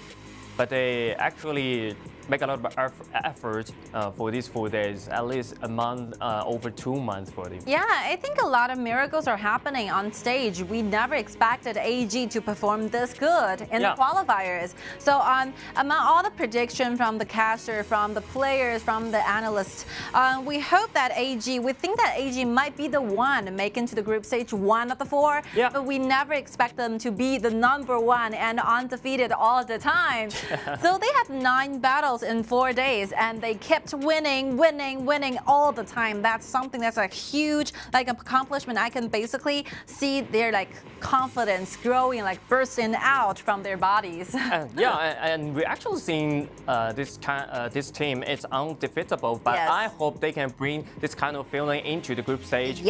Because they feel undefeatable in the BO1, but BO2 or the BO7, BO5, BO7 is totally different. So I hope they can hope that feeling every single game you treat it as a BO1. Yep. But after being going completely non-stop in the battle for 4 days, I think the one thing they should do is have a good rest. Have a good gathering, eat something very good, and trying to relax yourself. Get ready for the next battle to begin. So the next group stage will be coming soon. So hopefully most of our teams and a lot of players are all ready for this. Yep. Look at MVP of AG, Wei Yang, and used Lam, which one can always jump into the backline and do a lot of huge AoE, and then so tanky because of the Pure Sky. Yep. Oh, I'm running out of the questions to ask AG because we are doing the interview for 9 times. For 9 times already. I think this kind of records is built into history because we never seen that any other teams being undefeated in the qualifiers. Yeah, that's something new. New record being made from AG. New record, and the fans of AG. Yeah. We're so happy right now. Happy news, bad news for both sides. Yeah. And I think the fans for TTG are heartbroken right now. Heartbroken. But still got some hope.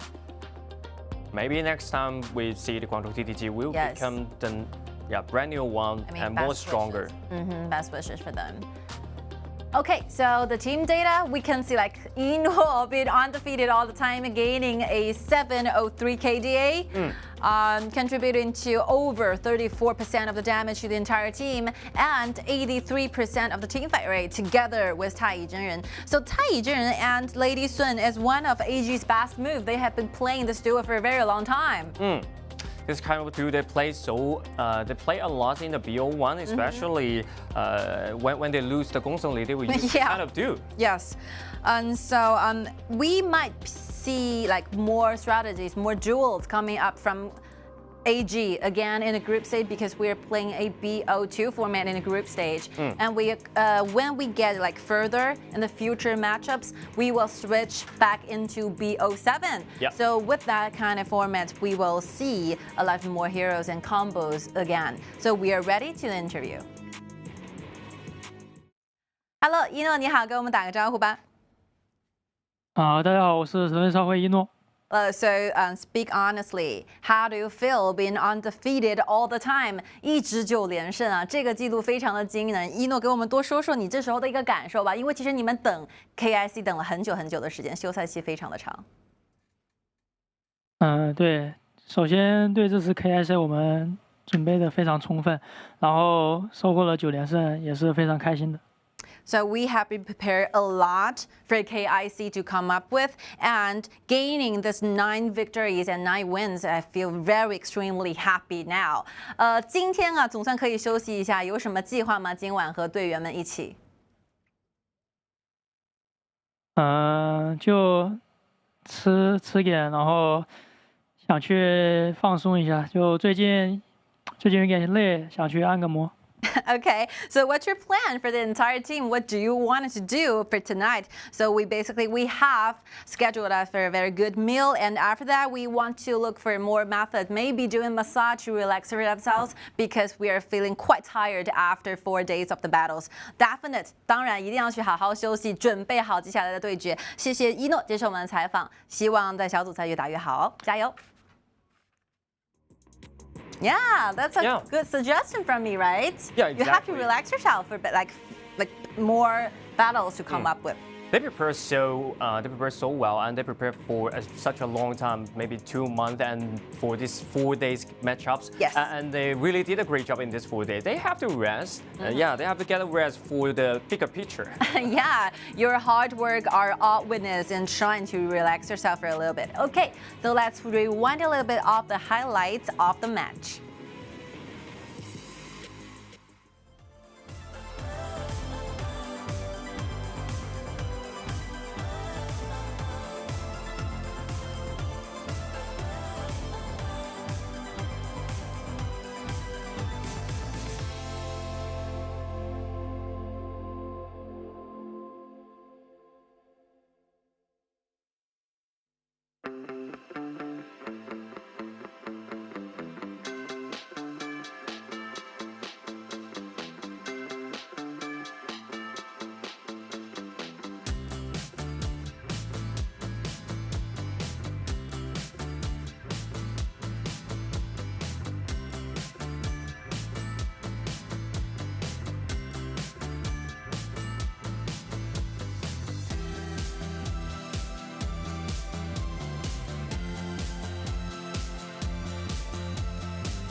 All right, our matches continues with one taking place between DYG versus Hero again.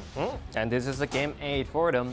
Both of them already settled down for that, so they have to they're going to prepare for the group stage, just such as the Nanjing Hero Jinan and the DYG. They just enjoy this moment. Enjoy your moment you got, to gaining yourself extra experience on stage is extremely important for the professional players.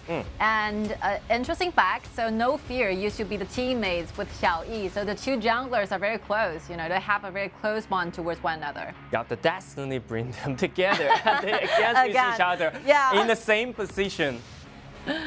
So XiAn used to play a marksman representing DYG and now switch into the junglers.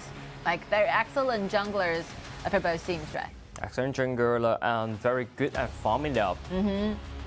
I think it's really interesting because Hero goes to the group stage without a fight because they have gaining themselves enough advantages in the previous 3 days matches. So today, I think it's a game of relaxing yourself. It's a game about enjoy the whole KIC, enjoying the match. Yeah, enjoy the match, enjoy the stage, and you can just practice as well as you can about the competition. Because the Nanjing Hero Jinan, they actually have to face, they already turned into the group stage, so they have to well prepare for that because at BO2 format, double round robin. You just see how excited and happy for these players, So you can actually see the difference once they're, qualified to the group stage or not. And XiAn, with no stress exerted on him, also feeling quite excited for the match. Yeah. Oh, Jiuzhe at the same, of course, Jiuzhe. Also trying to enjoy as much as possible. I really enjoy a lot. Look at the smile on his face. Yeah, I really admire this kind of coach. Always bringing surprises, always find out the best solution, trying to make a best formation using the teammate, the chess he got available. Very good manipulator, Yeah, and this kind of coach can actually bring a lot of a spirit for rising up to get, in the team. Yeah. And their starting up list, we see no changes. So here we go. The battle between Nanjing Hero versus Shenzhen DYG.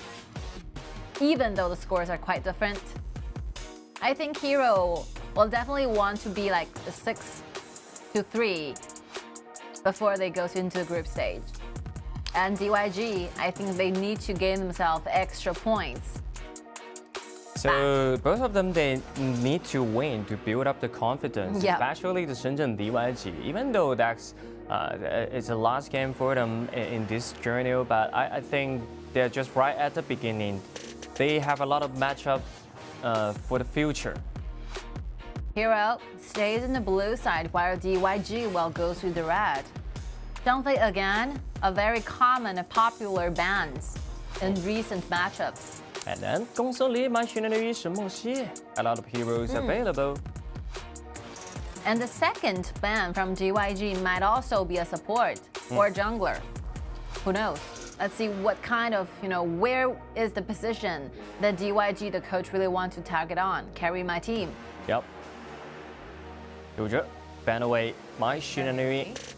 Well, it's quite weird because usually you have the priority to trying to take this hero as the very first one in your composition. But Xinhen used to play as a side laner, so that will be more difficult. Maybe Xinhen not that kind of expert in this hero. But Xinhen have been played this My Shenhui for several times, and I think the winner rate is quite high. So I mean, maybe Xinhen's not.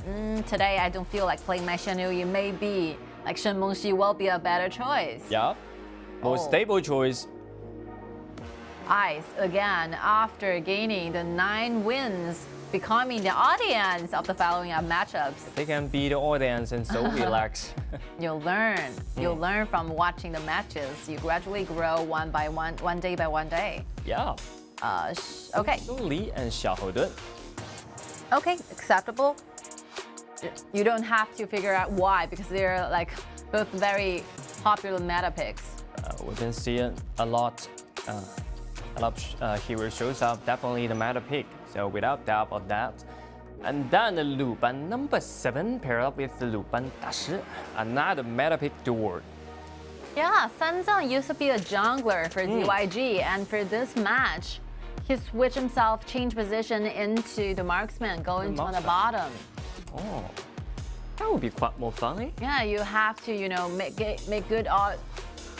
use of the matches to give your players more experiences. Exactly, and Sunbeam will be the third pick of them. Flexibility in this kind of drop is one of the merits. I'm not so sure. Did it ring some bell to you? Because I remember, like yesterday, Hero is paired himself with this Luban together with Luban number 7 and the Guangyu and Kai, but Guangyu is eliminated, so this is not available. Yep. And then Lam, then ban away. Okay, Lam will be taken apart. Maybe Jin, maybe Shenzhen DYG can choose Jin or Yukio Tachibana trying to form a like early game, aggressive kind of gaming composition for their team. Yep. Jin is being banned away. So if you choose Sun Bing, definitely you want to look for rotations, right? So whoever can pair with Sun Bing, forming up a more solid composition will be the choice for DYG. Yep, Yukio Tachibana will be the best choice in the early and mid game, but Yukio Tachibana just been taken away out of the table. So Miyamoto Musashi become the best choice. Yes. I couldn't even think of better solutions. Miyamoto Musashi it is. A very good combo with Sun Bing. A very suitable answer to the entire team. I think he'll probably be locked down, and let's see the rest 2 spots for Hero. They're still missing a jungle. They're still missing a top laner. They still have Agudo and Ma Chao. Oh yeah, Ata will be selected. Ata, so who's gonna be the jungler Monkey? Monkey again. Okay. Yeah, using Monkey against and countering against Miyamoto Musashi is a common strategy for Hero. Yep, common strategy, and that's a good pick. I would like to say that's definitely a good pick of that. You know, No Fear actually scored like ranked number 1 in this Hero. So yeah, a very confident pick. Confident and expert in this hero. Yeah, very expert. Expertise in. Look at that counter pick of the mid lane. Qishi.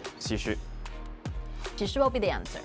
Really, Qishi really shows a lot of competitive on this stage. Yeah. And show up, and he comes up for a lot of times, and actually show a powerful CC from her. That's good, because Shenzhen DYG, the whole composition, really need a huge initiation for the entire team trying to start up a team fight, trying to pick up a team fight whenever they wanted to. So without Qishi, they're facing the fact that they have to build themselves up a huge initiation. So Qishi will finally be the answer, offering all the crowd control abilities. And I really love to see this combo going on. Make good use of the acceleration offered by Sun Bing, pair him up together with Qishi, manage to take the Qishi like moving quickly, having faster moving speed, and trying to get on the correct target, which will be Luban number 7, obviously. Yep, exactly. But the problem for them is if they don't have enough damage, they cannot finish any kill because the Nanjing Jiu actually can strike back easily. They have Monkey, and they have Ata, they have Luan, master of that. Compared with the Shenzhen DYG, Miyamoto Musashi, Gongsun Li, they actually need some gold and need a huge gold lead to find the damage onto the bottom. The CC chains are there, you know, for Qishi to appear and together making combo with Miyamoto Musashi's ultimate. But I think after they hit certain targets, well, they still have enough damage trying to like completely taking over the kill. I was wondering this kind of question, whether they have like enough burst control, burst damage, trying to take and eliminate one member down before the fights even start. I was wondering if the damage is enough, because Gongsun Li, not a very good at like following up the damage. And Miyamoto Musashi, we all know that this kind of hero, he will be like building up those defensive and physical damage items at the same time, like half tanky, half physical damage it is. So the burst damage might be a question, whether they have it. Because Gongsun Li actually not quite a burst damage hero. Yeah. Very hard to following up each kind of movements that easily. Also, XiAn will be playing Gongsun Li. Yeah, I finally know the reason why they made such a rotation. Sanzang still goes in the jungle. Finally, XiAn said, finally, I can play with the Gongsun Li. Again, he used this. It's exactly like the same scenario before, like No Fear is used to be like teammates together with XiAn. XiAn will be playing marksman and No Fear still like is in the jungle. But they need to hurry up. Yeah. Clock's ticking because this kind of job, if they cannot end this game in 15 minutes, so that will be the time for the opponents to strike back. Oh, this one is very interesting. Change in position again for XiAn to play in the marksman while Sanzang goes into the jungle. Another interesting change. Another interesting substitution. Good ones. You really have to constantly looking for more opportunity, trying to offer your team new chemistry. I think it's a good chance. Hero. Try to get inside. Ata, he carried the smite. He can jump inside. Look at Sanzang. So he want to cry. He want to cry. A lot of people just jump inside my jungle land and steal my buff in front of me. He's suffering a lot. And I have no ability to stop this. But DYG, a very quick response to that, trying to gain something back from Hero's jungle. But only this kind of little things in a jungle is not the same thing as a blue buff. Yeah, gang the little one. Yeah. That's not enough. Not enough. And always remember, the one who have those little jungles will be XiAn, but Miyamoto Musashi, still nothing. Yeah. Only the red buff. Xi back blue bar number 7, and then Shen Mengxi trying to do some damage and find the stun on Xi, but jamming his flash. That's very high reaction for that. Yeah, I think jamming is waiting for the last moments of Shen Mengxi, because Shen Mengxi will be constantly doing the running things for a very long time, and he is paying attention to the sound effect when he hear the specific parts, but most of it is probably gonna finish his running. It's the right moment to use your flash trying to fade away. But when you're expert in this hero, especially when you're expert in Shen Mengxi, you can depends on some feeling. You can feel the end of his second ability. Yes. You're trying to predict when the acceleration will be ended and going against that direction. And that calls the jamming accurate dodges, this kind of ability. Another invasion here. Hero once again. Once again, blue buff, pull it back, and that's not enough damage to steal away this blue. DYG looking for more, diving in with the ultimate from Sanzang. The combo is quite great. You're never too worried for Hero to continuously do the invasion. So what they really excelled in will be trying to find any possible way to invade your jungle. For the current, the recent metas, Hero has been working on doing the invasions all the time. Yeah. It might be failed in this time, but they will keep doing this. XiAn is a really talented player, have a lot of talent on different positions. Even though I think he plays marksman quite safely, because you can always pay attention to the positioning of XiAn. So good at finding the right position, offering the entire, dealing a lot of damage while remaining himself alive and safely to the very late of the game. Yep, XiAn is one of the very talented players. It's good. A lot of position. He can play side lane, he can play jungle, and he can play the marksman. The mage will be the only one he does not have the chance to be exerted on. Yeah, maybe next time. At least he can play everything in the ranking, but in the competition, maybe jungle and the marksman would be the first choice. Yes. And the bottom lane, 1 versus 2, nothing happened down there for Jian because completely lacking of damage it is, trying to kill Bao. Another endeavors here with the vision right now, but Hero choose to retrieve back because, yeah, I think good decision because DYG have something. They will be arriving at the jungle quite soon. And Nanjing Hero, they're actually out of numbers. Ata is it's on the top side. So if they want to invade again, they have to gather in together. Yeah. And the Primal Portal has been used once, so it's still in a cooldown state. Wait for the next one. Yep. And another fact that is because like Mengqi's blue is activated, so No Fear have to go back to gain the blue from their own. A lot of respect, you know, for Hero and DYG to play this Flash one to find the control on Shenmengqi Dax, what we call Xi. This will be the idea and the moment for Heng to think of Mai Shenui. If he is a Mai Shenui, I think he can escape that easily. Yeah. Using all the dashes available for that hero.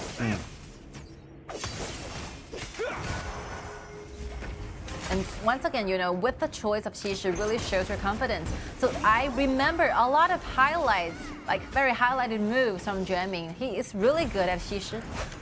Like 2 Xi players are remembered. You know, one from KSG, definitely Yichu, and the other one will be Jian. Is so competent to pick this hero. And look at the top side. Wow. That's why we always said the monkey can actually counter the Miyamoto Musashi. The auto attacks will be very hard to handle for Miyamoto Musashi doing the 1 versus 1. And because of the first ability of the monkey, he can just provide a shield for himself. Yep. And so tanky in the early game. Miyamoto Musashi actually can play as a single combo to do a lot of damage, burst damage, but with that shield and tanky, it's hard to defeat Monkey in the early game. Yeah, so the tankiness of Monkey are really dependent on the energy bars right there, just under the HP bar. You can always pay attention of how No Fear is trying to maintain a full energy state, but the Xi will figure all the things out. Yeah.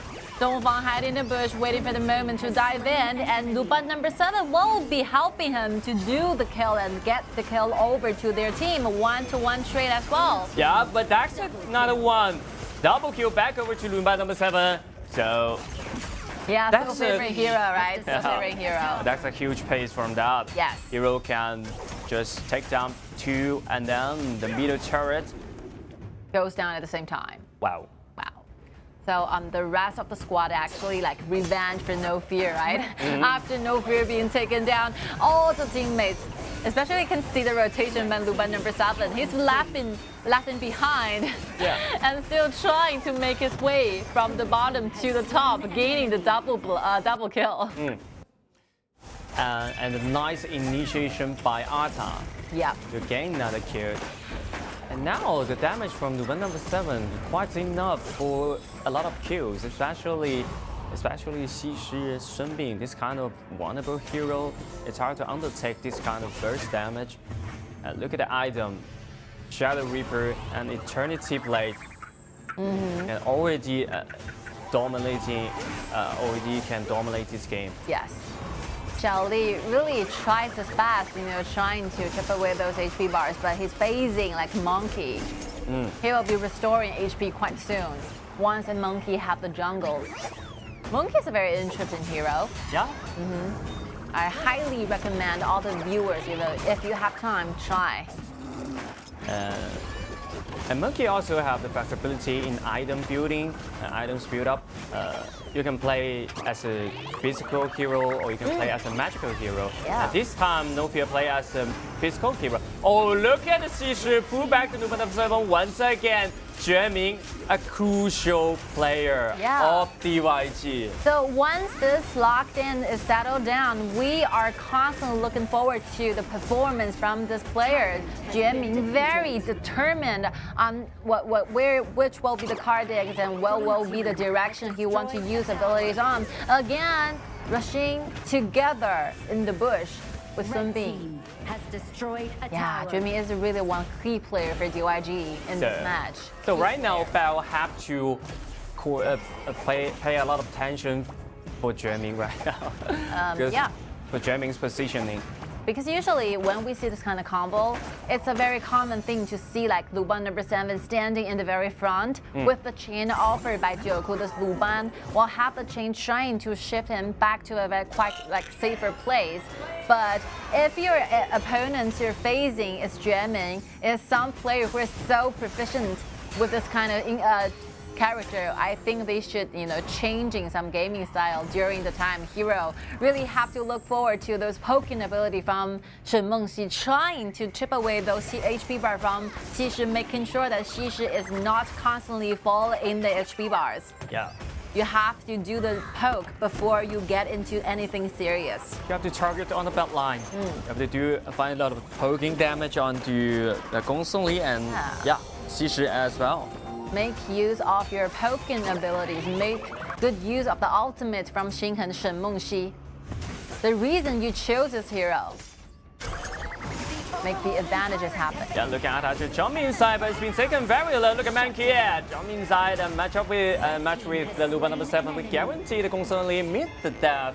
So that's a fair trade for the hero. Very quick gathering, Miyamoto Musashi is still on his way, while hero have already finished the kill to Xiaoyi, Gong Songli. Yeah, and then Shadow Tyrant rush so fast. And look at the knockout from the Shadow Tyrant. And then the dragon will belong to the hero as well. Well, it's a close one, If So DYG close. have a better standing point, I think this dragon will belong to DYG if they have the smite. Yeah, the Shadow Tyrant. Wow, what a pity. They do not have like Miyamoto Musashi standing in front of the dragon.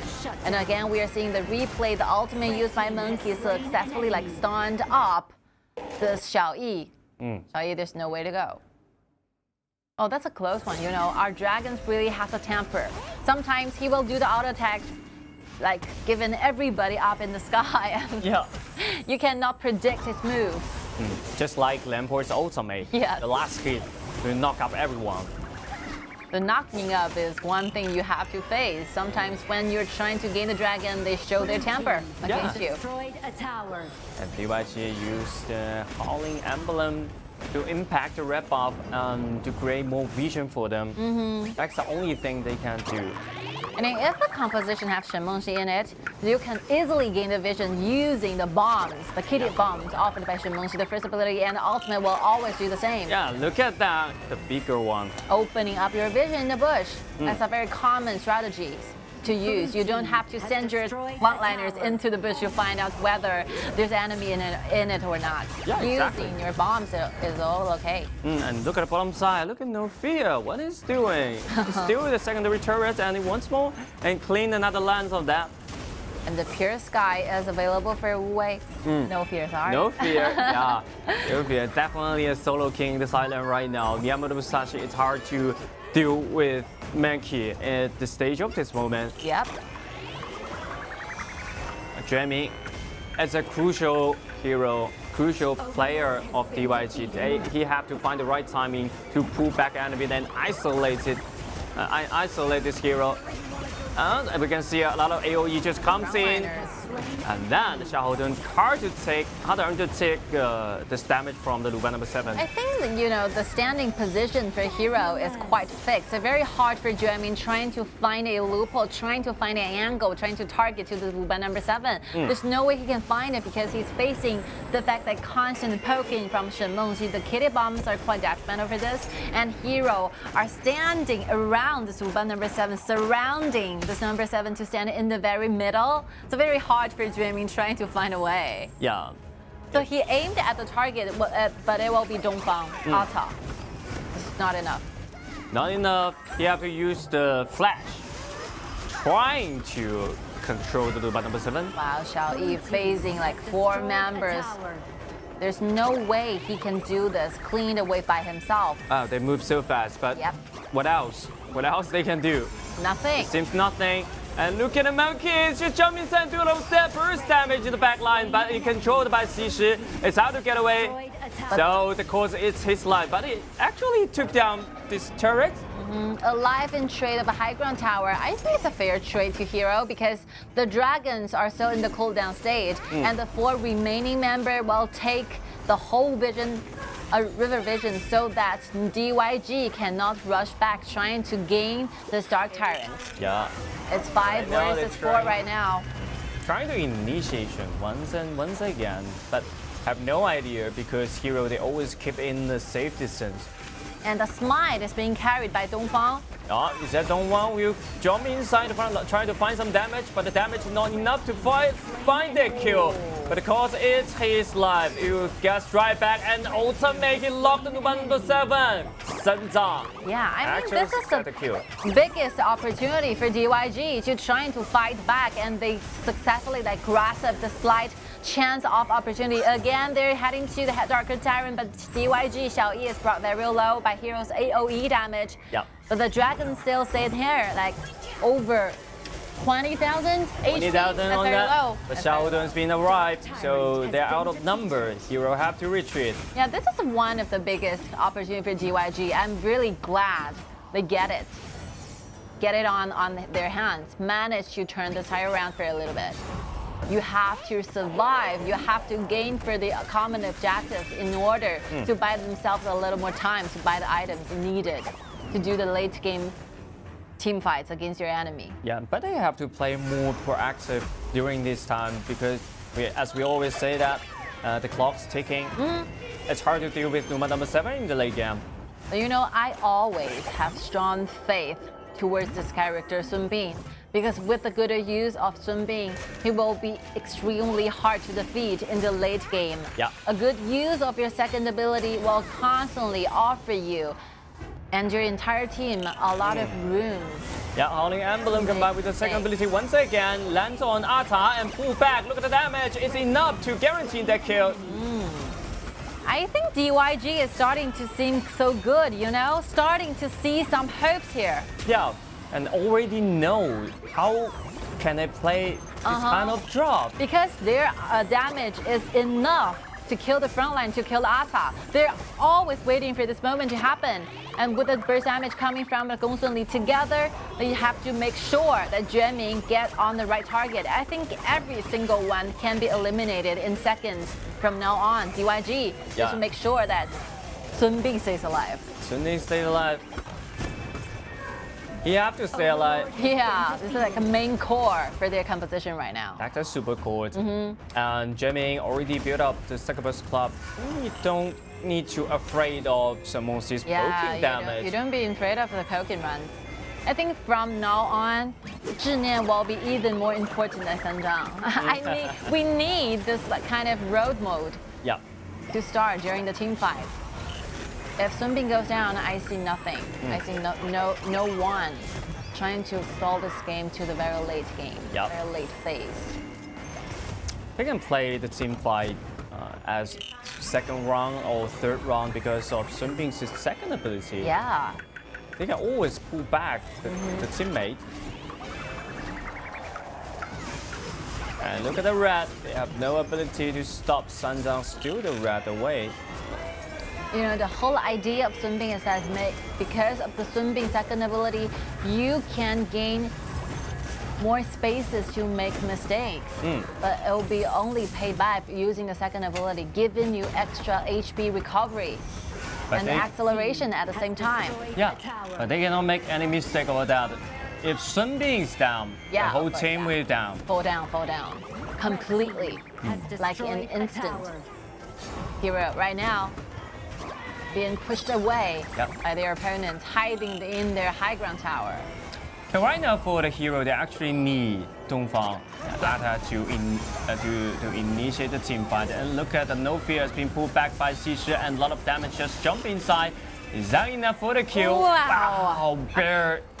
Barely stay alive. Barely stay alive. That's a very close one. We can barely see the HP bars remaining. Yeah. Complete blank for No Fear. But No Fear bought a Sage's Sentry anyway. Sage Sentry. Dongfang, good positioning right there. Got a whole vision. He still need to wait for the No Fear. Yeah.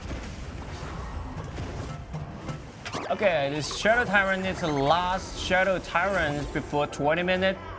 So everyone wants this Tyrant. And look at Sheldon just jump inside like to find the stun, but he pulled back by the chain.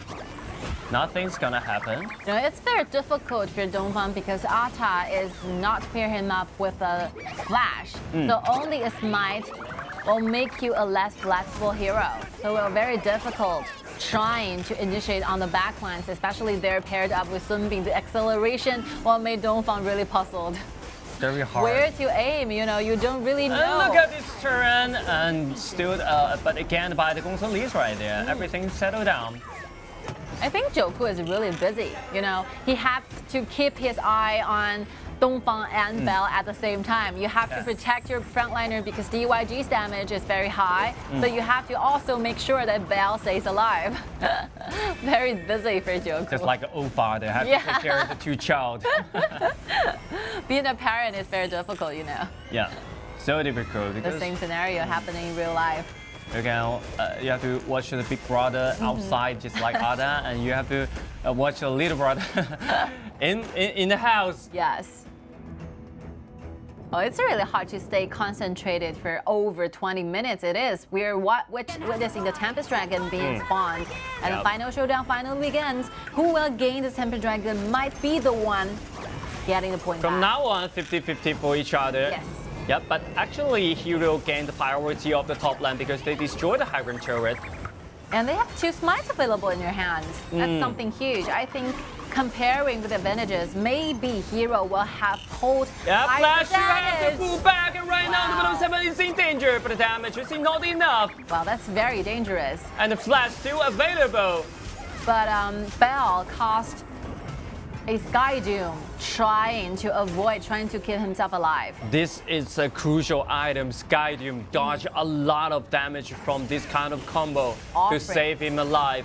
Offering you extra damage reduction, trying to absorb your enemy's like very fatal damage towards you. Yeah. You have to wait a lot of time for this to be activated again, and now it's DYG's round. But still, be careful of Shi Shi's first ability. Yes. It's so dangerous. It was so close. It was so close. It's really dangerous positioning back then. Bell has. And look away, jump inside, defend the Shi Shi is right there. The Shi Shi wow, is in danger. Shi Shi has been destroyed immediately. Or in a certain cell, you've been taken very low as well. And another auto attack has secured that. 6 Chengdu can offer extra life, and Miyamoto Musashi trying to jump inside, but it's been taken very low, being struck back by a burst damage. Another ultimate cannot find another kill. Or in a certain team fight can turn all the things around, and Purify can release him in free. But what about the Crystal? They're gonna destroy the base and earn the win to themselves. Congratulations to Hero.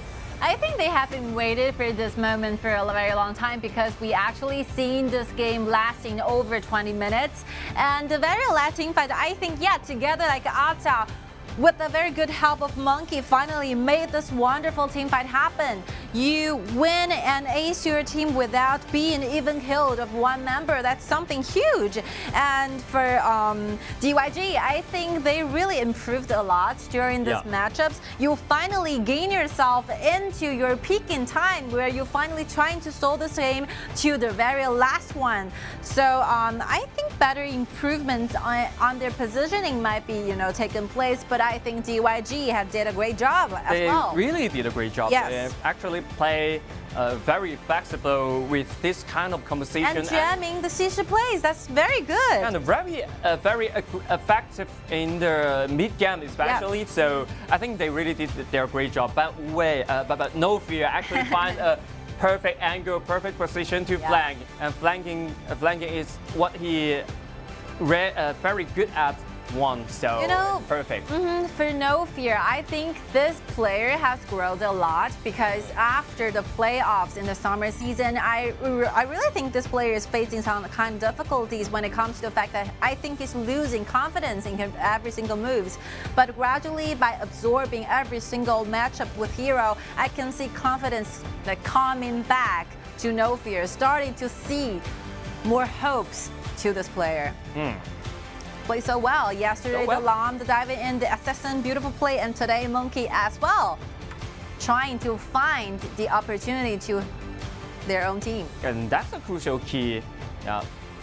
actually open the door in the late game. Yeah, we're very happy for No Fear to finally make this happen. He is undergoing for a lot of pressure.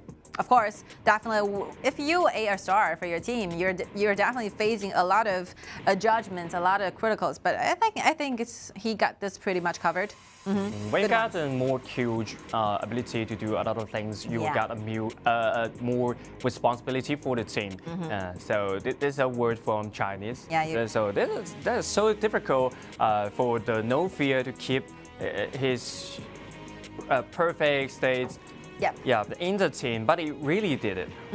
And one more thing, I would like to highlight a member from Hero, which will be Jacko. So very limited time for Jacko trying to practice more on the supports. So BO1 might be okay because you only have to choose one hero. But if you goes into the next round, the group stage, I can BO2, it's okay. But if you make it to the, for example, quarterfinals or future games, you'll be facing the fact that you'll be playing in a BO7 format. That's a test on how quickly that Jacko can master any kind of the supports. It's pretty hard. You have to challenge. Yeah. It's pretty hard. It needs you to practice hero from zero. All right. You have to practice like Gui Wuzi. It will show up in the BO7. All right. And then Lambert. A lot of support hero you have to practice. Which means you have to play a lot. You have to train a lot. Yeah, proficiency is very hard to get within a very short amount of time. That's the reason why we really like to have those experienced players in our teams. You cannot use money or you cannot find a very short cut trying to gain those kind of experiences. That's what really matters. The precious, you cannot put a price on experiences. So hopefully, Jacko together with his teammates can find a better solution in order to counter more difficult and challenging matchups. But for DYG, I was quite surprised to see them actually make this composition work. As a team, right? Yeah, and they actually work in this game, I think. Yes, yeah, me too. I think so. They perform so well. They did not perform so bad. Especially they are playing the team fight in the late game and the mid game. They actually find a lot of window to break. Especially Jinan, find a lot of timing to pull back number 7 or to pull back the Arthur to destroy. But unfortunately, No Fear really find a good positioning.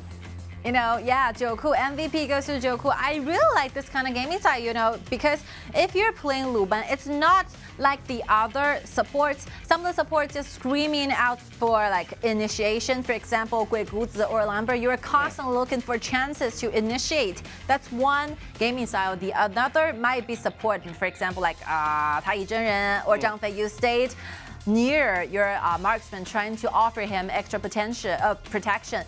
But Luban is very hard to master because you have to change different modes during the single fight. You have to look for chances using your ultimate to start up a team fight, but at the same time you need to make sure that the marksman stays alive using the second ability, offering the chains to help them with a better standing position. So that's very difficult support to play. Very difficult. You have to choose the right timing, which time you provide the protection, which time you have to engage. Okay, well look at the damage of XiAn, 50% provide for the team. Oh my god. One true core. One true core. Carry the entire team on his shoulder. On his back. The weight is about 4 people. Yeah, it's understandable because the last time Sandong played in such a huge tournament, I couldn't remember. So he might be facing some nervous breakdowns, but it's okay. It's okay. You will grow to trying to master this kind of mentality. Yep. You'll grow, and the whole team will grow as well. Of course, yeah. The whole team is so important. As you can see, XiAn, he can do such a lot of damage. He always can find the timing to do the poking damage to the opponent. But the teamwork, maybe lack of some teamwork, some details inside. So they have to practice. So they have to keep in touch and keep the communication work. And our interviews are ready, and let's see who is with us from Nanjing Hero. Oh, No Fear again, 3rd times in a row. Hello， 我也给我们打个招呼吧。大家好，我是南京开拓主金No Fear。So we are like watching a lot of familiar faces in your enemy today. So again, Xiaoyi, how does it feel, to have the battle against Xiaoyi again? 就是小易曾经也跟你是好兄弟、好队友嘛，这一次又碰到了，而且他这一次还换了位置，玩的是射手，有什么特别的感觉吗？就射手一如既往的强劲嘛，因为几年前他打射手就很强。I think the marksman played by Xiaoyi is still very good, a very good master on the marksman because we used to be the teammates. He used to play this well at the same time. 那接下来呢，其实这一局中间20分钟最后一波团还挺焦灼的，是怎么和九库去沟通，看到怎么样个机会把这个团给打起来的呢？因为上一波西施没闪现嘛，就准备拉后位置，看情况打一波。Alright, so the lasting fight is extremely important for this match. So how do you communicate? What kind of opportunity did you guys find out? So the answer will be, we noticed that Shi has no flicker available. So that's a reason we are trying to grasp, and that's the exact moment we got it and finally got a victory back for our teams. Hero 呢已经成功晋级了小组赛，无畏接下来在小组赛有怎样的期待呢？小组赛就希望进个8强嘛。Okay, what's your expectation towards the group stage? The answer will be, we're looking forward to make it to the final 8. So hopefully you can do it. 希望你们可以继续努力。谢谢无畏接受我们采访，加油。Well, step by step, when you are in the quarterfinal, you will like to jump into make it out to the group stage, and now you are in the group stage. The next will be the quarterfinal. Yeah, so the final 8 is very huge accomplishment, and hopefully every single teams can leave themselves with no regrets. Yeah. Okay, so much for this match. We will dive into the battle between TS against WE in the next one. Let's take a little short break.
All right, after a short break, here we go. Dive into the very last two. I was feeling quite a pity, you know, because the qualifiers are getting into the end. Yeah. So, in this quick amount of times.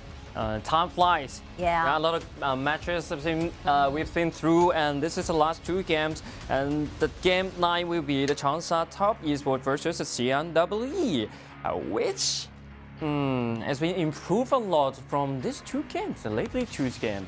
So, wow, that would be another look from these two teams. I mean, this will be the very last one for this both teams because they're both disqualified. I'm sorry to bring this up again, but it will be your last match in 2022 KIC. Yep. So you'd better perform the best, leaving the best impression to all the audiences, to all the KPL fans, especially your fans. You know. Your fans is so important. So this is the last game. You better perform what you can do best. In your best condition. Yeah. In your best condition. Oh, another rotations are made because we're seeing Yuchen sitting in the audiences. So they might do some rotations in the mid lanes, trying to give those new players a little bit more chances to play, to experience this kind of matches. And Musa would be the. But Musa is not that a young player, you know. Not young player. He used to play in the KPL GT, which belongs to the MTG. While he just earned the. What can I say? He plays so well in this time, MTG. All of us will know about this name, Amser. Yes. Aggressive, you know, kind of game. Very aggressive and pretty good at Mai Shinanui at the time. Maybe Mai Shinanui will be the character that the whole team wanted, give it to Musa to play. Yep. Let's dive into the Vampire phase. Yeah, Yiran and Musa going up in the duel. I really like this combination because they used to go on to KPL summer season, spring season at the same time. Yeah, they will have some change and let the Yiran and Musa adapt to this stage as quick as possible. There is one of the heroes that remind me a lot after watching Yiran's ID, Luna. Luna? Yeah. Yiran is an excellent player, especially excel in his expertise in Luna. So maybe if they got a chance, try it. Why not?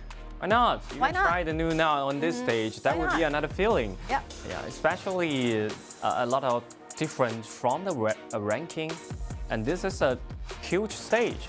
And you know, I want to highlight one more member, and he will be the member for XiAn WE, An. I really idolize this player because in a very short amount of time within his career, professional career, he has been playing all 5 different positions. Yep. Especially when he play in the KGL, that's the same formula. Yeah. Like the same function that he played in this team. He's just like a big brother. If you need me to play support, I can play support. If you need me to play the marksman, I will play the marksman.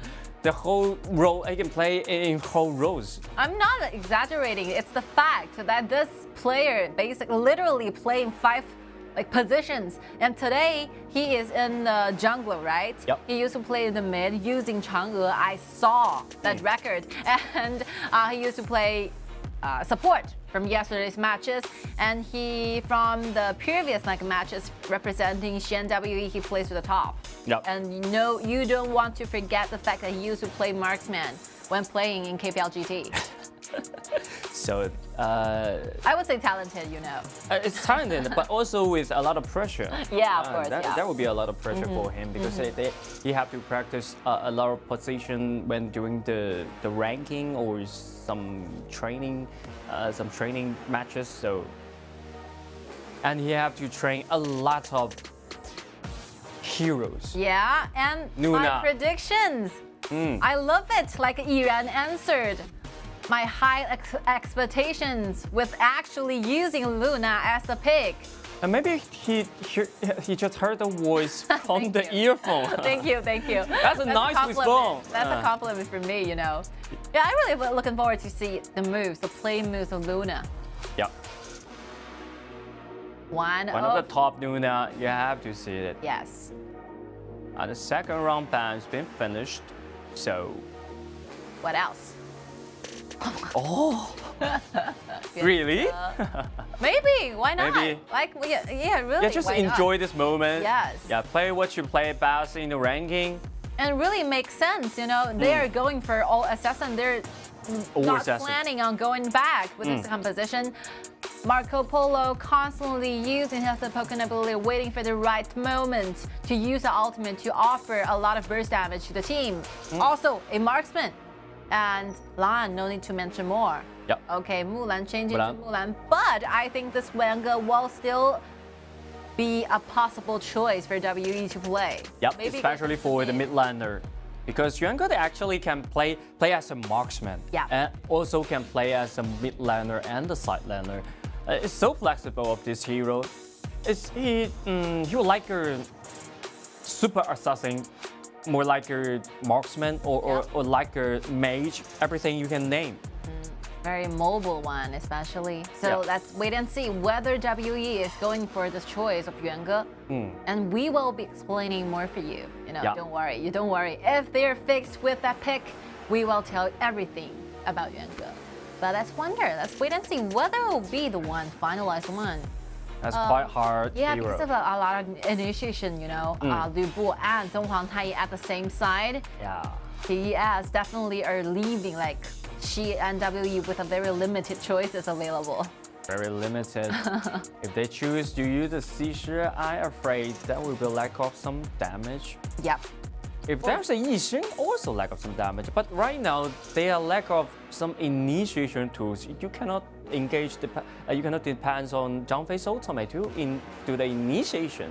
You know, if they choose Shi goes in the mid, like Qian will be facing so many difficulties, a lot of poking ability exerted on you, and a lot of like front to front, face to face initiation skills will be heading to your side. So Qian chose Zhang Liang. But Zhang Liang, I think that's not a good option for them. It's the same way like Shi. Yeah, just the same way, because when you issue his ultimate and like to try to hold someone down, but the Lu Bu will jump over your head and interrupt you.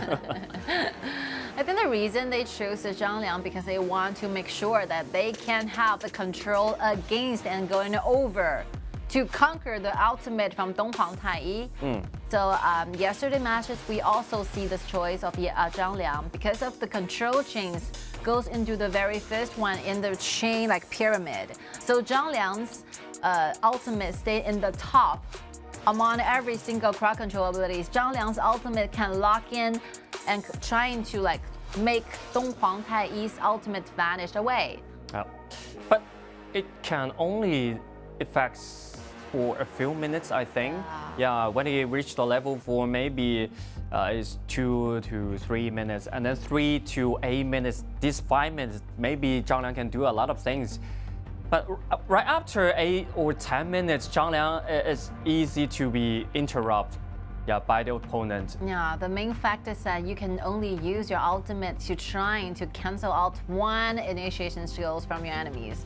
What about the rest? What about the Pokemon ability from Shenmengxu? What about the ultimate from Lu Bu? What about the diving in from Luna, you know? Yeah, and the only nuke damage of this team is probably is the Mulan. Marco Polo is constantly damaged. Can do the constantly damage, but not the burst damage. I think this composition is very difficult to try to pull off, and let's just see what kind of movements they can unite as a group together for Shi and WE trying to master this kind of very difficult to handle composition. It might be a task, you know, it might be a challenge. But I think if they did it quite well, we will see some surprises going on. Yeah. Anyway, enjoy this moment. Yeah, enjoy yourself, unleash your talents. Maybe Qian should just like to play this hero to make someone under control. And one more thing, I really like to see the performance from Yiran choosing this Luna, one of his best moves. And look at this Lu, is in danger. Look at An, he like to play in the... Well, when he play in the jungle, he suffers a lot. Yeah, I really shouldered so much of the pressure, so much of the responsibility. Yeah. I don't blame this guy. You know, I don't blame it about his going down. because it's really hard when you are facing the Donghang Taiyi. Yeah. He will jump into the blue side. Because the fact stands, you need time to adjust in different positions. You don't make this kind of shift within one day. And he would like to gain something back with a smite. But that's a good news for him because Nuna without mana, without blue buff, he loses his soul. So the course is the best, just leave there. But I think it's worth to do that. A lot of respect coming from me. XiAn, I think this player really sacrificed all of his energies for the entire team to work, to form a new chemistry. I really think this player did a great job. And gaining back this blue, well, still, gaining them teams a lot of advantages because XiAn, facing the fact that he will be very low in the mana, have to retreat back to the base. But actually, this is some kind of attitude you have to show to your opponent.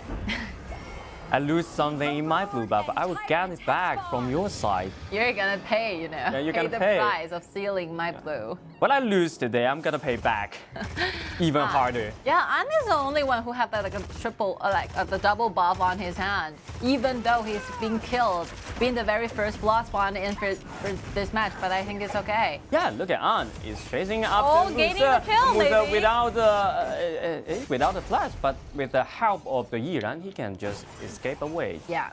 Good moves from XiAn, trying to protect and enable Musu find a way out. But it was close.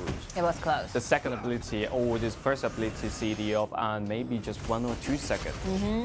Another appearance for Mulan to go on stage for today.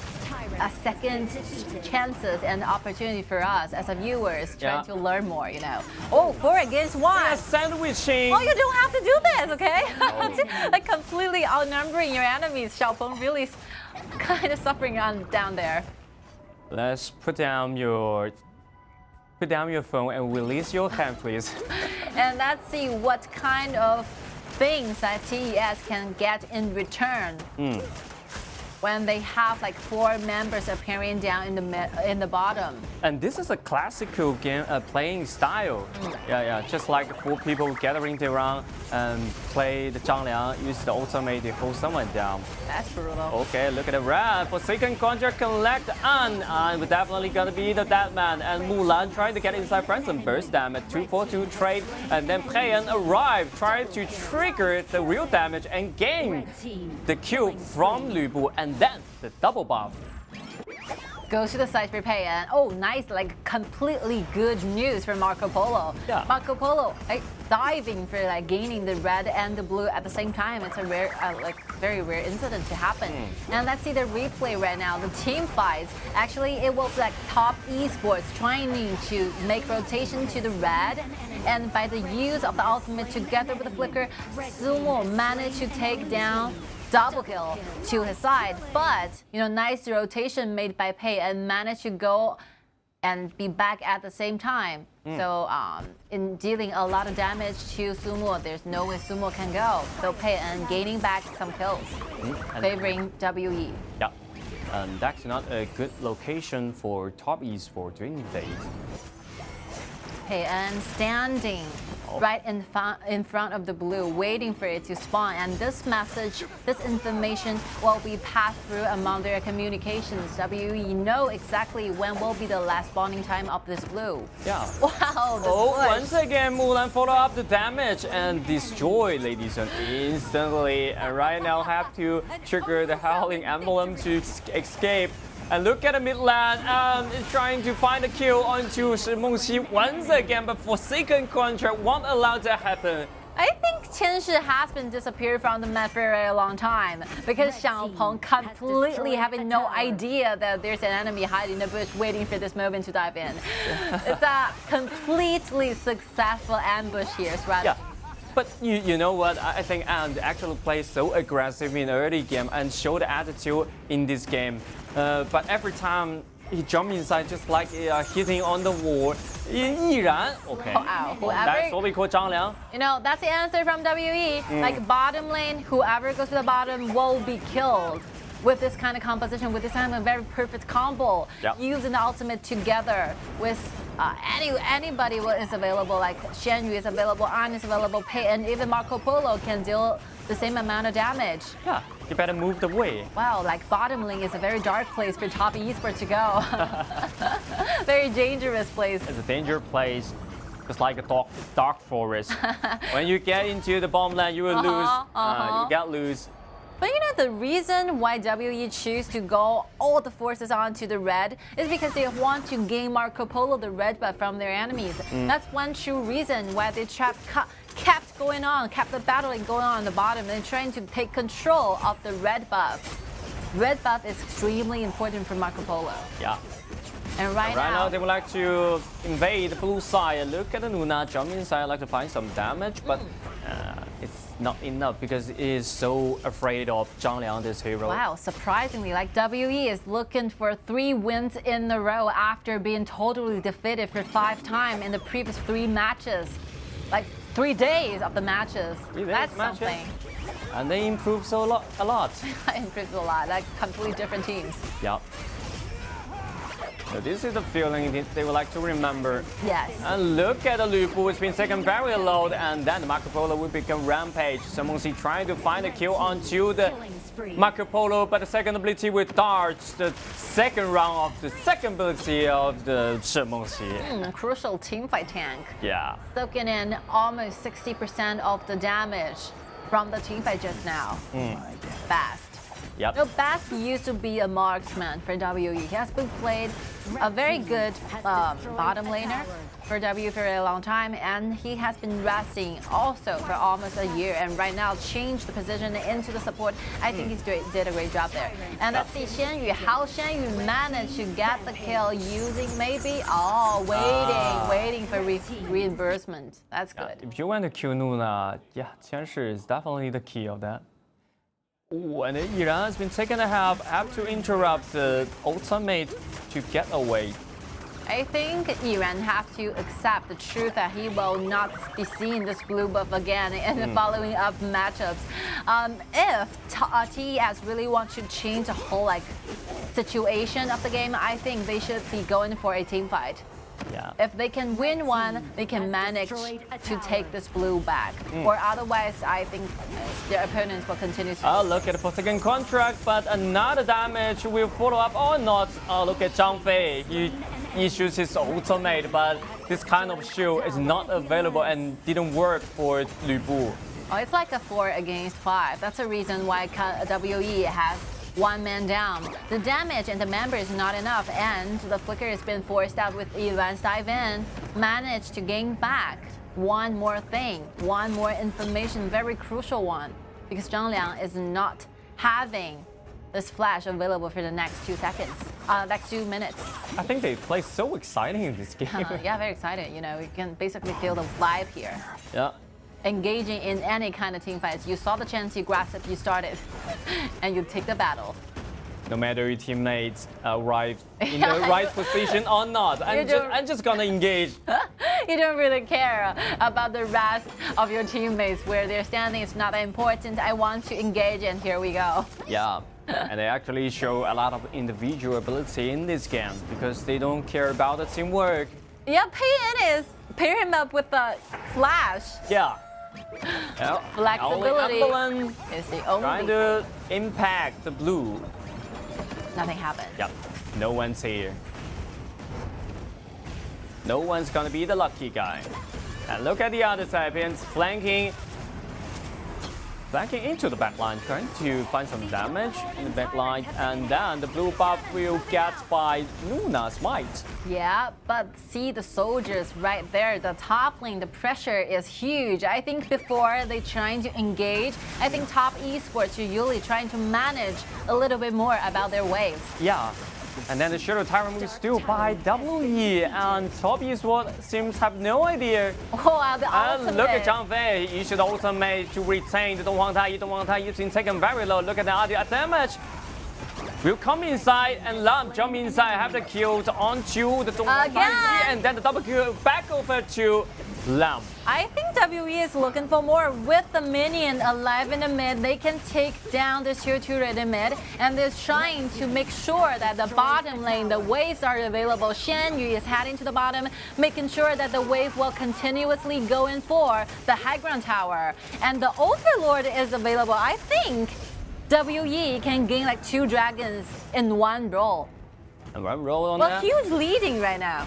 Hugely look at the bottom side. Mulan is trying to take down this Tyrant turret, but it seems not enough time for do this. You know, for Team WE, they're leading not only in the money, the gold, the whole control of the map, the whole vision, the whole resources, everything you can find and can possibly find a map will be WE's possessions. Yeah. Well, good ones. And it really impacted him in the team fight, especially Wow. He was down in the early game, but he come back for I don't know, some kind of reason to gain 1 or 2 kills from the team fight. Most of all, he just farm up so quick. He managed to be back into the game by his movement. He was the very first blood get over by the opponent, and right now I think An is feeling himself a lot and have enough items, looking for more kills. And even, you know, if we are taking the bigger picture right here, I think they're looking for to end this game. Yeah, and actually playing as a half tank in this game, he built up the Succubus Cloud, trying to get inside and take more damage. Wow, so cool. You change the way to buy the items according to what kind of situation is going on within the games. It really show your experiences. Because he thinks the damage is enough for him. Wow, Look at the Pokémon contract, but strike back by the Zhang right there. And again, exchange into the ultimate. We can see like 2 ultimate are being pulled out, trying to make sure that Xiaodun, the Stone Huang Taiyi, will be completely eliminated by during the team fights. Yeah. The Forsaken contract actually worked, but completely got interrupted by the use of the ultimate from Zhang Liang. Yep. The Forsaken contract maybe seems it's invincible, and look at this time. Nuna still continues. Wow, that's so cool. Instant reaction. That's a pretty great reaction for that. Wow, but it's just not enough damage for the kill. Look at that. Zhongmin inside take a lot of damage, but yeah, the one that he damaged as well as Lu Bu he's becoming the big boss in the late game. Sumo getting himself another kill, shut down the Mulan. Nice kill. 3-4-3 trade. Very simply happy for those players, you know. So happy. Yeah. I just feeling good for them because I can literally see the excitement from their moves, that they're really enjoying this kind of game and this kind of moments. And let's again, see the replay here. The suppressive ultimate from Dong Huang Taiyi managed finally to take and make the kill happen. But Mulan is being completely unstoppable for a while, but use of this flicker, this flash, managed to get Sumo another kill. And Xiaopeng used his individual ability to catch a timing to destroy Qianshi. Right now, it seems something will turn around. Top esports round, taking the Shadow Tyrants to their side. Yeah, but look at the high ground. The minion wave's not good. Do you have any predictions on who's going to be the winner for this match? No idea? I have no idea. Maybe WE will. You get a lot more advantage. Higher chances, Yeah, but in the late game, everything is unpredictable because Lady Sun already in her strong period. Yeah, like to speak rationally, because WE have like 2 high ground towers. Yeah, look at Lam. It's in danger right now. Forsaken Conjure find and once again. You have to worry about the eyes of the viewers, right? Of course. Yeah, in the red buff. It will be constantly offering your opponents your vision. You thought you're hiding in the bush, but you will be exposed by the vision right there. We are seeing the mini map in the red area from the blue side. You can see a little bit eye and the logo stay there. Vision Sprite. Vision Sprite it is. Yeah, back to the topic. So, WE have like 2 signs of the super soldiers that will be extremely helpful when they're trying to engage in the late game team fights. Yeah. But the problem for them, as we analyzed before, not enough damage in the late game. Yeah. So even though they destroyed 2 high ground turrets, but they have to find a way to win the team fight. I think since An is building like half tanky items, that really relies on the performance from Mulan and Marco Polo together. They have to make sure they have sufficient energy trying to win in the team fights and make good use of your waves again. An already been spotted by the Anvil, and once again An will fall. Yeah. Okay. And on the other hand, is that will force the flash out or not? But obviously, like TES has 1 member more when it comes to like Overlord team fights. So WE have to retreat, but XiAn still hold some hope towards this Overlord. But yeah, without a smite, I think it's not gonna happen for XiAn trying to steal this dragon to their team. Yeah. Marco Polo. XiAn carry the smite, maybe he will do that. Yeah, the reason why this like the Marksman Marco Polo together was on build is because like 2 magic damage from the other side are provided by Shi and Luna. Look at the Zhang Fei for second contract connected. Is that gonna be die or not? Unstoppable! Look at the damage. It's hard to issue his ultimate, but the Splendor! Yeah, it's been triggered to save his life, but the Lamb jump inside, but not enough damage to finish the kill. Have to use the first ability to get out of this play. Pena, reverse barrage, jump inside, but interrupt by Nuna's second ability, but Nuna's been taken very low. That's finish the kill. He still survive. That's to be the main double kill. Toys for him to get the kill. Lamb gonna finish this and shut down the Nuna, but it's perfect performance from XiAn. But still, like 2 for 4 straight. I think the reason for XiAn to pick this Nuna is very obvious. Very nice, like movements, traveling around your enemy, trying to do as much as possible to the backliners. And we are looking forward to see the replay, of course. And Top Esports, with the help of Vanguards, managed to take down the tier 2 turret in the bottom. And let's just see how the team fight started. So without even engage into one, Bascott like vanished away before everything started. And right now, XiAn waiting for the resurrection, diving for a little bit, dodging a lot of damage, using the ultimate escape through the wall, resurrecting, waiting for the moment to dive in. And I think the Destiny, a quick change into items, dress to kill, Destiny activated again, enabled Luna to travel around like a ghost. Wow, wonderful moves. Actually, not a high-level trick of that. You can when the resurrection is triggered, you can change the item into the Destiny. It's pretty important. Look at An. Yeah, An already uses Pure Sky. And look at Zhang Fei. Can he use the ultimate once again for second contract on that? But Zhang Fei still alive. Look at Peter Fast jump inside. Jump inside and find a lot of burst damage inside, but still killed by the Nuna. And Nuna still on this stage. And look at what he's doing. He's trying to destroy this turret, destroy the base, but the minion stuck by the Donghuang Taiyi. Donghuang Taiyi used the life to suck the minion wave outside. And once again, he's doing the same things. Is that can he end this game or not? He wants to end this game as soon as possible. Congratulations to XiAn. Oh my God! Only one more single attack is needed, and An did it by gaining another score. To WE managed to score 3 victories in 1 day. Good one. That's the performance we're looking forward to see for the very last match of your entire journey in 2022 KIC. He did it. You did it. Everybody did it. He really did it. I think the 10 players are so excited. Thank you so much for bringing us such a wonderful matchups. I think we both, a lot of audiences, the whole audiences from all over the world, I think we're pretty much enjoying this kind of moments. Yeah. So many dramatic, seeing dramatic moments are taking place right now. Yeah, I think it's more than dramatic, right? At that moment, I think the one that you can stuck the minion out of the base, and all in a certain minion just get close to the base.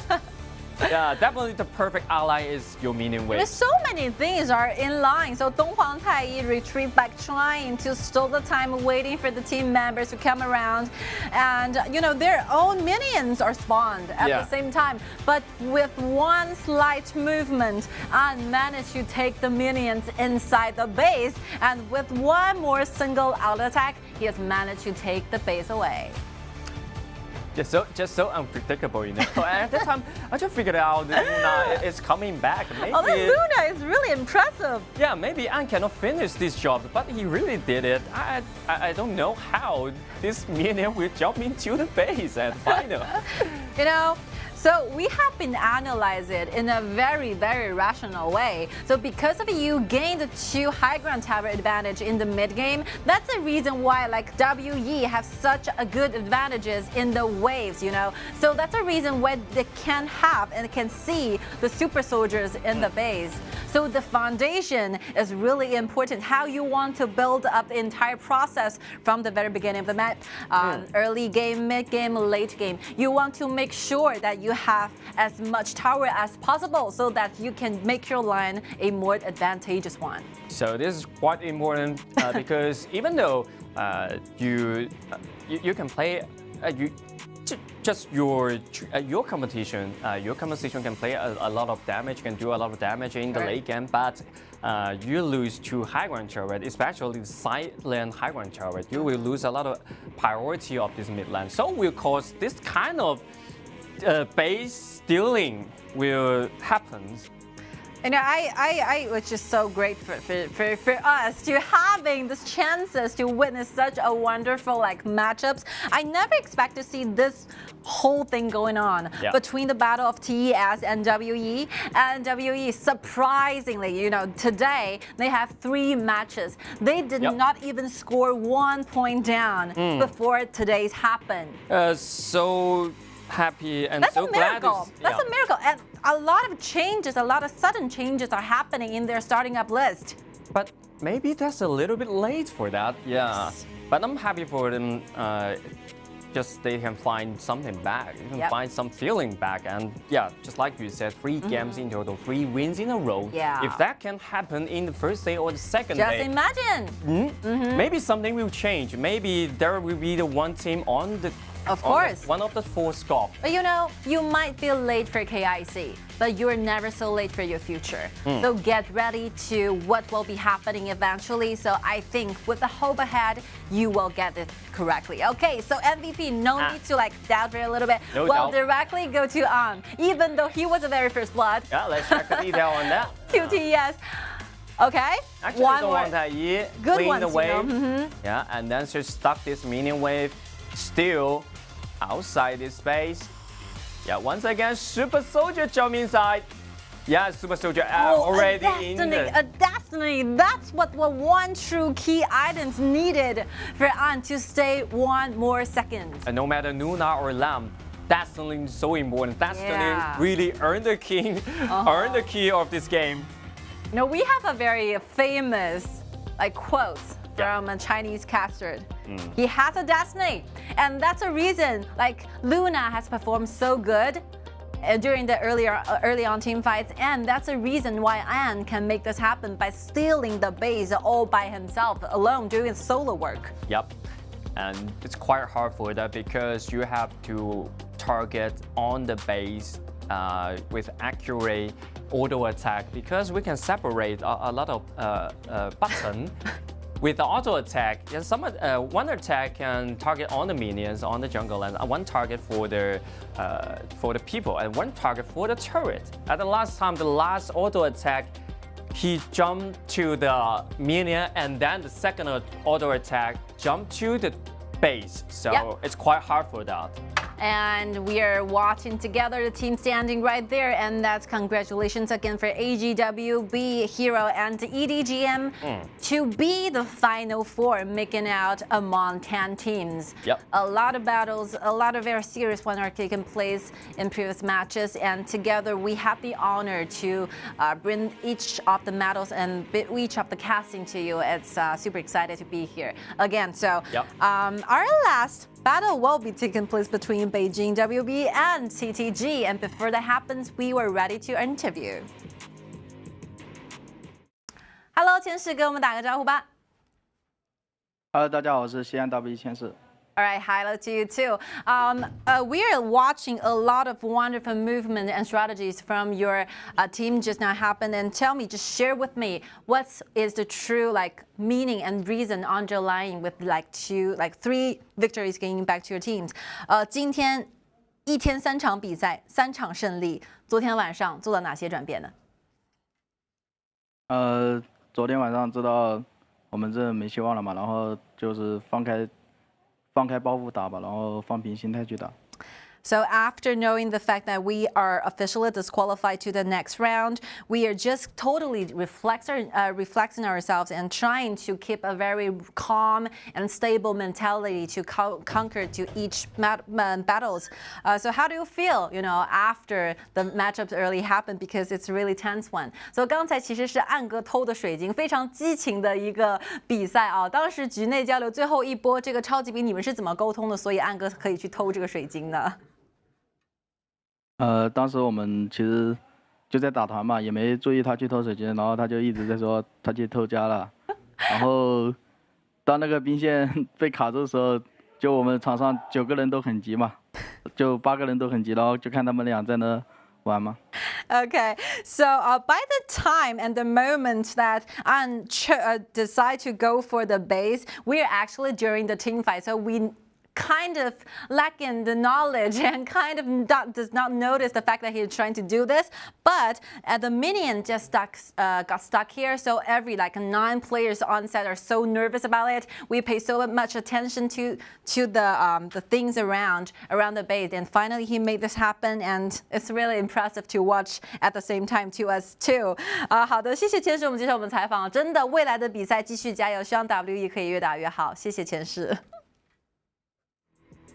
So yeah, they're quite surprised, Quite surprising, quite interesting at that time. And watching the team fights and watching I'm doing the solo steal of the base together as an audience. Yeah, once is trying to steal the base and 8 people on the ground feels super nervous of that. Yeah, super especially nervous. the Donghuang Taiyi. Yeah, get everything he can to stop them. So we have one more and one last battle for the whole qualifier to end. So please stay tuned and we will be back.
ladies and gentlemen from all over the world. So good news will be announced to all of you. So please pay attention. So for each one of you, we thank you so much. We are so grateful for finally having you watching the streaming with us all together. So we will be phasing and starting up our draw for group stage tonight at the Beijing time around 10:30. We will be together witness how the group stage, how the draw will be like after we finish all the qualifiers games. So please make sure stay tuned and stay tuned for us forever. 10:30 will be the time we will be staying at our stream together, waiting for you to watching the entire draw with us. It will be extremely important, extremely interesting. Looking forward to see you there. Yeah, so important. 10:30. You have to remember this time. And after this 10:30, after this announcement, we like to jump into the Beijing Weibo versus Guangzhou TTG, which means this is the last game of today and last game of the qualifiers. Yes. So in a former stand, we will together watch the draw starting in the 10:30 p.m. to be exact, 22 per half past like 30 minutes. So that hopefully we can get it done because we only have one more games, right? So it's like 9:30 p.m. So yeah, so much for this. After this match, we will jump directly into our draw ceremony. That will be huge, deciding what kind of combats, what kind of groups we're going to be separated our teams. Yep, what kind of groups they're going in, especially the team you're following. So that's quite important. But, go back to the main topic. Yep. Still, we're in the process. We're together witnessing the whole battle between Beijing Weibo versus Guangzhou TTG as the very last one. In total, I counted lasting for 4 days. We have 45 BO1 battles in total. This will be the 45th. Yep. Wow. This is the 45th. The last one. Really happening. Yeah, we've been through a lot of matches, so this is the last game. And hopefully you guys know a lot about the KPL region right now. Sure. So many powerful teams. And one more thing, we will have 2 more powerful, extremely aggressive teams joining in the group stage, which will be Chongqing Wolves together with Wuhan ESA Pro. Yeah. They will definitely be one of the two of the best teams from KPL region. That's 2 secret mystery boards. Yeah, we'll show up later on. Just make sure you stay online with us. Yep. I will be here doing the translation at the same time, so don't worry, we'll give you every single information you want to know. Yep, exactly. Let's jump into the BP phase. Jump in, consolidation battle way. My Shinadu Da Qiao. Well, expand on that. And then, it's hard to see Lam coming out with such a priority on that. TTG is really determined, trying to make sure that they have this meta pick, this meta assassin as their first one. Maybe compared with a Liu Bang. Maybe. Yeah. Is that Beijing Weibo gonna separate it or not? Yeah, they can try to separate these kind of duels. Will it be Beijing Weibo's choice? Yep, but they choose to pick their own side. So instead of trying to take things apart, they're trying to form their own things. Yeah. So is that we showed up or not? No. The answer is no.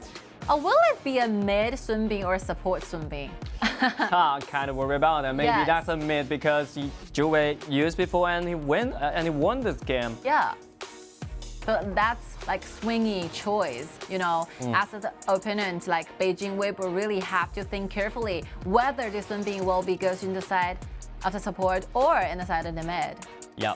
You have no idea. Very confusing, very confusing. While still trying to take those assassins away. Mid assassins. Assassin. Nuna as well. I mean, Beijing Weibo, Kuala really knows Zhou Wei quite well. Because these games, even though TTG wins, the score is not enough because the highest score they are gonna get will be 4 points. And the final 4 spots is already fixed and officially qualified. So I think, if you know and understand Zhou Wei so well, he will definitely gonna go for my Chengdu or Shangguan. Maybe Definitely. Kongming, right? Kongming is Maybe available. Kongming is Kongming is available. The most Kongming will play as a jungle in That's in more this preferable, right? in this matter. So I don't think Zhou Wei would take it out and play as a mid laner. Okay. Okay. It's formed. It's formed. Yeah, the yeah, final answer. It's shown. It's completely exposed by the pick-in of Liu Bang. So mid. And everything coming out with a reasonable, Liu Bang will play as a support and Zhou Wei, he will use the Sun Bing as a mid laner. Good ones. Good one. Good ones. Oh, monkey. Instead, countering Long. Monkey absolutely a good choice for them to counter Lam, to counter Miyamoto Musashi, a lot of things, and very official in farming, in jungle farming. Quite a surprise because I can't really remember when will be the last time I saw like Nuanyang playing the monkey. It's not a very common choice for Nuanyang. Yeah. But obviously, as a professional player, you have to know how to play this hero. But it's not a very common thing to see Guangzhou play this character. Not only you have to play this hero, to practice this hero as a professional jungler, you have to expert in every jungle hero. Yeah, of course, TTG and Weibo being the very last one in the second round of KPL qualifiers. Oh, it's very interesting because these are the two teams who lost in the very first round. Yeah. And they happen to countering with one another. Wow, that's once again, so story. that's what we call destiny, right? And the fate, and bring them together in the last game against with each other. So the fate will happen again or not. We have no idea. Yeah. Wow, these two teams have been going through a lot. Yeah. I mean, they are the two teams he played the most for all the KPL teams because they have to include the fact that they're playing BO7 in the very first round in KPL qualifiers. So they played the most. They played the most. KIC, yeah. But I wouldn't want to like to say that, but unfortunately, the same stage with different destiny. Yeah, of course, TTG just finished their journey in KIC. But Beijing Weibo continues. Yeah, Beijing Weibo actually can play in the group stage, and we will find out which group Beijing Weibo will join in. Yeah, during the draw ceremony. Yeah, I think the same stage, like the last one. I just hope that the two teams, the 10 players, are really enjoying themselves. Treasure the experience, treasure the limit times and numbers you have on the matches and actually going onto the stage and make it useful, make it memorable. Exactly, and this is the last game. Let's rise up. 3 against 2 in the mid lane. Wow. It's so hard for them to clean the minion wave. They lost a lot of HP, but they did keep the priority of the mid lane.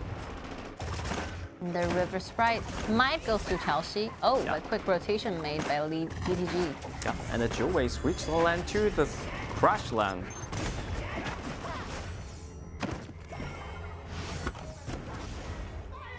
They're basically waiting for the time where they can develop those key items to their side and start look at Zhou Wei. But he can escape in this time. Xingyu's been taken very low, so you have to go back and reach it. And look at this Ata, first ability with flash and second ability to bring back the opponent and guarantee the kill. And Xingyu is being brought very low, have to go back to the base, and that's the reason why TTG invading again into the red, gaining the back, and on the bottom. Look where Changsha is standing between the towers. Yeah, what's going on? What's going on here? Clean the wave. Just right behind this turret, but it's Can he find himself the way to go out? It's hard to get out in this way. You have to fight. You have to do a lot more damage, trying to strip, try to pull back. But the father will make it work or not. The shaft is here. I mean, this position is quite weird. You don't expect to see like Luban number 7 standing between towers, trying to do the solo matchups against Lady Sun. That's what we call enjoy the moment. They're actually enjoying this moment.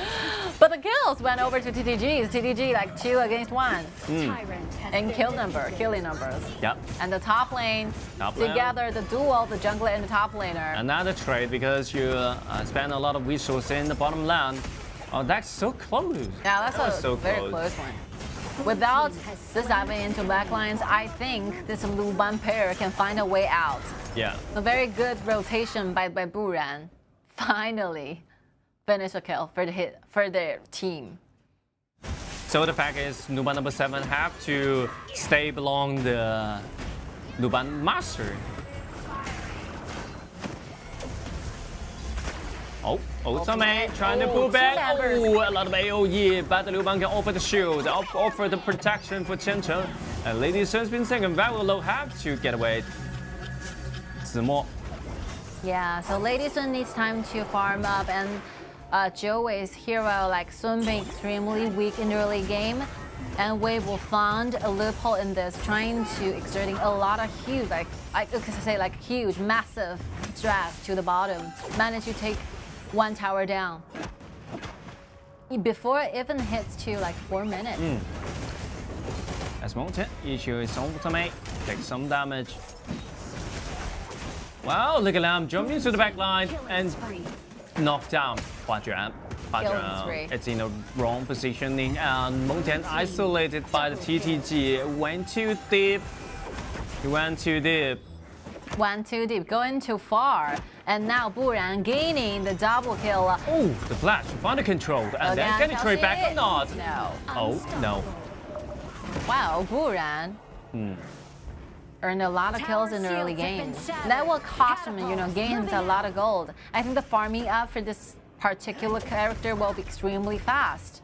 Extremely fast, and combined with Liu Bang's ultimate can do a lot of things in the mid game. Yeah, TTG is really looking good. Look good, but Beijing Weibo actually they played, with a lot of fun on that. So every time they went so far, I'm just not curious on that. Yeah, and Zemo is in danger. But as a team, if someone is playing with too excited, there will be someone standing up, remaining calm, trying to find a balance to the team. I think that particular player will be Zemo and Nanjing. Yeah, they still will beat. And look at number 7 destroyed by the godlike Lamb once again. Is that a double kill for him? Flash, can he keep him safe? Flash, it's okay. It's a 3rd time for Changsha to go down once more. Yeah, only one purpose. I would like to destroy the Luban duel. TTG again in the red. Is staying low, and the Flash can save him alive, but what about the next team fight? Yeah, it's very hard. TTG is gradually starting up and opening up this entire game. Yeah. Even though that Wave will manage trying to rotate the bottom duel to the top, avoiding doing the matchup against Lady Sun, but TTG just follows up, chase their route to the bottom, trying to the top, trying to gain another kill. Yep. Wherever you go, I've been there. And then Lam to jump inside, trying to issue his ultimate, and Liu Bang provide the protection and still keep inside and doing the damage.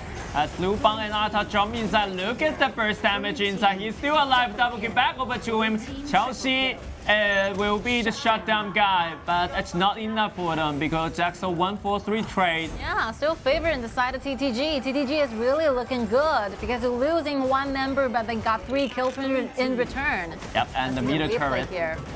Oh, absorbing a lot of abilities, and Nanjing has already been used of the ultimate. I think Beijing Wave was lacking, complete lack of damage and abilities to trying to win in this team fight. Yep. Very hard. And the damage is not enough. This Ata stays alive all the time. If Buran have the pure sky at that time, that would be an ace. It would be ace. Wow, 9 kills already. 9 kills. Oh, all the kills went to Buran. TTG only scored like 9 kills and all given to The 9 kills belong to the land, and that's a true king. Yeah. One true king of Guangzhou TTG. It's a very difficult one to turn around. I think TTG is really leading in this game. Yeah, especially this king have a lot of bodyguards, and the super bodyguard will be Liu Bang, and combined with his ability will make Lam undefeatable. How? What kind of strategies like Weibo can possibly think of trying to turn the side around? I couldn't think of one. Very hard. So hard for them. Complete lack of damage, complete losing in the gold. And the Lady Sun will become another boss. Few minutes pass. Yeah.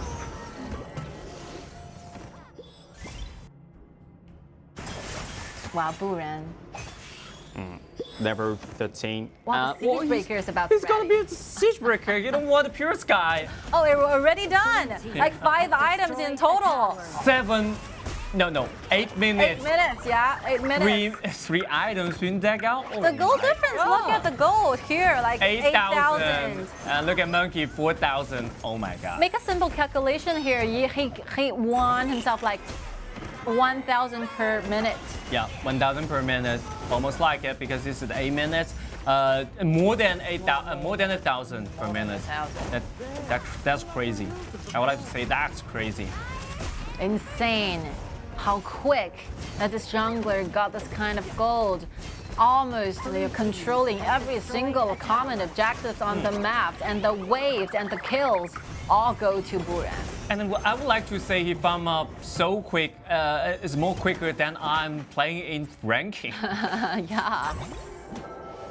You know, when you're playing a professional team, your teammate know exactly what you need, and they're gonna sacrifice all the resources, aiming and leading all to you. That's a reason why we can see those kind of core farming up so quickly in a professional game playing. Exactly. And Buran's been taking a half, but still holding the trigger. Wow, by the simple glimpse of the KDA, I think Nguyen is gonna cry. You know, so jealous, feeling so jealous towards Buran's gold. Double gold, yeah. That's every single jungler's dream. You have over 1,000 gold per minute.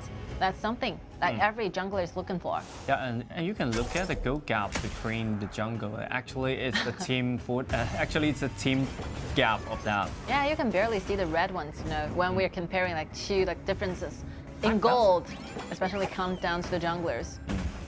But the marksman, actually, they are equal gens. Oh yeah. Yeah, 7,000. Even the number is the same. Because Weibo really want it. They know their core will be Changsha. So after several, team fights happen down in the bottom, the whole Weibo team's trying to, calm Changsha down. Please, farm up. We need your damage in the late game. Yeah. Keep yourself alive. Don't do the solo up and standing between 2 towers. That's too dangerous. Too dangerous one of for the that. risky moves you don't want to play. Only thing you can do is stick together, Yep. right? Stay together. Maybe you can find some chances on that. But yeah, depends. But in terms of this kind of goal gap, yeah, they can only just stuck in the high ground. They cannot go outside. But this Shadow Overlord will turn things.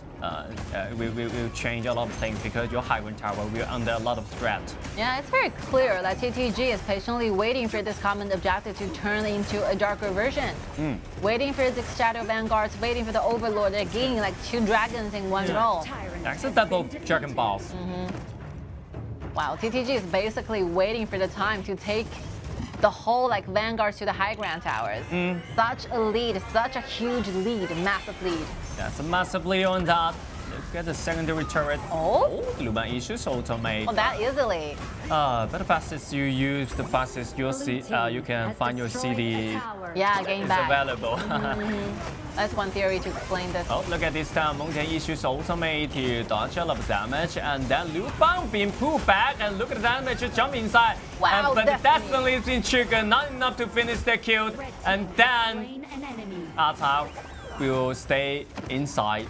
A nice move from TTG, but Weibo actually won this fight with such a gold deficit, huge deficit, like 8,000 gold deficit. They managed to keep their high ground towers safe. Yeah, I think something is changing because Lam actually used a lot of damage to deal with the Meng Tian, Yeah. but he cannot just get inside the back line. What's more, Liu Bang just used his ultimate to protect the Lady Sun. Yeah. You use up your abilities and then you look forward to engaging the team fight. That's not enough. Yeah, We're look at looking for this. more. Liu Bang provide a lot of protection. This is the right play to you have to protect your big boss. Yeah, I think, if Snow have saved the ultimate, trying to dive into the backline together with Buran, using it on the team fights just not happen on the bottom lane, maybe TTG will definitely have higher opportunity of taking that victory there. But if TTG they failed again, something might be turned around in 15 minutes. Snow's ultimate is ready.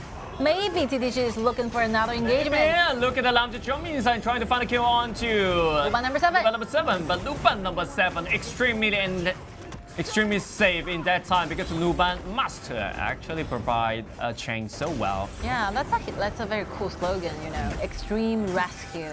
Rescue your marksman from a very long distance away.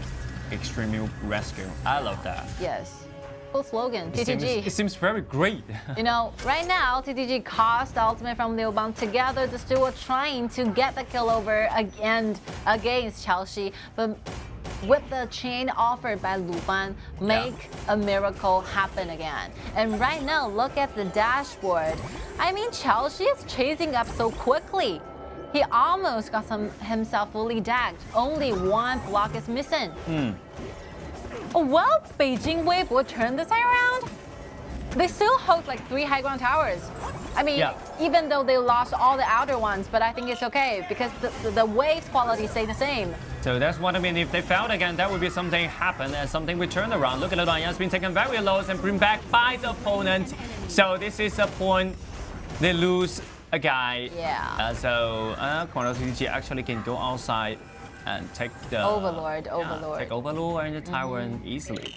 So if it is what it takes to gain 2 Overlord, 2 wave of the dragons, and that's it. TTG is willing to pay, waiting for the Overlord and trying to get on the high ground towers at first.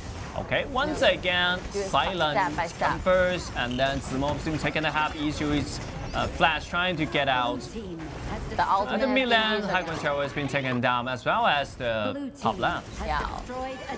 The Weibo does not only lose one member, for example, Luan Yang, but also lost in 2 high ground towers within this engagement. TTG again make something happen. Something happened, but for the Beijing Weibo, it's hopeless right now. The defensive lineup, just like the high ground tower, has been destroyed. Yeah, the time is not enough, That's not enough to delay the game until 20 minutes. Quite hard.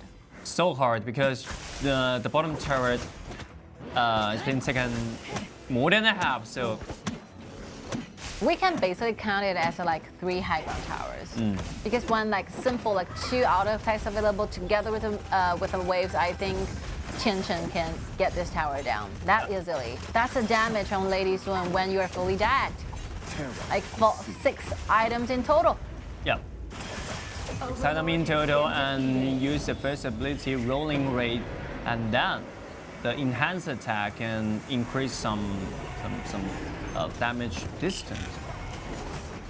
Weibo retrieving back using the chain quite flexibly. Yep.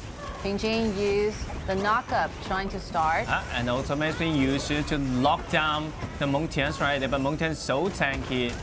But force his ultimate out is pretty important to destroy this high ground turret. The Vanguards are rushing in, looking for chances it is for TianYun. The high ground tower has been destroyed. The last remaining turret was destroyed by the Lady Sun. Now all the turret from the side of the Beijing Weibo has been destroyed. The door is opening. So what are they gonna do? Look at them just jump inside, but just pull back by the Luban Master. Luban number 7 will be in the safe place, and the Luban provides some protection on it. Resurrection's been triggered. Look at the Luban number 7. It's been taken very low. Come back to the fountain, but die in the fountain. Such the huge damage, and then they can destroy the crystal. Oh, right after they finish the kill. Finally, the 4th point to the side of Guangzhou TTG. So we started to see this chemistry going on and on at the very early game, you know, after seeing that Guran completely going wild and getting the 9 kills over to his own. I know they're gonna do this.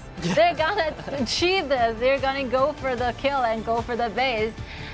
You know, this victory actually came for a little bit late for TTG because they have the award, they have the enough energy and ability to go into the very first round. It's some accomplishment they made earlier in the other tournaments. So they are never expected to be eliminated in the second round of the KPL qualifiers. But you know, you just have to grab any chance you can. Grab any chances, but that's a different mentality when you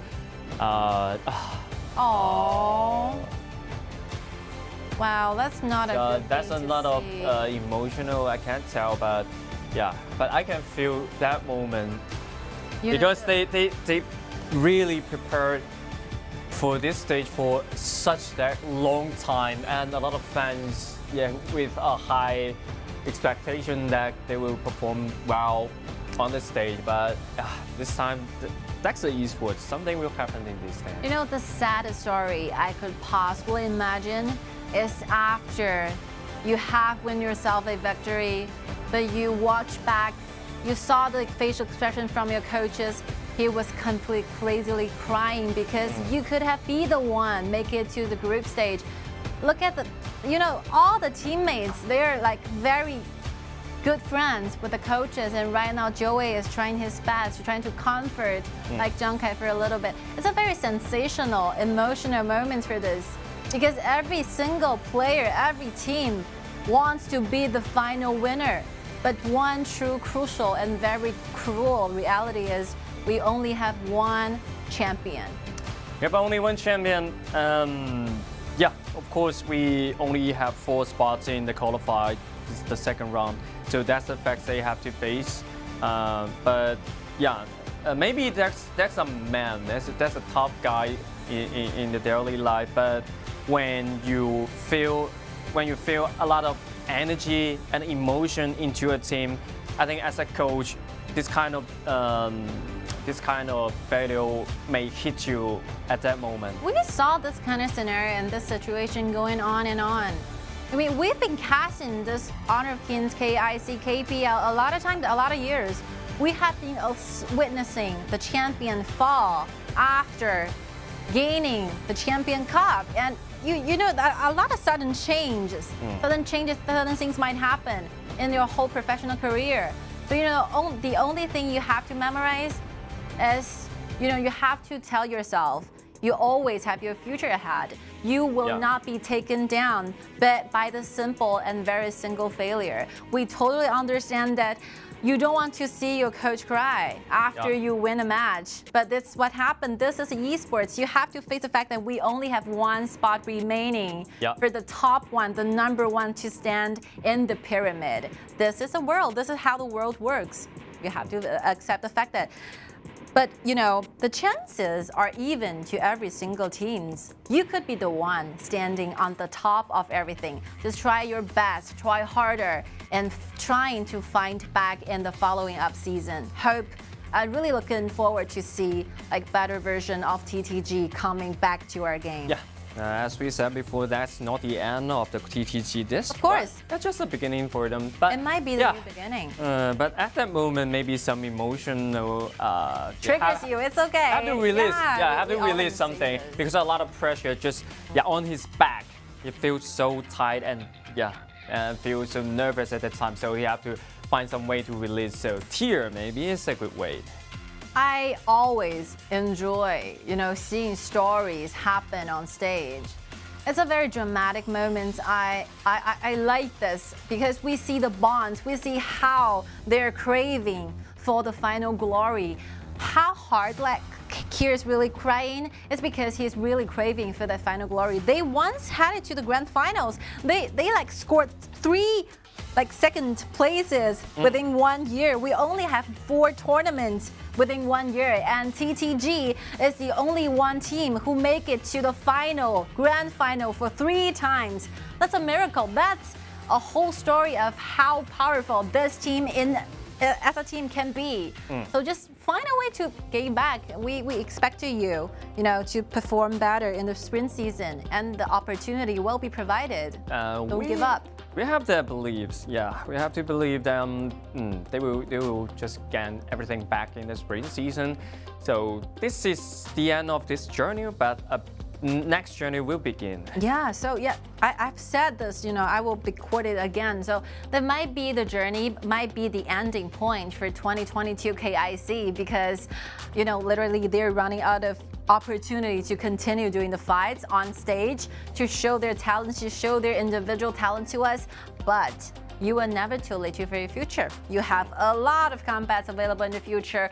The year 2023 will be amazing to expect. Hopefully TTG and all the remaining teams that just got eliminated, you will still be holding a chance. So we are so grateful for those teams who have performed the best move upon the 4 days of the total qualifiers. Thank you so much, and congratulations again for AGWB, EDG.M, and Hero make it to the group stage. But we will also remember you, KSG, Rogue Warrior, TTG, DYGWE, and TES, trying to fight for your glory. Okay, we are ready for interview, and let's dive in and link with the scene. 千成，你好，跟我们打个招呼吧。Hello， 大家好，我是广州 TG 千成。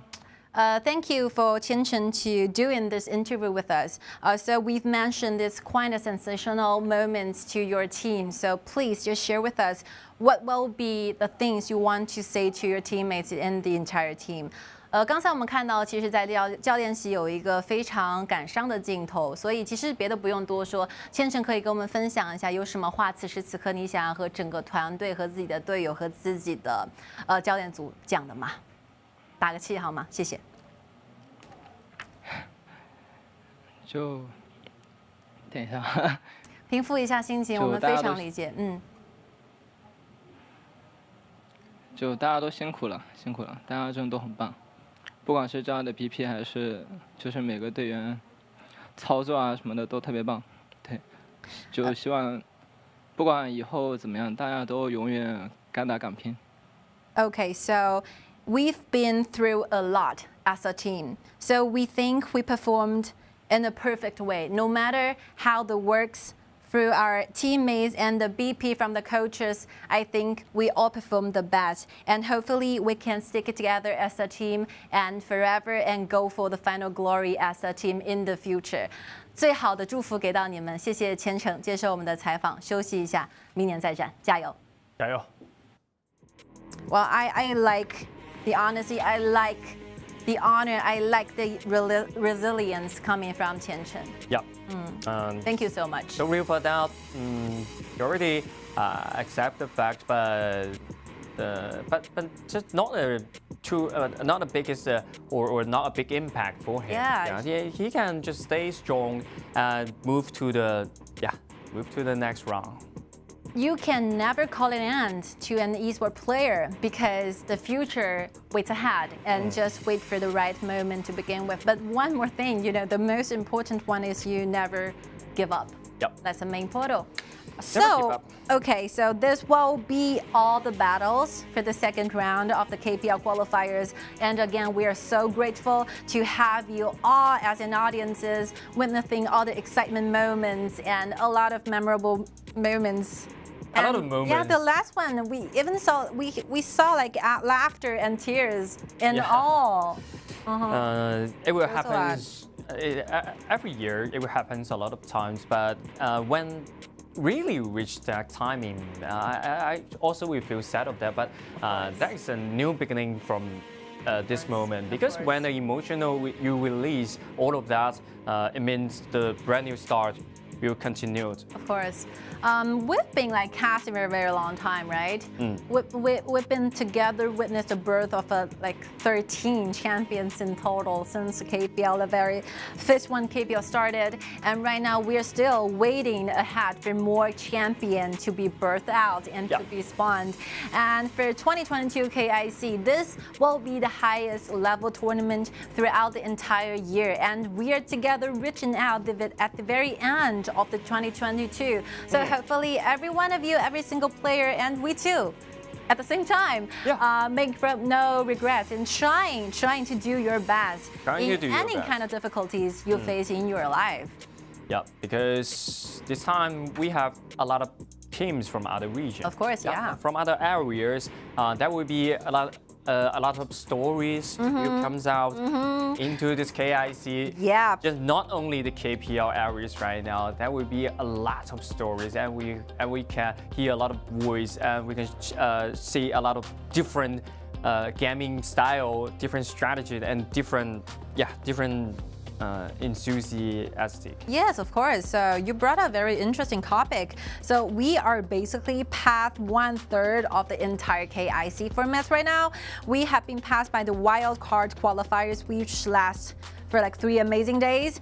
And we passed the very first round and the second round of the KPL region qualifiers. And after tonight, 10:30 p.m., after the draw ceremony, we will begin our journey in the group stage. So as I have addressed to you guys earlier, please stay tuned. Our draw for group stage will be started just soon. I mean, after the whole matchup follows, 10:30 it is p.m. tonight. Please stay tuned with us because we are so curious about what kind of teams will be put inside the group. Yeah, we're so curious of that, especially the team of from the other areas.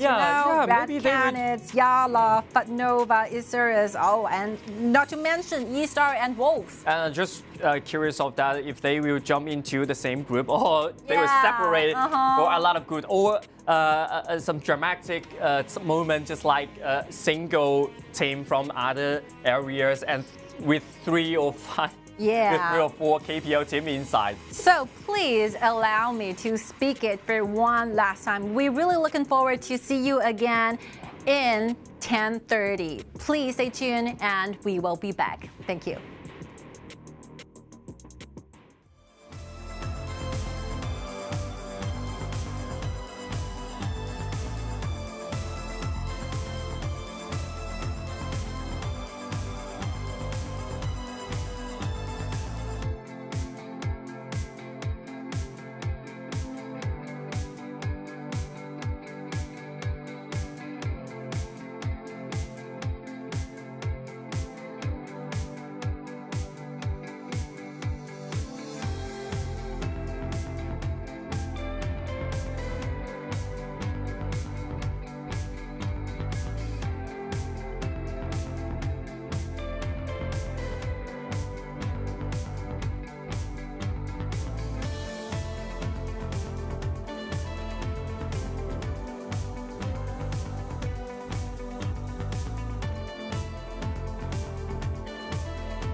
Ladies and gentlemen from all over the world, welcome back. And I'm so honored and very excited to see you again. I'm today's commentator, TianYun. I'm joined Jacko. by me. Oh, it's commentator all over again. Okay. Yep. So we have been talking about it for a long time. So we are here gathering around, getting prepared to finally see the result coming from our 2022 Honor of Kings International Championship, the draw for the KIC2022 group stage. I'm so excited. What a day. Yeah, we are gonna witness which team gonna separate here those groups. Groups, you know, A, B, C, D. We're gonna witness in total like 16 teams being divided into four groups respectively. And we are gonna see through 3 rounds of the draw. So don't worry, we will be keeping up and explain to you how the rules gonna lay, how the sorting rules gonna be. So don't worry. So please, first of all, let us just express our gratitude for kept you waiting for so long, and we really appreciate the idea that you guys are staying in front of your computer, maybe your cell phone, waiting to find out the results with us together. Thank you so much for your patience. You know, I could still, trying to gain some memory back because last year the draw is very exciting. It's very exciting. So the most impressive moment, what is that?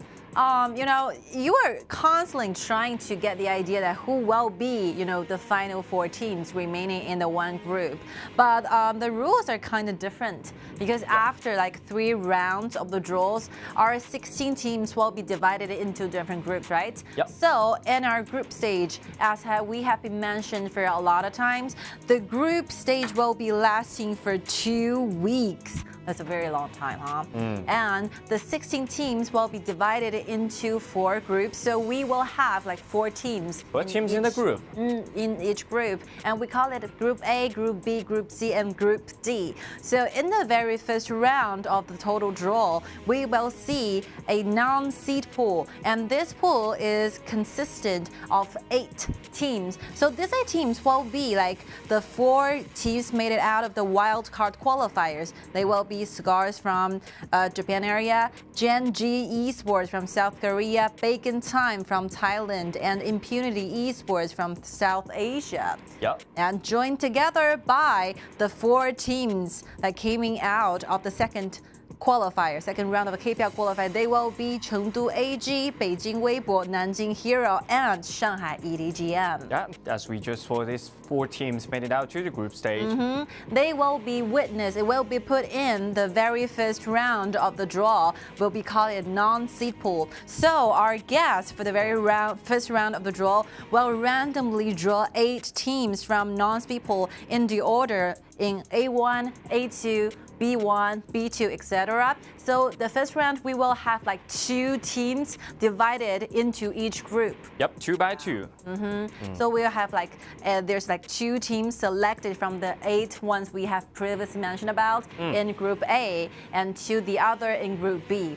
Let's pretty much cover the first round. And in the round 2, 4 like non-KPL area champions. Champions, which is Yada Esports for Nova, Red Canyons, and Isurus. Yeah, they have fight through a lot. They are really competitive teams, KPL teams should really be aware of this. Yep. And throughout the entire qualifiers in their region, they finally make it to the group stage. They will be staying, these 4 teams in total will be staying in the second round. They will be divided into each group individually according to the order of our guest draws. That will come up the equal strength in that because, there are 4 spots in the second round, so each one can pick a group A, B, C, D, but the destiny will hold on the host. Of course, yeah, let's see the miracle. And after the second round, we will have 3 teams in each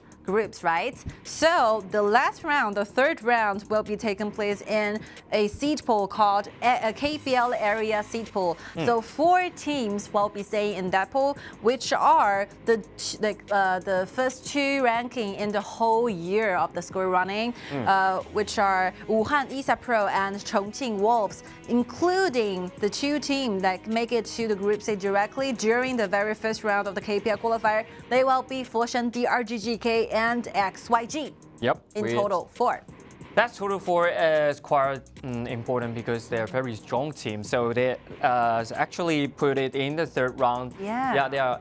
Actually, we will see which team will, which 3 teams will against this kind of boss. Of course, yeah. So they're considered to be the best ones. That's the reason they're put in the last 2 pick. Yeah. So these 4 teams will be divided evenly into different groups according to our guest role. So that comes up with all the rules and all how the division, how the draw is gonna be like after 3 rounds of the draws. So hopefully you guys can have a fully understanding, a clear image of about what's gonna happen. Yeah, but I think you explained pretty clear of that. Yeah, thank you. But it's so easy for that. The first round it's 2 by 2 into the 4 groups for each other, and the second round and the 3rd round it's 1 by 1 for them. Yes. So our guests also, amazing ones. I will hold it to mystery, hold it to myself as a secret because I want to raise up your expectations. We will let you know more information about the guests who are gonna do this role together. But I have some news here from the scene in Shenzhen. They're pretty much prepared for the draw about to happen. And one more thing is that we're gonna see those players sitting just right in front of the whole scene. So most of the players will be sitting down there as the audience witnessing the whole procedure going on. That must be something. With a high expectation on that because hopefully they will they will just divide in the group what they would like to, right? Yep. If the group is some of it's horrible group, that will be something happen. Before everything started, we can simply just take the time here making our own predictions about what's gonna happen. It's like even chances. We never could have been guessing out the results. So maybe for TianYun, from the very first round, for example, because 8 teams, this is non-seed pool that contains with the most teams in it. They have the 4 4 teams coming out from the wild qualifiers, and including the 4 teams which will be AGW, B Hero, and EDG.M. So together, if I were just to raise some possibilities here, I would assume that maybe after 5th round, I would really looking forward to see AG being random picked, and again we're releasing maybe Scars together going into the group 1. That's and the Scars want to revenge for the AG. Yeah, maybe since the AIC. And maybe there's another possibility that's 2 wild qualifiers teams. They're very familiar with one another. They might be sharing the same possibility of going to the same teams, right? For example, Scars together with Genji Esports, they might happen. It's even instance, right? Even possibility they might be picked into the same group. But I think that will be quite a relief, because among all the teams, I think if I was one of the players, I would rather to be, going against the wildcard qualifier teams than KPL ones. Especially do you know wildcard team a lot because you against each other, the strategy and know the gaming style they play. Then maybe the KPL region, the team from KPL region, they don't want to face the factory is they don't really know about this team. Yeah, they don't have a lot of time or a lot of way to do such a homework of this team. But we're just making a lot of random presumptions. So the result will all be happening, will all be resolved after today's draws. So we would like to take a little more time introducing you more about our famous and very talented players. For example, we can take a deeper look in the statistics of a certain players. And here we go. We're going to dive into some player statistics, and this player will be Yang from Weibo. Yep, look at this star. Take a look at his achievements: 2020 KPL Spring Champion, 2020 KPL Spring Grand Final MVP, 2020 Honor of Kings World Champion Cup Champion, 2020 Honor of Kings World Champion Cup Grand Final MVP. What a year of Yang. Yeah. You know, by the little glimpse of the statistics and the few former achievements of this particular player, it really reminds me of a lot of miracles he made. Because Beijing Weibo used to have a name called TES, a completely different name to completely different clubs.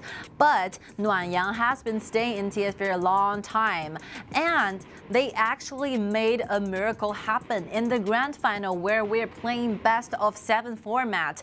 Their team TES lost the previous 3-1s, but gaining back the 4th in return. Finally, you lose 3 but gain back 4. That's something called miracle. Yeah, miracle story of that. And that year, Nuanyang became very famous and popular in the KPL because he's the Afro MVP and created a lot of miracles. You know, by simply getting this kind of achievement will attract a lot of fans, you know. I was kind of attracted by this movement because this is really something huge. You never expect to play this well, especially at that year, we're playing like BO7 and the ultimate battle is on. Yeah. And more to that, you know, I got very excited because I was literally like standing right behind the backstage. I was the host for the grand final. So I remember it quite clearly after every single match. I started to see the smiling and excitement facial expressions coming from TES players.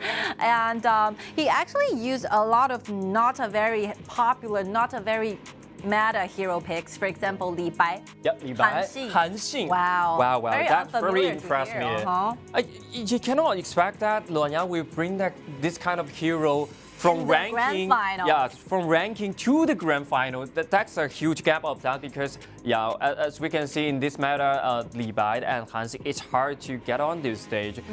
If you don't expect, don't expert a lot of things in this hero, it's hard to bring it to the competition. So with the showing of Nuanyang on the starting up list, we always expect to see him playing such a hero, for example, Li Bai and Han Xing, because we have faith in this hero and in this player. He always brought us a lot of surprises. And one lucky news for Weibo, they managed, even though very toughly, but managed to go to the group stage. So Weibo will be one of the teams who have been played the most games in 2022 KIC till now. And I play a lot. Ino, another very excellent player. We would like to spend our time a little bit trying to introduce you more about the formal achievements that Ino had. Yeah, 2018 KPL for second place, 2019 KPL for champion, 2020 KPL Spring second place, 2020 KPL for second place, 2021 KPL Spring third place. You know, this kind of achievement said one thing. Like Ino has experienced a lot of ups and downs in his professional careers. The whole achievement, that's only not at all of them are not champions. Actually, between them, we are seeing like a lot of second places and third places.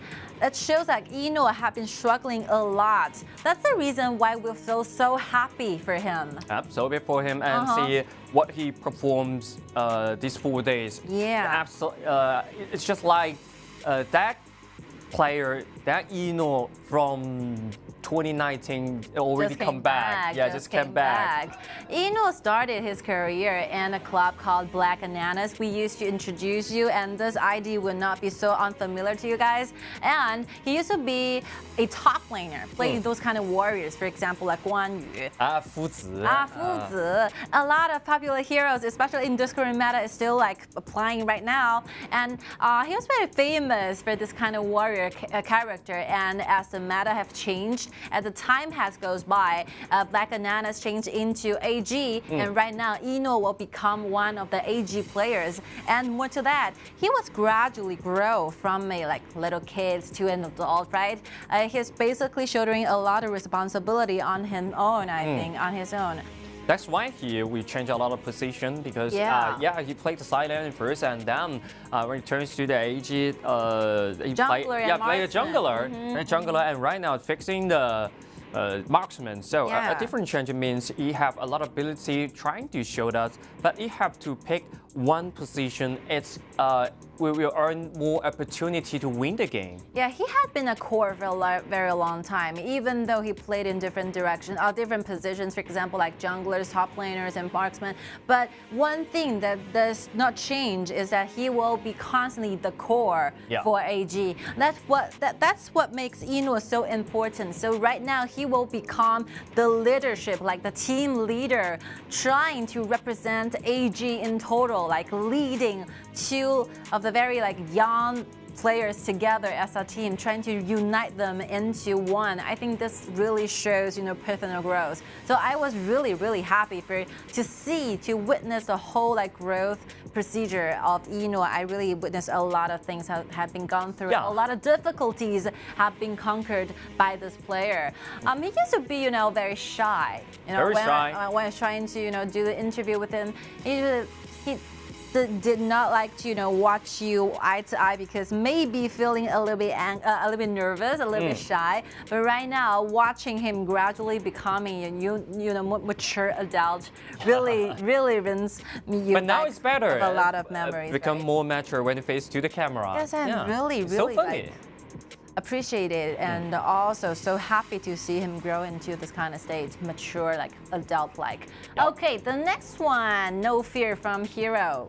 Hero, look at the treatments. 2020 KBL GT Spring Champion, 2020 KBL GT Spring Grand Final MVP, 2020 Honor of Kings win the World Champion Cup champion, 2021 KPL Spring Champion. A lot of champions of that. I would describe No Fear's professional whole career in quite a different way compared with the Enos, because Eno started off the journey within the league.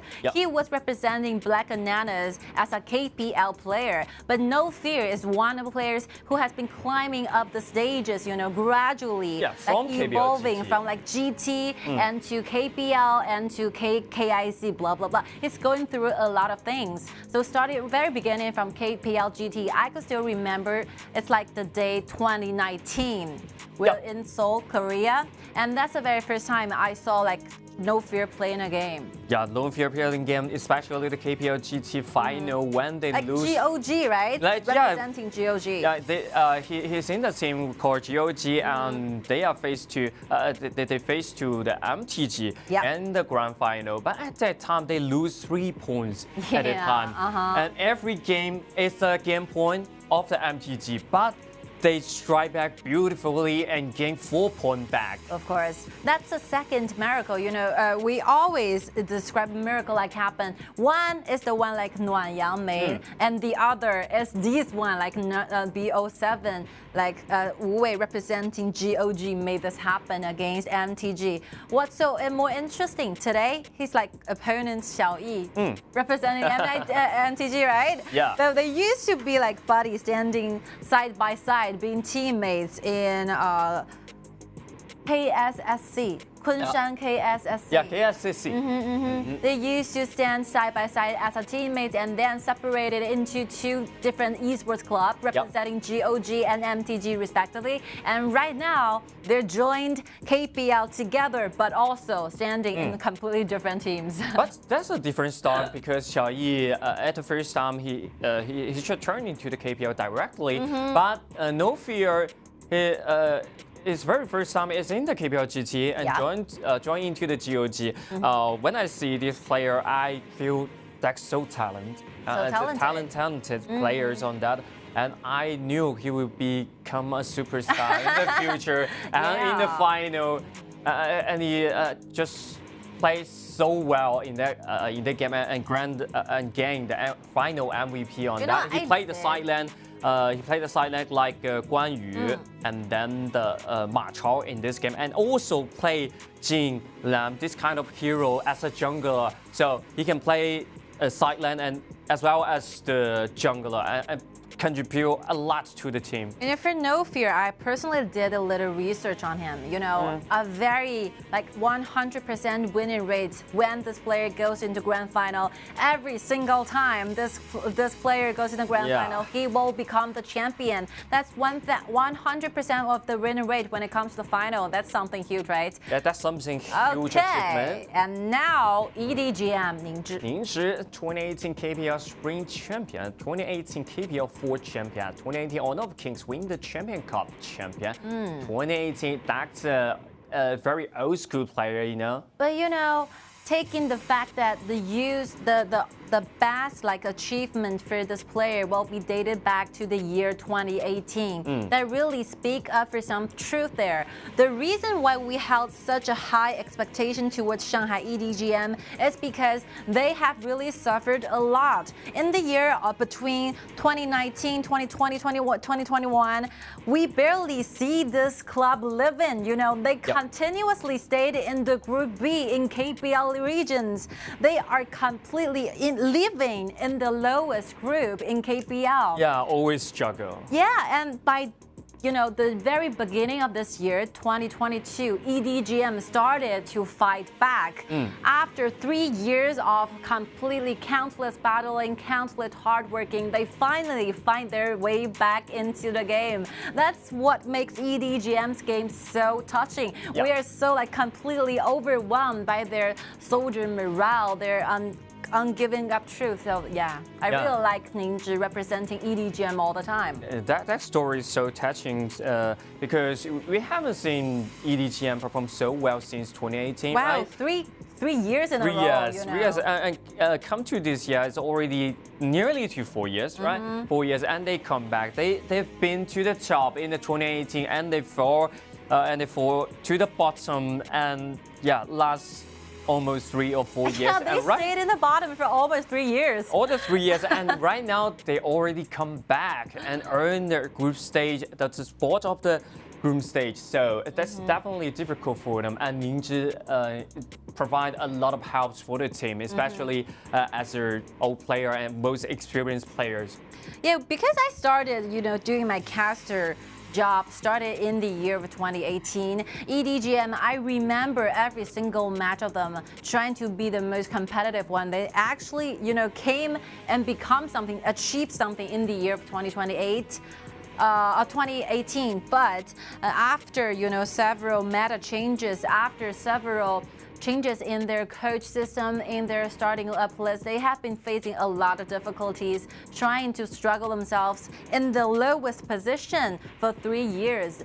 By the time we thought, that must be it for EDG.M, and they finally found back. They finally bought Ming and Rock together from Dongguan WZ, from KPL GT, actually found themselves a new chemistry going on there. And from KGL, right? KPL GT, KGL. So this kind of players, they I would like to say this kind of player from KGL actually impact the KPL a lot. Of course. Yeah, including the No Fear. Yeah, from KPL GT at that time. I think that's the same way to join the KPL. And then actually they show the new generation. The power of the new generation really brings a lot to the team. Of course. So started from the very beginning. Initially we only have KPL existed in the whole Honor of Kings tournament systems. And gradually we have be evolving ourselves into different kind of classes. We have KPL GT from the very beginning and evolving into KGL right now. And KGL are consistently continuously sending those very young talented seed players to KPL, making KPL a more solidified, a more powerful league for the entire team to play for. Just more active, I think. I think, having your inner competition is always a good thing.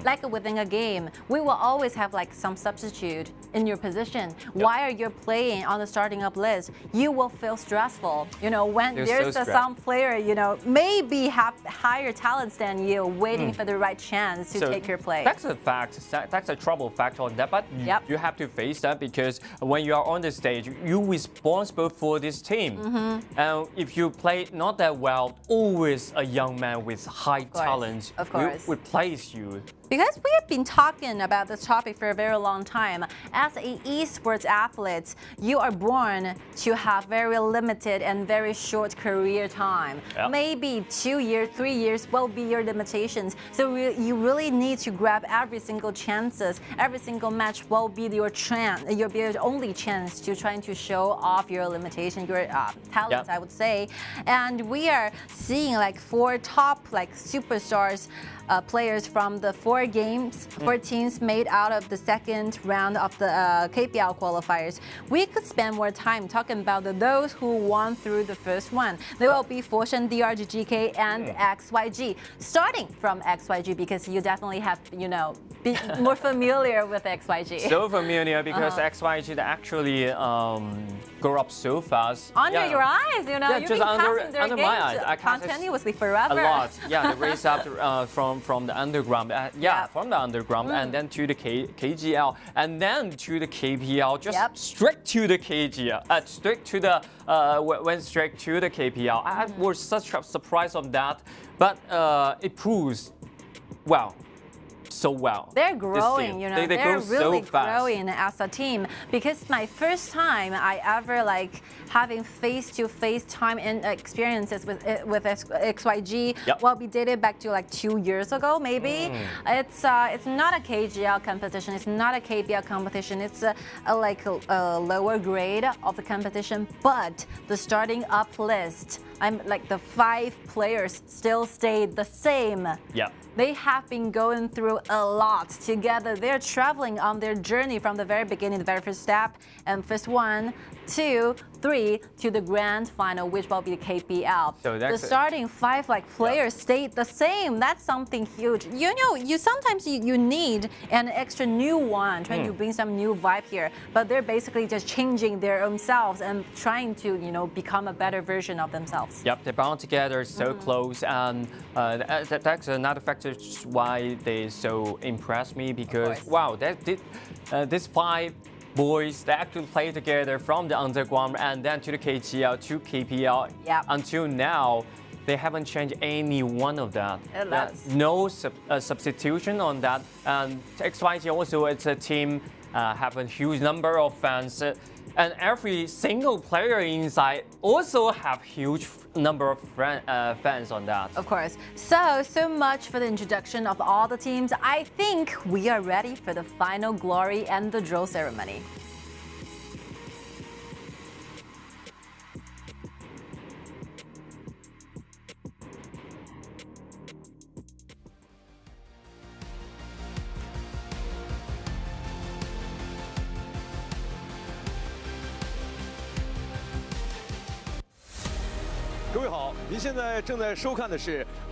Good evening, everyone. This is KIC2022, the draw for the KIC2022 group stage. And these are the 2 hosters, Ying Kai and Lucia.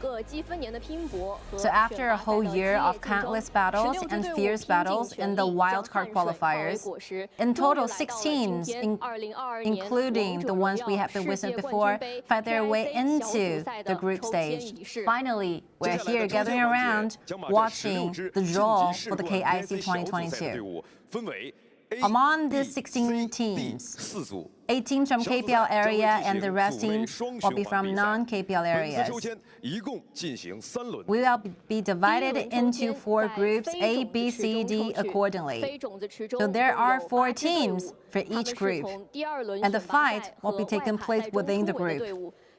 We will be witnessing in total 3 rounds of the draw. And here we go.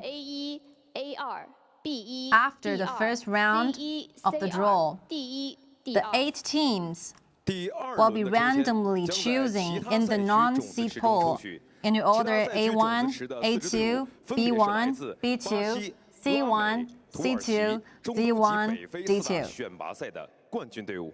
And 8 teams inside in the very first round will be 8 teams coming from different areas: Japan, South Korea, Thailand, South Asia. And the second round of our draw will be taken place in the 4 teams made from the non-KPL areas. They are the champions in the regional qualifiers. They're from Brazil area, Middle East and North America area, Chengdu area, Latin Mexico area. And the third round of the draw will be taking place within the KPL area, Eastern Pro, Chongqing Wolves, Foshan DRGK, and XYG. And the fifth round, our guest will be the very first champion representing China, participating in the Asia Olympic 2018 champion, Lao Shai. Welcome. 大家好，我是老帅。老帅你好，因为这次再次以抽签嘉宾的身份来到现场嘛，现在是一种什么样的心情呢？感觉非常熟悉，对。那我们也知道 So how do you feel? How do you feel about being the guest, giving us the draw? I'm very excited, very happy to be here. 很随机，对。Do you have any expectations on the draw? I think it's a random thing. I don't have a high expectation on this. And I hope that I can do a great draw and give them a good result they want. Thank you for you, and please move forward to the draw spot. Get ready to start the very first round of the draw. 请老帅抽出第一支进入 A 组 Give 的 up the 战队。 names who will be make it to the Group A as an A1 from the non-seed pool. That group and that team will be. Let's see together.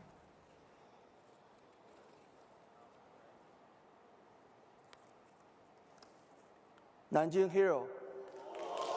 Nanjing Hero will be the first one going to Group A.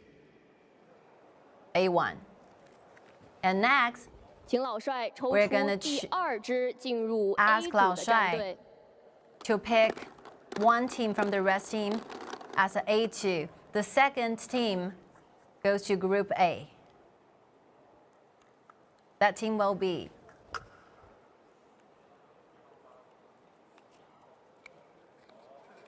Let's wait it together.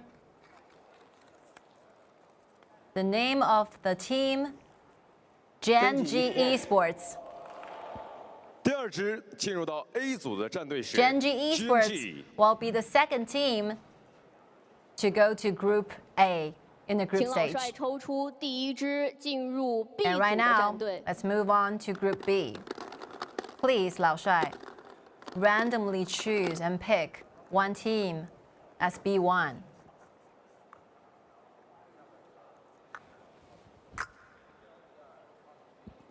The first team goes into Group B will be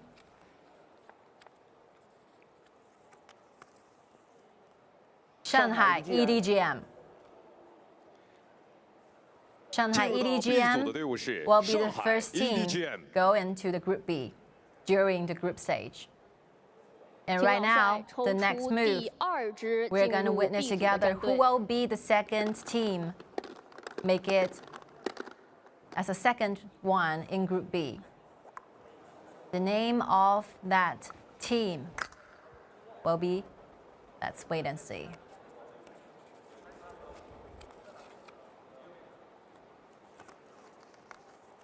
Impunity. Impunity. Team Impunity will be the second team who plays the group stage in Group B. 请老帅抽出第一支进入 C And 组 next 的战队 round,。we're going to witness together which are the two teams representing Group C. The first one goes to Group C. The name of the team will be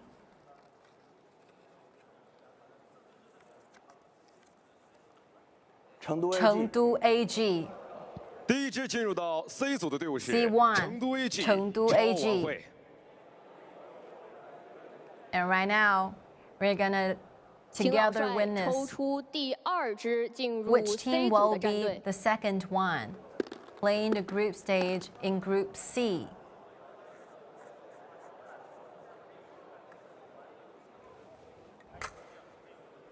that team.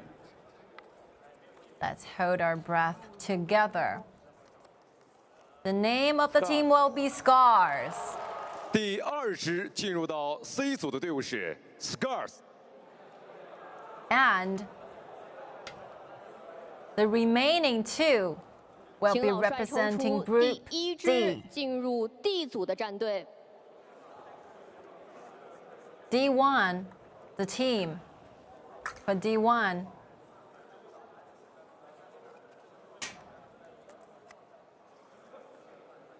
Beijing WB, Beijing 微博 will be D1. 北京微博。 And the remaining one 请老帅抽 will 出 be 第 stay 2支进入 D 组的 in 战 Group 队。 D. The name of the team.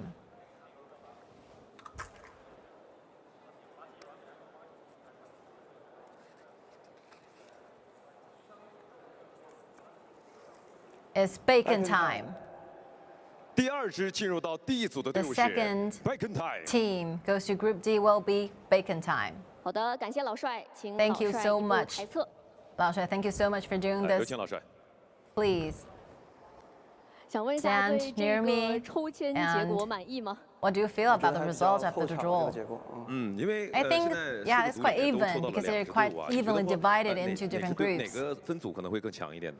Which group do you 这个 think 可能 is 还要 a 看后边抽签结 more 果 competitive 出 one? 来吧，我觉得现在看不 I 太出来。 think let's 也就是 wait 说 and 一会儿要 see. 期 We 待后 should 面2个 wait 池 for 子的 the 一个分组情况。 following draw 好，非常感 results 谢 and 老帅 then 也 trying 来 to 到 decide 体育管理， and trying 感 to 谢。 figure out who will be the most competitive one among these 接下 4来 groups. 将进行第2 And 轮的 next 抽 round, 签， we're going 有 to 请 start 抽签 our 嘉宾 second round KPL 4 of the 冠教 draw. 练葛米尼上 Please, 台 let's 抽签。 welcome 有请 the champion coach we have, who have won himself 4 champions in total.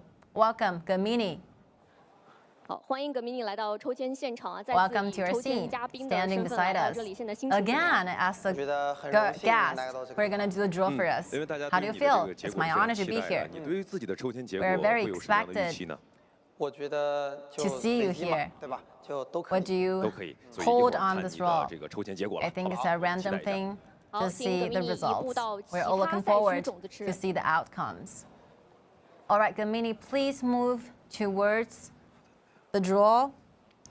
And the second draw will begin right 请葛 now 米尼抽 within the 出第 other 3 area 支 seed 进 pool. 入 A 组的战队。 Please, Gamini, give us the name of the 3rd team who will be divided into Group A.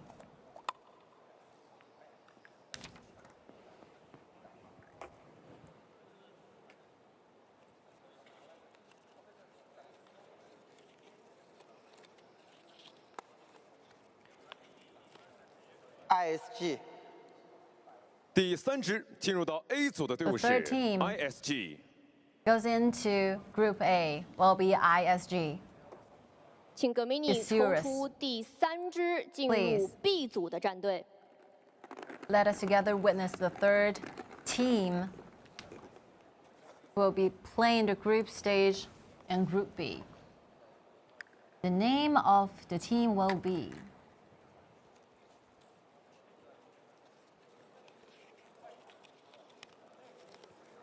Yala Esports. 第3支进入到 B 组的战队是 Yala Esports will be the 3rd team goes directly to Group B. 请葛米尼抽出第3支进 And 入 right now, C 组的战队。 Let's together see which team will be the 3rd one in Group C.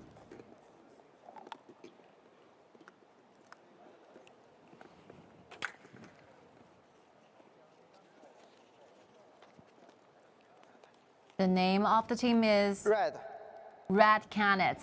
第3支进入 C 组 Red 的队伍 Canids 是 will be the Red 3rd Canids。 team goes to Group C. 请葛米尼抽出第3支进入 D 组的战队。 Show us the name of the 3rd team goes to Group D.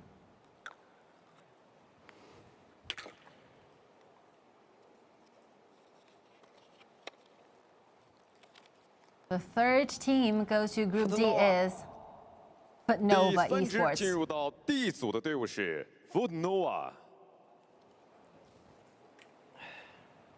接下来将进行最后一轮的 And 抽 now 签，还有最后we're 四 gonna 支 see 来自 KPL the 赛区 third 的 round 战 of 队 the 还没有揭 draws. 晓分组 The 结果， 4 teams 请 from 葛米尼 KPL 移步 area KPL 赛区 will 总 be 部区。 staying in the seed pool. And right now, please move forward to the 请葛米尼 KPL area 抽 seed 出 pool. 第 Please, 四支 Gamini, 进入 A 组的战队。 show us the very last spot remaining in Group A. The 4th team in Group A will be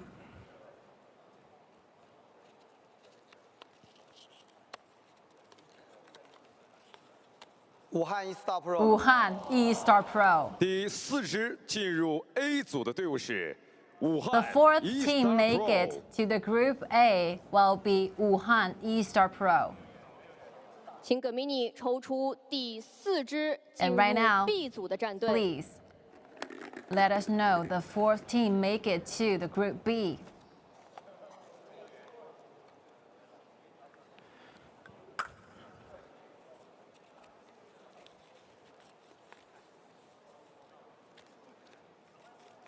Chongqing 狼队 Chongqing Wolves 第4支 will 进 be 入 the B fourth 组的队伍 team 是重庆狼队。 for Group B.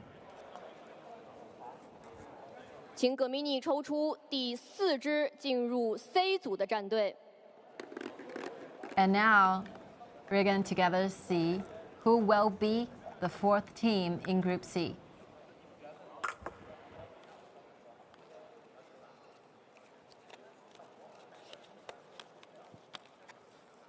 佛山佛山 DRGGK 佛山 DRGGK will 将 be 进 the 入 4th C 组 team。in Group C. 请葛米尼抽出第4支进入 D 组的战队。 And lastly, please show the world who will be the 4th team in Group D.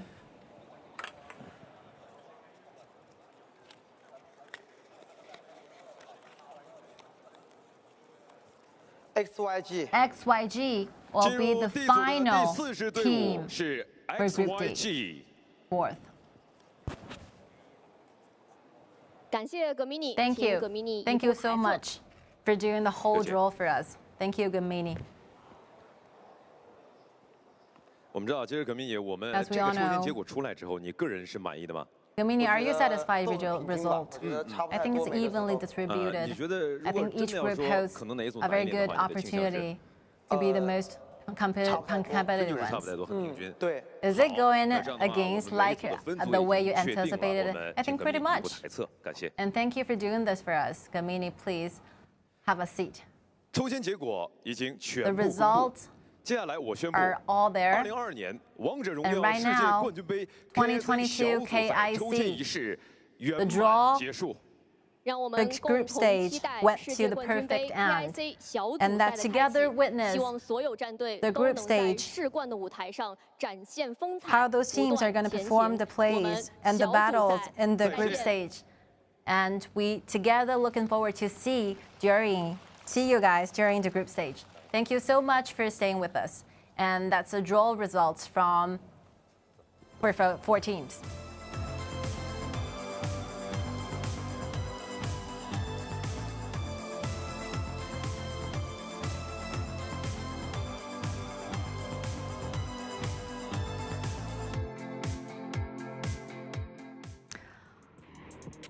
All right, how do you feel about the draw results? I feel so excited because you can see we just talk about AG and guards. I don't know if that's a my destiny or goosebumps something. up, you know. My Yeah. prediction actually became the reality. So I just randomly, speaking some of the possible possibilities, and surprisingly, it becomes a fact. Yeah, My but, God. Yeah, but I think you got a lot of response today.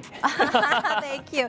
I think, yeah, pretty much. I think Gamini is speaking out of my thoughts. I think these kind of division at the very last phase is pretty much, I think each individual group holds a very huge high opportunity, of becoming the most competitive one among those 4. All of them can show the competitiveness Yeah. in this group. I think it's very close.